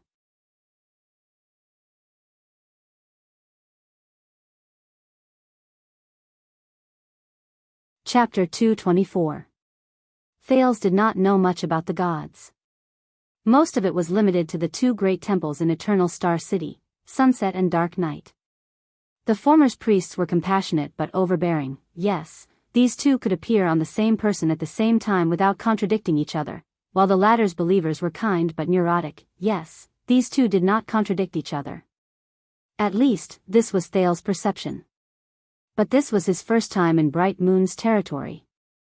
Northland's Bright Moon Temple. Thales approached High Priestess Holm cautiously with a face full of suspicion.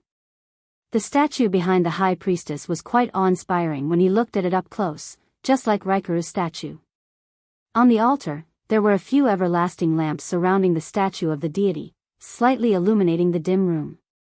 The High Priestess' face was still hidden behind a veil. A pair of clear eyes stared at Thales with a strange color. Her emotions were unclear. Thales felt a little uneasy when he was stared at by those clear eyes. He turned his head subconsciously, only to see Putre, Nicholas, Merc, and the rest retreating to other rooms. Little Rascal was dragged into another room by the White Blade guards, occasionally turning her head to look at him. All right. Looks like it's just me and her. Thales turned his head back and took a deep breath, preparing to face the mysterious priestess. But when he looked up, he saw the Bright Moon Goddess statue behind High Priestess Holm. The Bright Moon Goddess' emotionless stone eyes seemed to be staring somewhere else, indifferent to everything around her. It was completely different from the Sunset Goddess statue in Eternal Star City.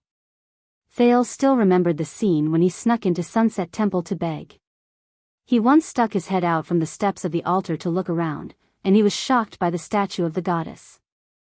The eyes of the Sunset Goddess seemed to be vigilant all the time, closely watching every person who saw her statue. Of course, Sunset Temple was much grander than this shabby. Thales observed the decorations around him and could not help but stick out his tongue. Bright Moon Altar. You are confused. Thales was startled and suddenly realized that High Priestess Holm was talking to him. The High Priestess' tone was almost the same as when she presided over a duel. Her voice was ethereal and emotionless. Holm's eyes were still locked on him. Compared to the High Priestess Licia of the Sunset Temple, this High Priestess lacked an overbearing aura. Instead, she had a unique aura of quietness and hibernation. Thales opened his mouth slightly. With countless questions in his heart, he answered tentatively, I am indeed so. High Priestess Holm did not speak. She continued to stand quietly under the Bright Moon God statue. Her temperament and the atmosphere of the god statue behind her actually matched very well. Thales frowned. His eyes darted around the altar, and he could not help but say, actually, he could not go on. Holm interrupted him coldly. Have you ever seen a god? Thales raised an eyebrow. Oh my god. He really wasn't in the mood to discuss this right now. Outside the temple, Lampard, the Walton family, Extet, and Constellation had a whole lot of trouble waiting for him. When he thought of this, Thales sighed. I'm sorry, but the High Priestess did not seem to want him to speak. Since an unknown period of history, when all living beings in the mortal world began to compete with each other for their own insignificant lives, the concept of gods has existed in the minds of mortals, Holmes said flatly. Thales was slightly stunned. What? High Priestess Holmes' eyes shone with the color of clear water, and her voice was tranquil and natural. In the history of the mortal world, the first batch of gods were closely related to the images in the hearts of mortals, she said softly. Holy Sun, Bright Moon, Dark Night, Mountains, Sea Shepherd, Harvest, Desert. Thale's eyelids twitched. From the mysterious temple to the legends spoken by the people, he had heard a few of them. These gods do not have their own names. They do not have names that can be called by the mortals, and they do not have names that can be understood by the mortals, the high priestess said slowly, but her next sentence took a turn. But do these gods really exist? Thales was shocked. What the hell? In the face of the high priestess' baffling question, he looked at the stone statue and the altar behind the high priestess, then at the high priestess' veil. He was a little troubled about how to answer and how to quickly escape.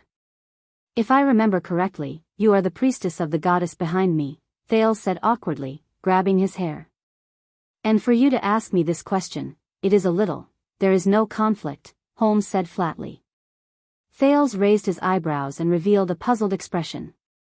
High Priestess Holm turned her head and glanced at the stone statue behind her. The gods that mortals believe in and the gods themselves are not the same thing. Huh? Thales was stunned again. The gods they believe in are not the same as the real gods. Should this be something a high priestess, or even a high priestess, the spokesperson of the gods in the world should say? Why does it sound so reactionary? High Priestess Holmes said softly, have you ever wondered why the bright moon behind me has the image of a human? Thales' eyebrows twitched slightly. He looked at the stone statue behind Holm. The goddess' expression was still cold and indifferent. Why? He asked involuntarily. Holmes' veil trembled slightly. As she spoke, it vibrated. Do you know the bright god? The bright god? Thales thought of something. Wait, I've heard of this name. Holm did not let him continue. The supreme god of light, Lo Sophia. The head priestess of the Bright Moon Divine Hall said indifferently, she was once the only true god recognized by the entire empire, the creator of the world, the supreme god among gods. It wasn't the earliest recorded god in the mortal world, but it was certainly the most widely spread god among the humans. When the war between the humans and the orcs broke out, its name was sung among the first batch of human believers of the god. For 1,000 years, until the ancient empire disappeared and completely collapsed, the rise and fall of the Bright God Church was interspersed in human history, witnessing the independence, unification, and expansion of humans. Thales listened to Holmes' history lesson in embarrassment. He was a little dazed. Usually, he would be very curious and interested. But now, God. Is there a better way to politely express something like, I'm hanging up or I'm going offline, face to face? High Priestess Holm did not seem to care about Thales' embarrassment at all. She only continued to speak. That's why humans look like gods. She did not seem to care about Thales' embarrassment at all. She continued to speak, that's why humans look like gods. She lowered her head and looked at Thales. Do you believe it? Thales was startled again. He shrugged. As he thought of a reason to escape, he answered perfunctorily, I don't know. However, the other party did not seem to want him to answer. The truth is, when the Bright God Church fell apart with the fall of the ancient empire, the glory of the supreme bright God gradually dimmed. Holmes' voice gradually became softer, as though she was brewing a wave of emotions. Even humans themselves rarely mentioned the existence of the bright God. The high priestess shook her head slowly. She seemed to be a little mocking and emotional. If gods really exist, if they really are the creator of all things in the world, why would they allow such a thing to happen? Thales frowned slightly. So, gods don't exist? He spread his hands and asked tentatively, all the gods are imagined by the believers? All right, it's a very interesting point of view. I understand. I still have something to do, so I'll first. But Holm interrupted his attempt to stop the conversation again. You're not listening to me. Thales shrugged helplessly. All right, but is it really okay to talk about these things to a child? High Priestess Holm shook her head and said flatly, you and I both know that you're not a child. This simple sentence suddenly made Thales nervous. The High Priestess continued softly, do not look down on something just because it is inconspicuous or not related to the current priority. From the moment you embarked on your journey, every inconspicuous detail could be an opportunity to dominate your future. The statue, the dagger, the shawl, the fangs, the brooch, the messenger crow, the statue, the glasses, the bloodline. High Priestess Holm narrowed her eyes. Every detail. I believe you have a deep feeling about this. Thales frowned. He sensed something unusual from the High Priestess' words. 3 seconds later, Thales sighed helplessly. I really don't have time. We're still running for our lives, aren't we? But, so, he asked weakly, what is a god? Holm raised her head slowly and stared at the stone statue behind her. The gods that believers believe in are only their own gods. All right. If I really have to ramble on and on about these things, Thales took a deep breath. The second prince raised his head, braced himself, and said seriously to the High Priestess, so, the real gods are different from the gods in faith? Is this what you want to say? Holm did not speak. She only stared at Thales quietly. Thales returned her gaze, trying his best not to think about his current predicament and problem. It was very strange. During the process of meeting the High Priestess' gaze, the heavy feeling in his heart slowly dissipated. A few seconds later, Holmes spoke softly. Mortals often use their own limited imagination to understand the gods in their hearts. There seemed to be a kind of magic in the High Priestess' eyes that attracted Thales' gaze. Those are the gods that they look forward to, fear, loathe, revere, love, and worship. At that moment, Thales had the illusion that the High Priestess' eyes were shining. According to what they know, mortals endow the gods in their hearts with all kinds of existences and definitions, from their images to their actions, from their deeds to their personalities, from their birth to their end. They even give them names similar to mortals. Holm narrowed her eyes slightly. With one hand on her shoulder and the other on her hip, she struck a pose similar to that of the goddess behind her. For example, Errol. Thales frowned slightly. So, he stared at the statue behind the High Priestess. Curiosity welled up in his heart. Does the bright moon goddess have a name? Are there other gods? Sunset? Dark night? Master of mountains? Holmes shook her head slowly. To be given a mortal name by mortals in the hearts of the people, and then be called out by the mouths of the people in unison, this is a connection with extraordinary significance. In the known records and long history, only 2 gods have accepted, or rather, been willing to accept this connection.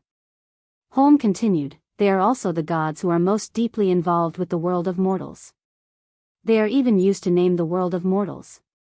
Thales was stunned again. A mortal name, that is called out by the people is an extraordinary connection? For some reason, at that moment, he suddenly remembered Asda's words. When you become a mystic and find your own name of origin. Mortal name. Thales' eyelids twitched. Why do they all emphasize the importance of names? His curiosity was suddenly piqued. 2 gods with names, mortal names? The second prince scratched his head. All right, one of them is Errol. I know this, it's the Errol world. Then, who is the other one? You are not listening to me, High Priestess Holm repeated coldly. She had no intention of satisfying his curiosity. Thales narrowed his eyes. But this time, in front of the High Priestess, the prince felt as if he was being lectured by a teacher. Why are you so stupid? Before he could react, Holm had already continued to speak. Mortals portray gods in their own image because that is the scope of what mortals know, the High Priestess said flatly. Faith is born amidst countless feelings of love and hate. People who believe in gods gather in groups, connect with each other, resonate with each other, entrust their hearts to each other. Churches, temples, altars, and rituals are built one after another. Holm raised her hand and gestured at the temples around her.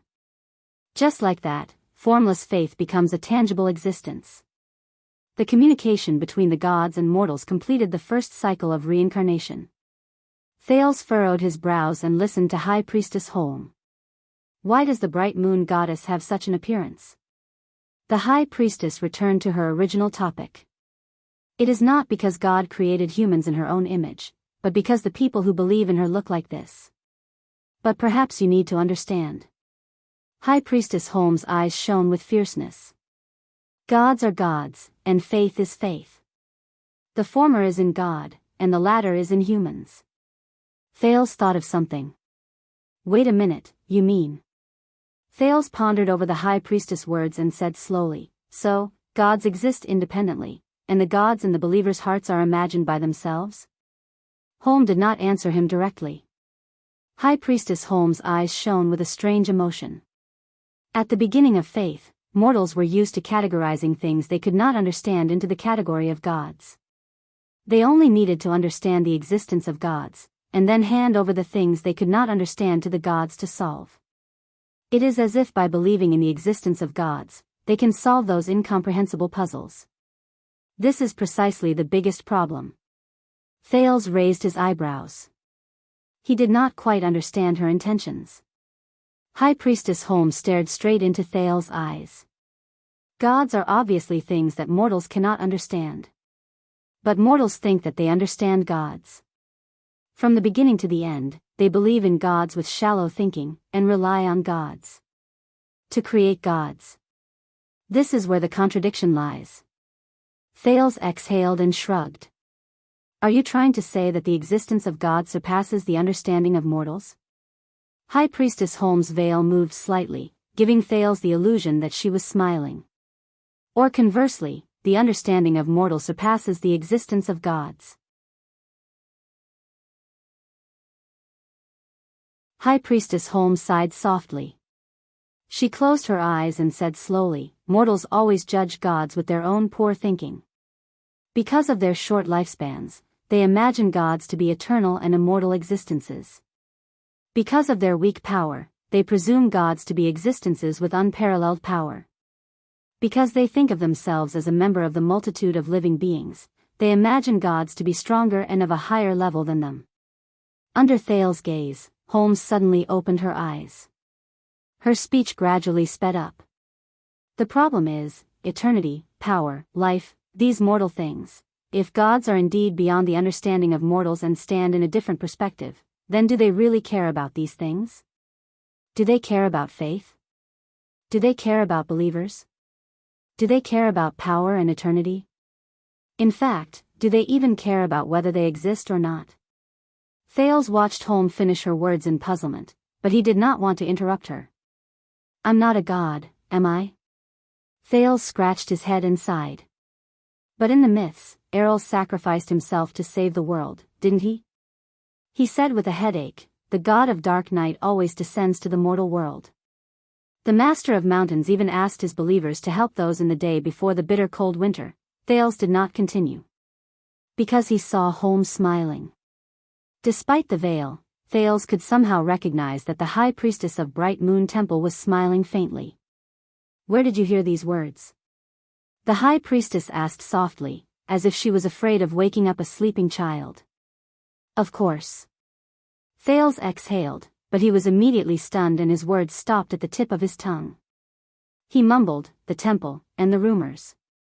Thales raised his head and asked tentatively, but this is the understanding of mortals, right?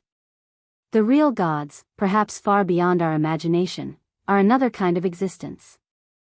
Holmes inhaled slowly. Her veil trembled slightly. Believers always exist before their gods.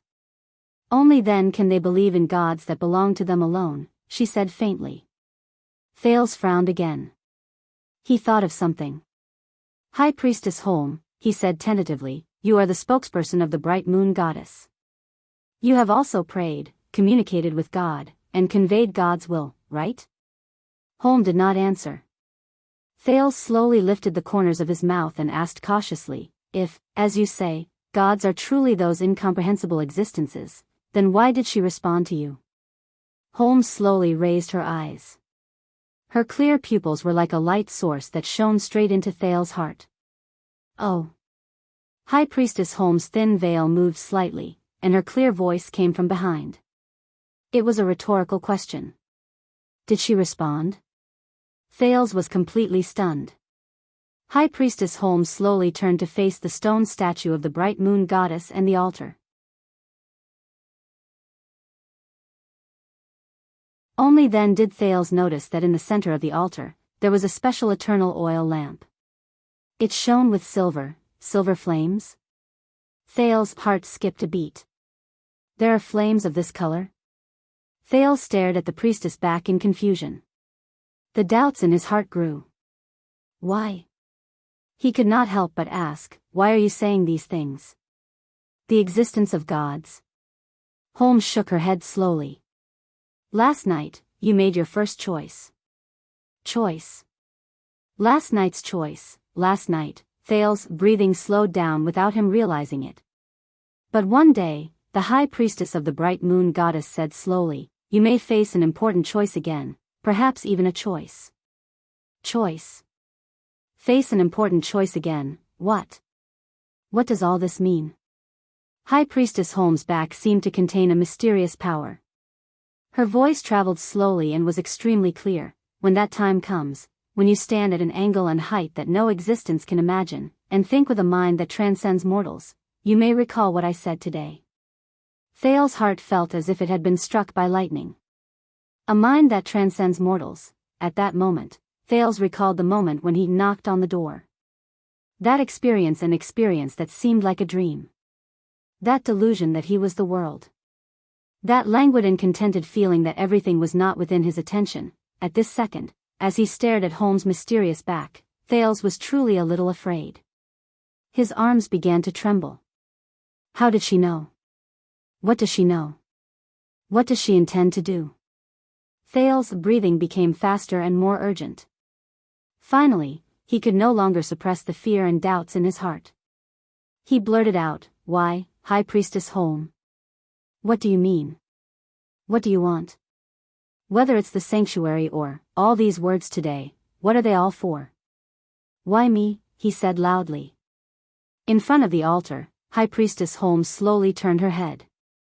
Under the illumination of the silver light, her veil emitted a brilliant light. He was like a god from the legends.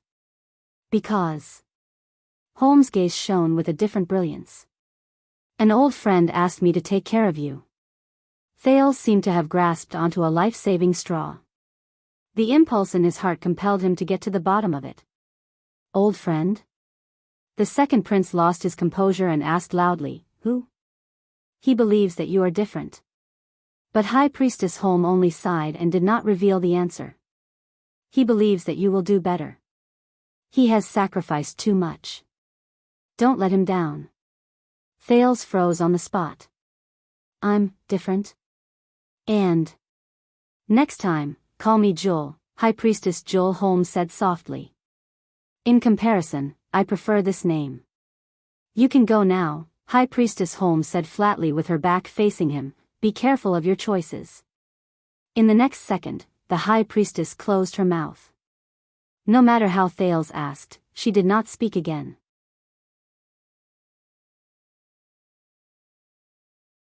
A few minutes later, Thales finally left the altar absent-mindedly.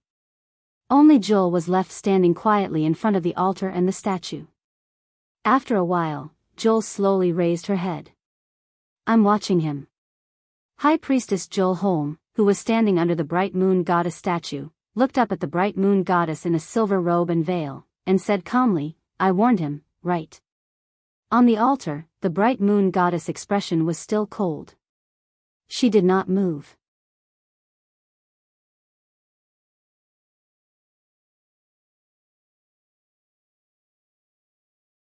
Chapter 225. Guard against theft. How do we end this? In the moving carriage, Lampard lowered his head and absent-mindedly fiddled with his saber. His expression was subtle, but he did not answer. King Nuvan is dead, but Dragon Cloud City is still powerful. There are still 4 important archdukes in Heroic Spirit Palace. I don't think they're fools.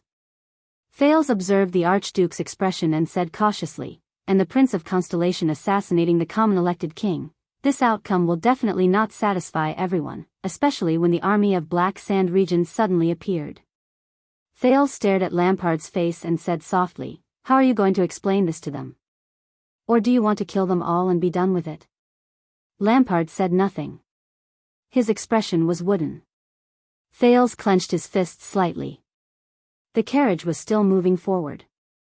He did not know how far away it was from Heroic Spirit Palace. He also did not know how far away he was from the end of his life. There's no other way. I have to take a drastic measure. Thales took a deep breath and said flatly, if nothing goes wrong, once the news of Nuven's death spreads, the King's Selection Congress will be held soon. Do you think you still have a chance? As expected, Lampard's gaze moved and he looked at him. Thales suppressed the nervousness in his heart and responded with the calmest expression. Not to mention that you're Nuven's enemy and have a terrible reputation for killing your brother, Thales said slowly. The archdukes will not let you become king. Lampard's gaze was fixed on his sword. King. The archduke raised his voice and uttered the word in a questioning tone. Then, he snorted softly and repeated it sarcastically. King. You were born in the Jade Star royal family, a descendant of the emperor, the natural, legitimate, and legal ruling family of Constellation, Lampard said faintly. Of course you don't have such concerns, do you? Thales' heart skipped a beat. At that moment, he seemed to have grasped something. Concerns? He asked naturally. Lampard ignored him. His sharp gaze was still fixed on his old sword. Since Nuven's grandfather, they viewed Black Sand region as a thorn in their side. At that time, the Walton family had already begun to monopolize the throne of Dragon Cloud City. Little Rascal blinked. When it came to Nuven's father, the Walton family began to attempt to control Black Sand region, Lampard continued. His gaze was a little dazed. For example, recruiting the youngest son of the Archduke of Black Sand region into the White Blade Guards, or marrying his daughter, the noble princess of Extet, to her father, the heir of the Archduke of Black Sand region, in the name of the king. Thales furrowed his brows slightly. He seemed to have heard a similar story during the duel between King Nuven and Pofret. That's how my parents got married. Lampard sighed. Then, a rare smile appeared on the Archduke of Black Sand region's face. Unexpectedly, this marriage, which was purely based on the king's will, turned out to be a good one. According to the old servants, my mother did everything she could to make my father fall in love with her. She gave birth to 2 sons and 3 daughters for him. This love lasted until my father became the Archduke. The carriage entered a narrow alley. It seemed to be taking a shortcut or taking a detour. Lampard continued to speak. Just like that, my father resisted the corruption of Dragon Cloud City with his own power, even though this corruption originated from the woman he loved the most by his side, his family and power. He hovered in this balance all his life. Thales and Little Rascal listened quietly. Such an Archduke of Black Sand region was rare. Since we were very young, Harold and I were brought back and forth between Dragon Cloud City and Black Sand region by our mother. Archduke Lampard exhaled. His eyes were filled with nostalgia. Until we came of age, until Harold took over the governance of Black Sand region. Harold? Thales' heart skipped a beat. The name seemed a little unfamiliar. He is, Lampard paused for a moment. Harold Lampard, my eldest brother. Gloom and mockery flashed in the Archduke's eyes. A ridiculous fool. There's no one more foolish than him in the world. He said faintly. Little Rascal seemed to recall something. She stared at Lampard with a slightly pale face. Thales sensed a different emotion in Lampard's tone. You don't have a brother, do you? Lampard's gaze was still fixed on the sword. A few seconds later, he said desolately, how lucky. Thales raised his eyebrows. He remembered the 2 small stone jars in the Jade Star family tomb. His elder sister and brother in name. Lydia and Luther Jade Star. Lampard gently pulled out his saber. The Archduke's expression was complicated. His fingers gently stroked the sharp blade. Until 12 years ago. Lampard raised his head slightly and looked at Thales. His tone turned cold. Everything changed. His actions sent a chill down the prince's spine. Wait a minute. Thales's brain began to work. 12 years ago. 12 years ago again? That means, an unprecedented civil strife broke out in Constellation. It was extremely chaotic. Lampard's voice rang in the carriage, narrating the history that Thales was all too familiar with. Since the Fourth Peninsular War, Ekstat has been waiting for a rare opportunity in 100 years, to unify Northland and completely eliminate the threat from Broken Dragon Fortress. Thales stared at the sword in Lampard's hand in a daze. Nuvan is ready to send his troops south. He has contacted almost every archduke. As a response, Harold, as the heir of Black Sand region, was sent to attend the meeting of all the archdukes in Dragon Cloud City. Lampard inhaled a mouthful of cold air slowly and continued. An accident happened. Thales's heart skipped a beat. One of Harold's followers suddenly went berserk and assassinated Nuvan's eldest son. Lampard's rough voice was deep and dignified, as if there was a hidden power in it. He snorted coldly. Prince Soria, who thought himself infallible, was cruel and bloodthirsty, and was practically carved out of the same mold as his father, died in Harold's group. At that moment, Thales's heart skipped a beat. The second prince remained motionless as he digested Lampard's story. Little Rascal's grip on his hand tightened. He had heard this story before. Last night. The news reached Black Sand region. Harold's follower assassinated the prince. Lampard pressed on the hilt of his sword. His expression was cold. Nuvan would not let us go. Because of this, my father was even prepared to go to war with Dragon Cloud City. Unexpectedly, Harold, who was supposed to be responsible for this, was not reprimanded at all, let alone imprisoned or detained. Nuvan comforted him with soft words, personally spoke on his behalf, and even allowed him to participate in the meeting. He even sent him back to Black Sand region with great courtesy. Lampard sneered. Even though Nuvan lost his most important eldest son, Harold was not put in a difficult position. My father sensed that something was wrong at that time. Lampard stared at his saber, but his gaze began to lose focus, as if he was looking at something else. I still remember the day Harold returned. At the dining table, he reported Nuvan's opinion and advised my father to support Dragon Cloud City. He even wanted to allow the king's officials to be stationed there in preparation for war. My father and him had a heated argument. I had no choice but to stand between them so that they would not draw their swords against each other, the Archduke said slowly. It was also on that day that my father suddenly realized that Harold Lampard, the eldest son and heir he had high hopes for, had long become the staunchest supporter and subservient of Dragon Cloud City and the common elected king, just like his youngest brother, Caslin. Thales frowned deeply. Just like Beacon Illumination City? Poffert's despairing expression appeared before his eyes. Lampard turned to him expressionlessly. Thales' heart clenched. Just like Beacon Illumination City, he calmly confirmed Thales' words. My father could not accept this fact. My father felt that if this continued, when Harold inherited Black Sand region, it would only be a matter of time before we became the king's vassals. Lampard's expression was cold and threatening. Even the position of the Archduke of Black Sand region would soon become a vassal matter that Dragon Cloud City could decide with just a word. Through sincere talks, threats, scolding, lecturing, and even having me advise him, my father used every method to change Harold's mind. But it was all in vain. Little Rascal shrank behind Thales with a pale face. The terrifying Archduke of Black Sand region lowered his head.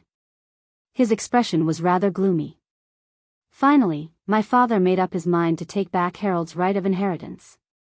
Things went haywire at that time. Lampard shook his head slowly.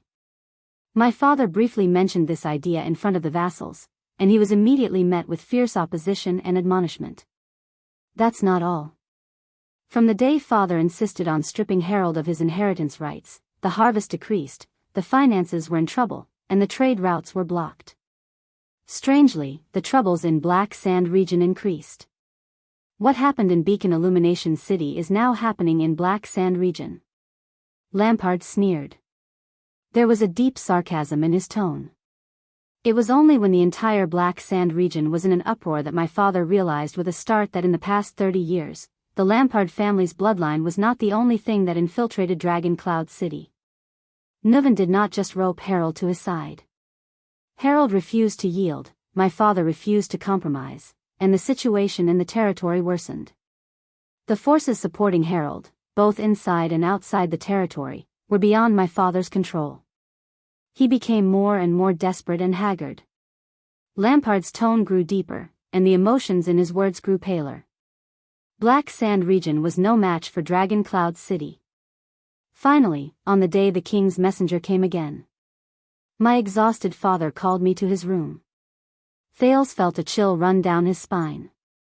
He could not help but think of Chapman Lampard's famous, or rather infamous, or even infamous deeds. Lampard raised his head and looked at the streets of Dragon Cloud City outside the window. I still remember my father's eyes. They were filled with determination and gloom. Thales could not help but tighten his grip on little rascal behind him. He talked to me for a very, very long time. The Archduke of Black Sand region's gaze grew colder, and his tone became calmer. I hugged his thigh and cried. I begged him with all the words I could think of. I even pulled up my sleeves and showed him the wound I got when I was hunting when I was 14. Harold dragged me out of the mouth of a snow leopard. The Archduke's words became flatter. But Thales' heart grew tighter. Archduke Lampard narrated as if nothing had happened. Child, we are Lampard, of the Rebellion King's bloodline, my father said. Our clan's motto is never yield, whether it's to the outside world or to the inside world. Whether it's to the emperor or to the king. The Archduke exhaled. The darkness in his eyes was incomparably deep. His tone was firm and resolute. We will never yield. Thales listened to Lampard's words in a daze. Little rascal widened her eyes. Lampard snorted. He lowered his head and looked at the weapon in his hand. In the end, he gave me this sword. It was an old weapon with a worn scabbard and a worn hilt.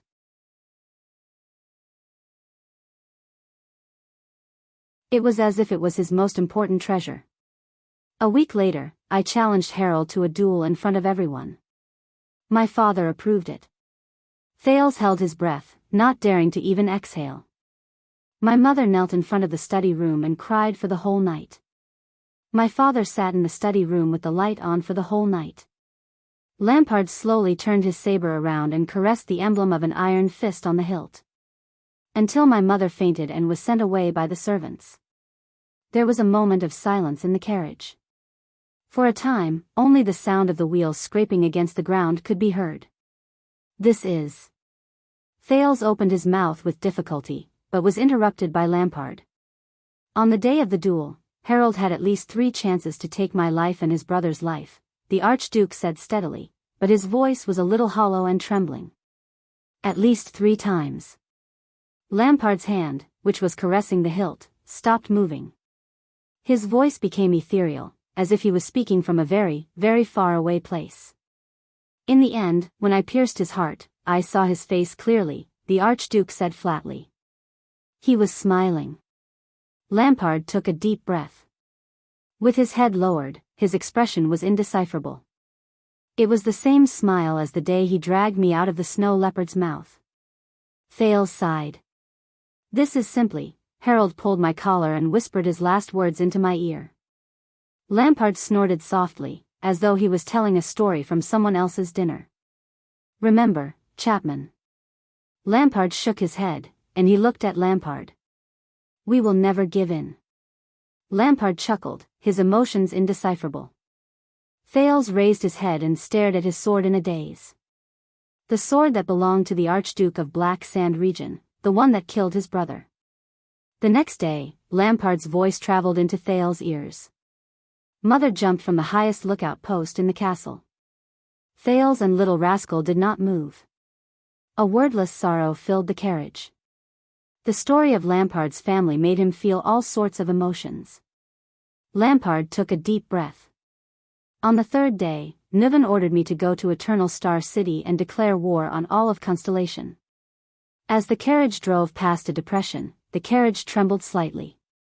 A month later, at Raymond Pass, when the kingdom's wrath broke through the encirclement with the last of their courage and arrived in front of my father did not evade or raise his sword. He allowed Mu to break his neck. Lampard chuckled softly. Only later did I realize that my father was probably seeking death. Perhaps he could reunite with my mother and Harold under Hell's River. Lampard stopped talking. Thales exhaled slowly. So, everything you did was for revenge? Thales frowned and asked with difficulty, do you want Niven to pay the price, or Dragon Cloud City to be destroyed? Lampard sneered mockingly. He slowly leaned back and revealed his face under the light again. Hatred? That ridiculous thing? Don't compare me to a coward like Pofret. Thales frowned. Then why are you telling me this story? The prince asked in bewilderment. Don't tell me you just want to talk to a dying man. The Archduke of Black Sand Region's gaze slowly darkened. Lampard looked at him condescendingly and shook his head slowly. His voice was low and cold, and his words were chilling. You are indeed very special, child, but your vision is still stuck at the level of those mediocre people.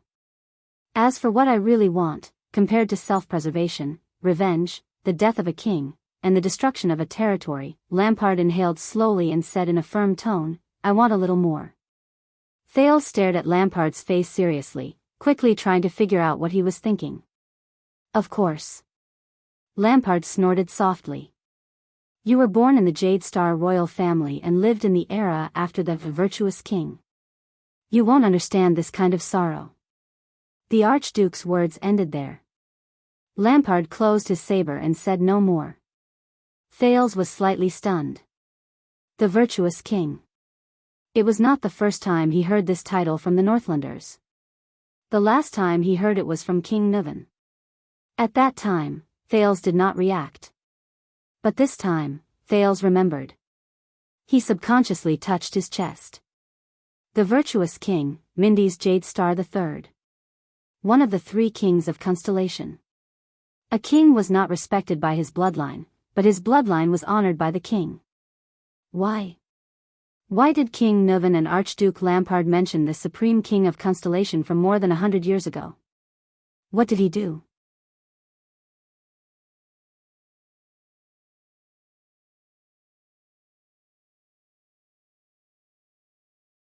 Chapter 226. Little Rascal sat on a wooden crate in a daze, watching the white blade guards around her bustle about, treating, changing, discussing, and making final preparations before departing. Every single one of them was respectful to her. Even during the most hectic times, they did not forget to clear a place for her to rest, and ensured her clean water and food.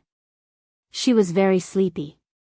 However, the fear and nervousness that constantly invaded her brain were like alarm bells, waking her up from the brink of sleep. It made her feel as if she was living in a half-awake state. But there's nothing wrong with that, is there? Little Rascal lowered her head and asked herself bitterly. Isn't everything I've experienced from last night a nightmare? But Little Rascal sniffled and touched her small face, which had been wiped clean. She sat on the wooden crate in solitude, watching people come and go. Although the clothes on her body were warm, she felt that she had never felt so cold before. Lost and lonely. She had nothing to rely on. At this moment, oh, you're here. A low sigh was heard. Little Rascal turned her head and unexpectedly saw Thales walking towards her with a bitter expression on his face. The second prince of Constellation did not stand on ceremony. He sat down on the empty ground beside her. Thales. Little Rascal was a little surprised and delighted. Why are you? Thales was in a daze. He picked up a piece of bread from the plate beside Little Rascal, ignoring the angry glare of a white blade guard in the distance. The food prepared for the Constellations over there is very bad. The priests are also Northlanders. Thales casually bit into the fluffy bread. The bread offered to the temple was indeed different. He buried half of his face in it, snorted, and said in a muffled voice, I came to rub against you. Little rascal stared at him in a daze. Thales clenched his teeth with all his might and pulled his face out of the bread. The second prince did not raise his head. He only chewed fiercely and stared at the half-eaten bread in his hand. His gaze was dazed. Little rascal looked at him and blinked. For a moment, she seemed to have forgotten most of her troubles. You didn't stay with them. Thales swallowed a mouthful of bread without feeling anything. He felt his stomach slowly fill up. He gestured with his chin at Nicholas and Merc, who were discussing something in the distance. Did they not treat you well? Little rascal raised her head and looked hesitantly at the two people in the distance. No, they respect me very much. The girl shook her head and almost shook her glasses off again. She was so scared that she hurriedly pressed her hand against the bridge of her nose and said with grievance, "That's why I'm scared." The disheveled girl bit her lip. You know, they were there before, they all know, it's not important anymore, Thales suddenly said. Little rascal glanced at the prince in surprise. Thales held the bread in his hand and stared straight ahead, but his eyes were not focused. Only his mouth would occasionally chew. Thales narrowed his eyes and said bitterly, "No matter what happened in the Hall of Heroes, does it still matter now?" He shook his head indifferently. After we escape from this nightmare, none of this matters anymore.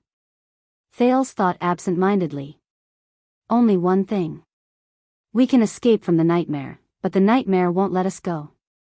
Thales. Little rascal pressed her hands to her sides and leaned forward worriedly. Are you okay? Thales snapped out of his daze and glanced at her. No. Thales lowered his head and sighed deeply. I'm not okay. Little rascal smacked her lips timidly. She looked at Thales and blinked, not knowing what to do. Little rascal. Thales stared at the wooden crate under the girl, then at her tiny feet in the air.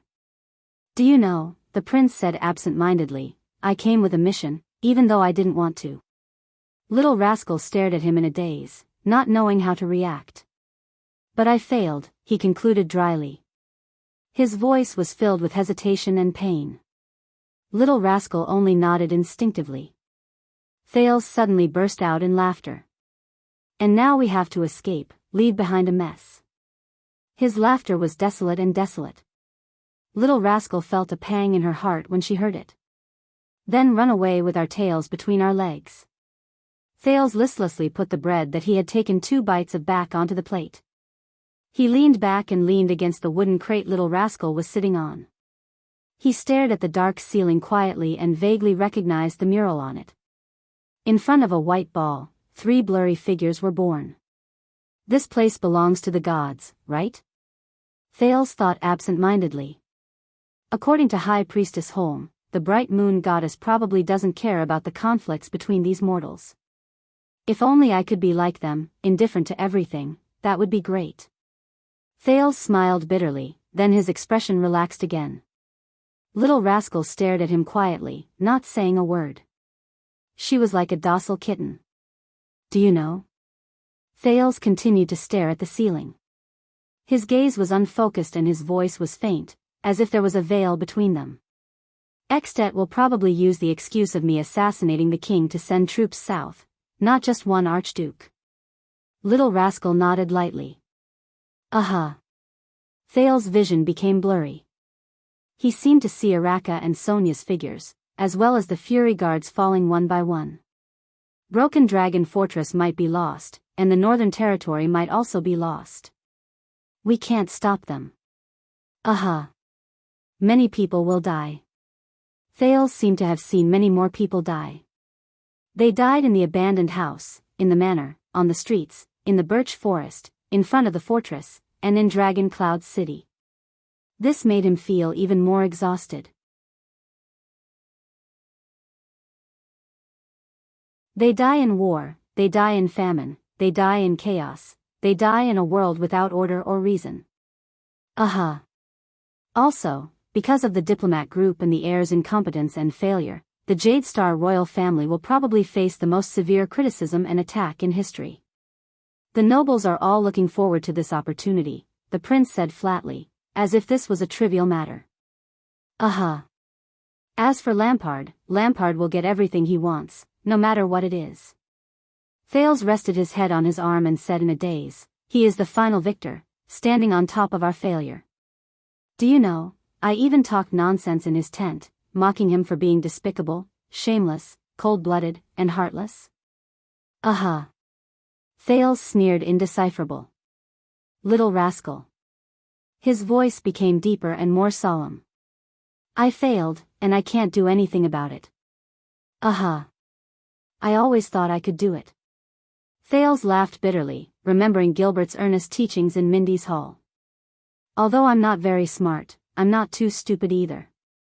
I also had Putre and the others' help, Thales suddenly felt a pang in his heart. But I can't do it, the prince said bitterly, as if his tongue weighed 1,000 pounds. It's too difficult. Little rascal jumped down from the wooden crate, leaned against him, and sat down. She nodded slightly. Thales shut his eyes hard and exhaled a long breath. His heart surged with endless gloom and resentment. It's not just Lampard, it's not just King Nuvan, the self-righteous kingdom's secret intelligence department, always wanting to control everything in their hands, the so-called arbitrary father, who never cares about other people's wishes and feelings. They always catch me off guard. Thales rubbed the space between his eyebrows, as if he wanted to spit out all the dissatisfaction he had for the past month. I really want to do something, Of course, they probably even blame me for acting smart and ruining their plans. Thales immediately sneered and said mockingly, of course, if it weren't for me, they would probably be celebrating their victory in a corner somewhere. Thales sighed. And I have neither the right nor the right to criticize them, the prince said desolately, just like you, I'm nothing at all. Stop saying, All right, it seems like your mind is indeed wandering. Little rascal raised her head as if she had suddenly woken up. Thales leaned against the wooden crate and tilted his head. There was a helpless smile in his eyes as he fixed his gaze on the frightened girl. Little rascal lowered her head in embarrassment and covered her face with her hands. Thales exhaled through his nose and smiled faintly. Forget it. He shook his head helplessly.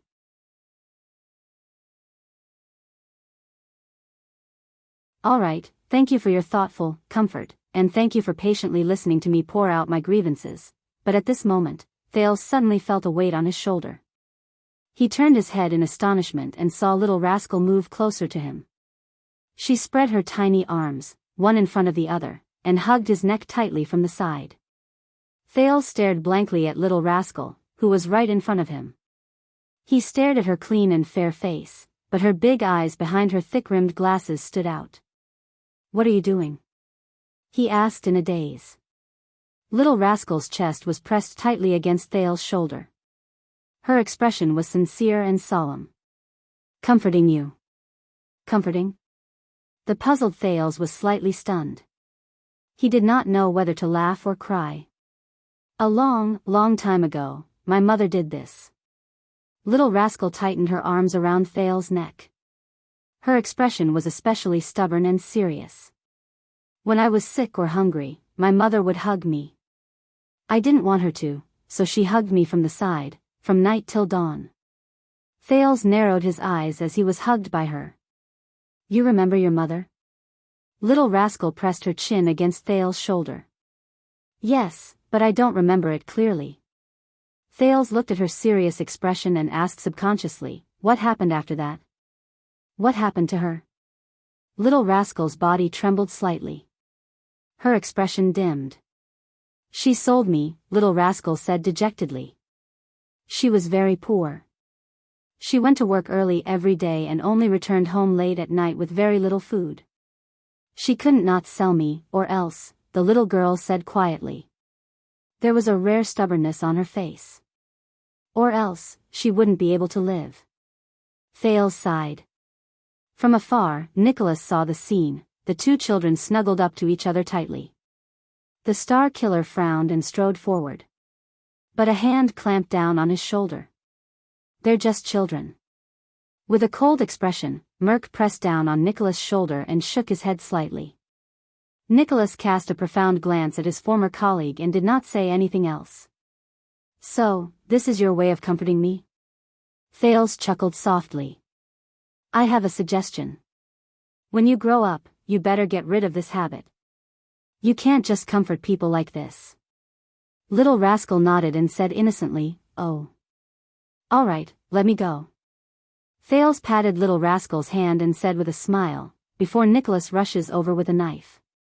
Only then did Little Rascal let go of the little prince. Don't worry about losing. She seemed to be unconvinced by the effect of her comforting words. She continued to mutter, a moment of victory or defeat is but a fleeting moment. 100 years of chess is the foundation of all ages. Thales raised his eyebrows and mulled over this sentence. Who said this? Little Rascal's eyes lit up. She seemed to be extremely excited because she found a topic that interested Thales. Your king.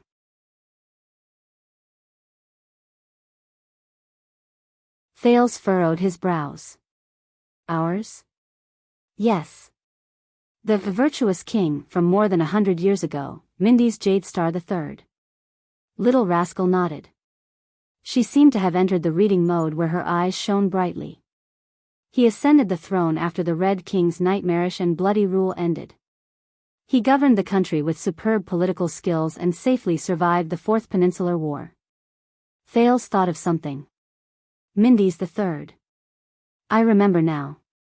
Mindy's III's reign was obviously later than Midir IV's. Thales seemed to have realized something. But in Constellation's currency, Mindy's portrait is engraved on the silver coins. It's even more valuable than Midir's copper coins. Wait a minute. The Virtuous King? This title. Both King Niven and Chapman Lampard mentioned him at the same time. Their words were laced with emotion. On the way to the Northland, Putre had also mentioned that Mindy's III was the one who led the alliance between the sea and the Clear Night continent, thus changing the form of the Continental War in one fell swoop. The 100-year-old chess game is the foundation of all ages? Thales mumbled. Thales turned his head abruptly. Tell me about Mindy's III. The young prince's serious expression seemed to have frightened Little Rascal. What exactly did he do? Only then can one be called a virtuous king. After Archduke Shalon, the number of books in the library increased by a lot, but, Little Rascal said timidly, although Constellation calls him the virtuous king, but, among the famous 3 kings of Constellation, the Northlanders admire the Oath-keeper Midir IV the most, who came to the north alone to provide reinforcements. The second most admired was the king of Renaissance, who opened up new territories. They, on the other hand, did not think much of the virtuous king, who did not have many achievements in battle. In fact, the Northlanders' brief political affairs of years 500 to 600 of the calendar of eradication even said that he was a weak king who compromised with the commoners. Thales' heart trembled slightly. Weak king? He came back to his senses, and his gaze sharpened. You're tuning into the Carefree Valley YouTube channel. Don't forget to subscribe and join us on this journey to catch the most captivating stories.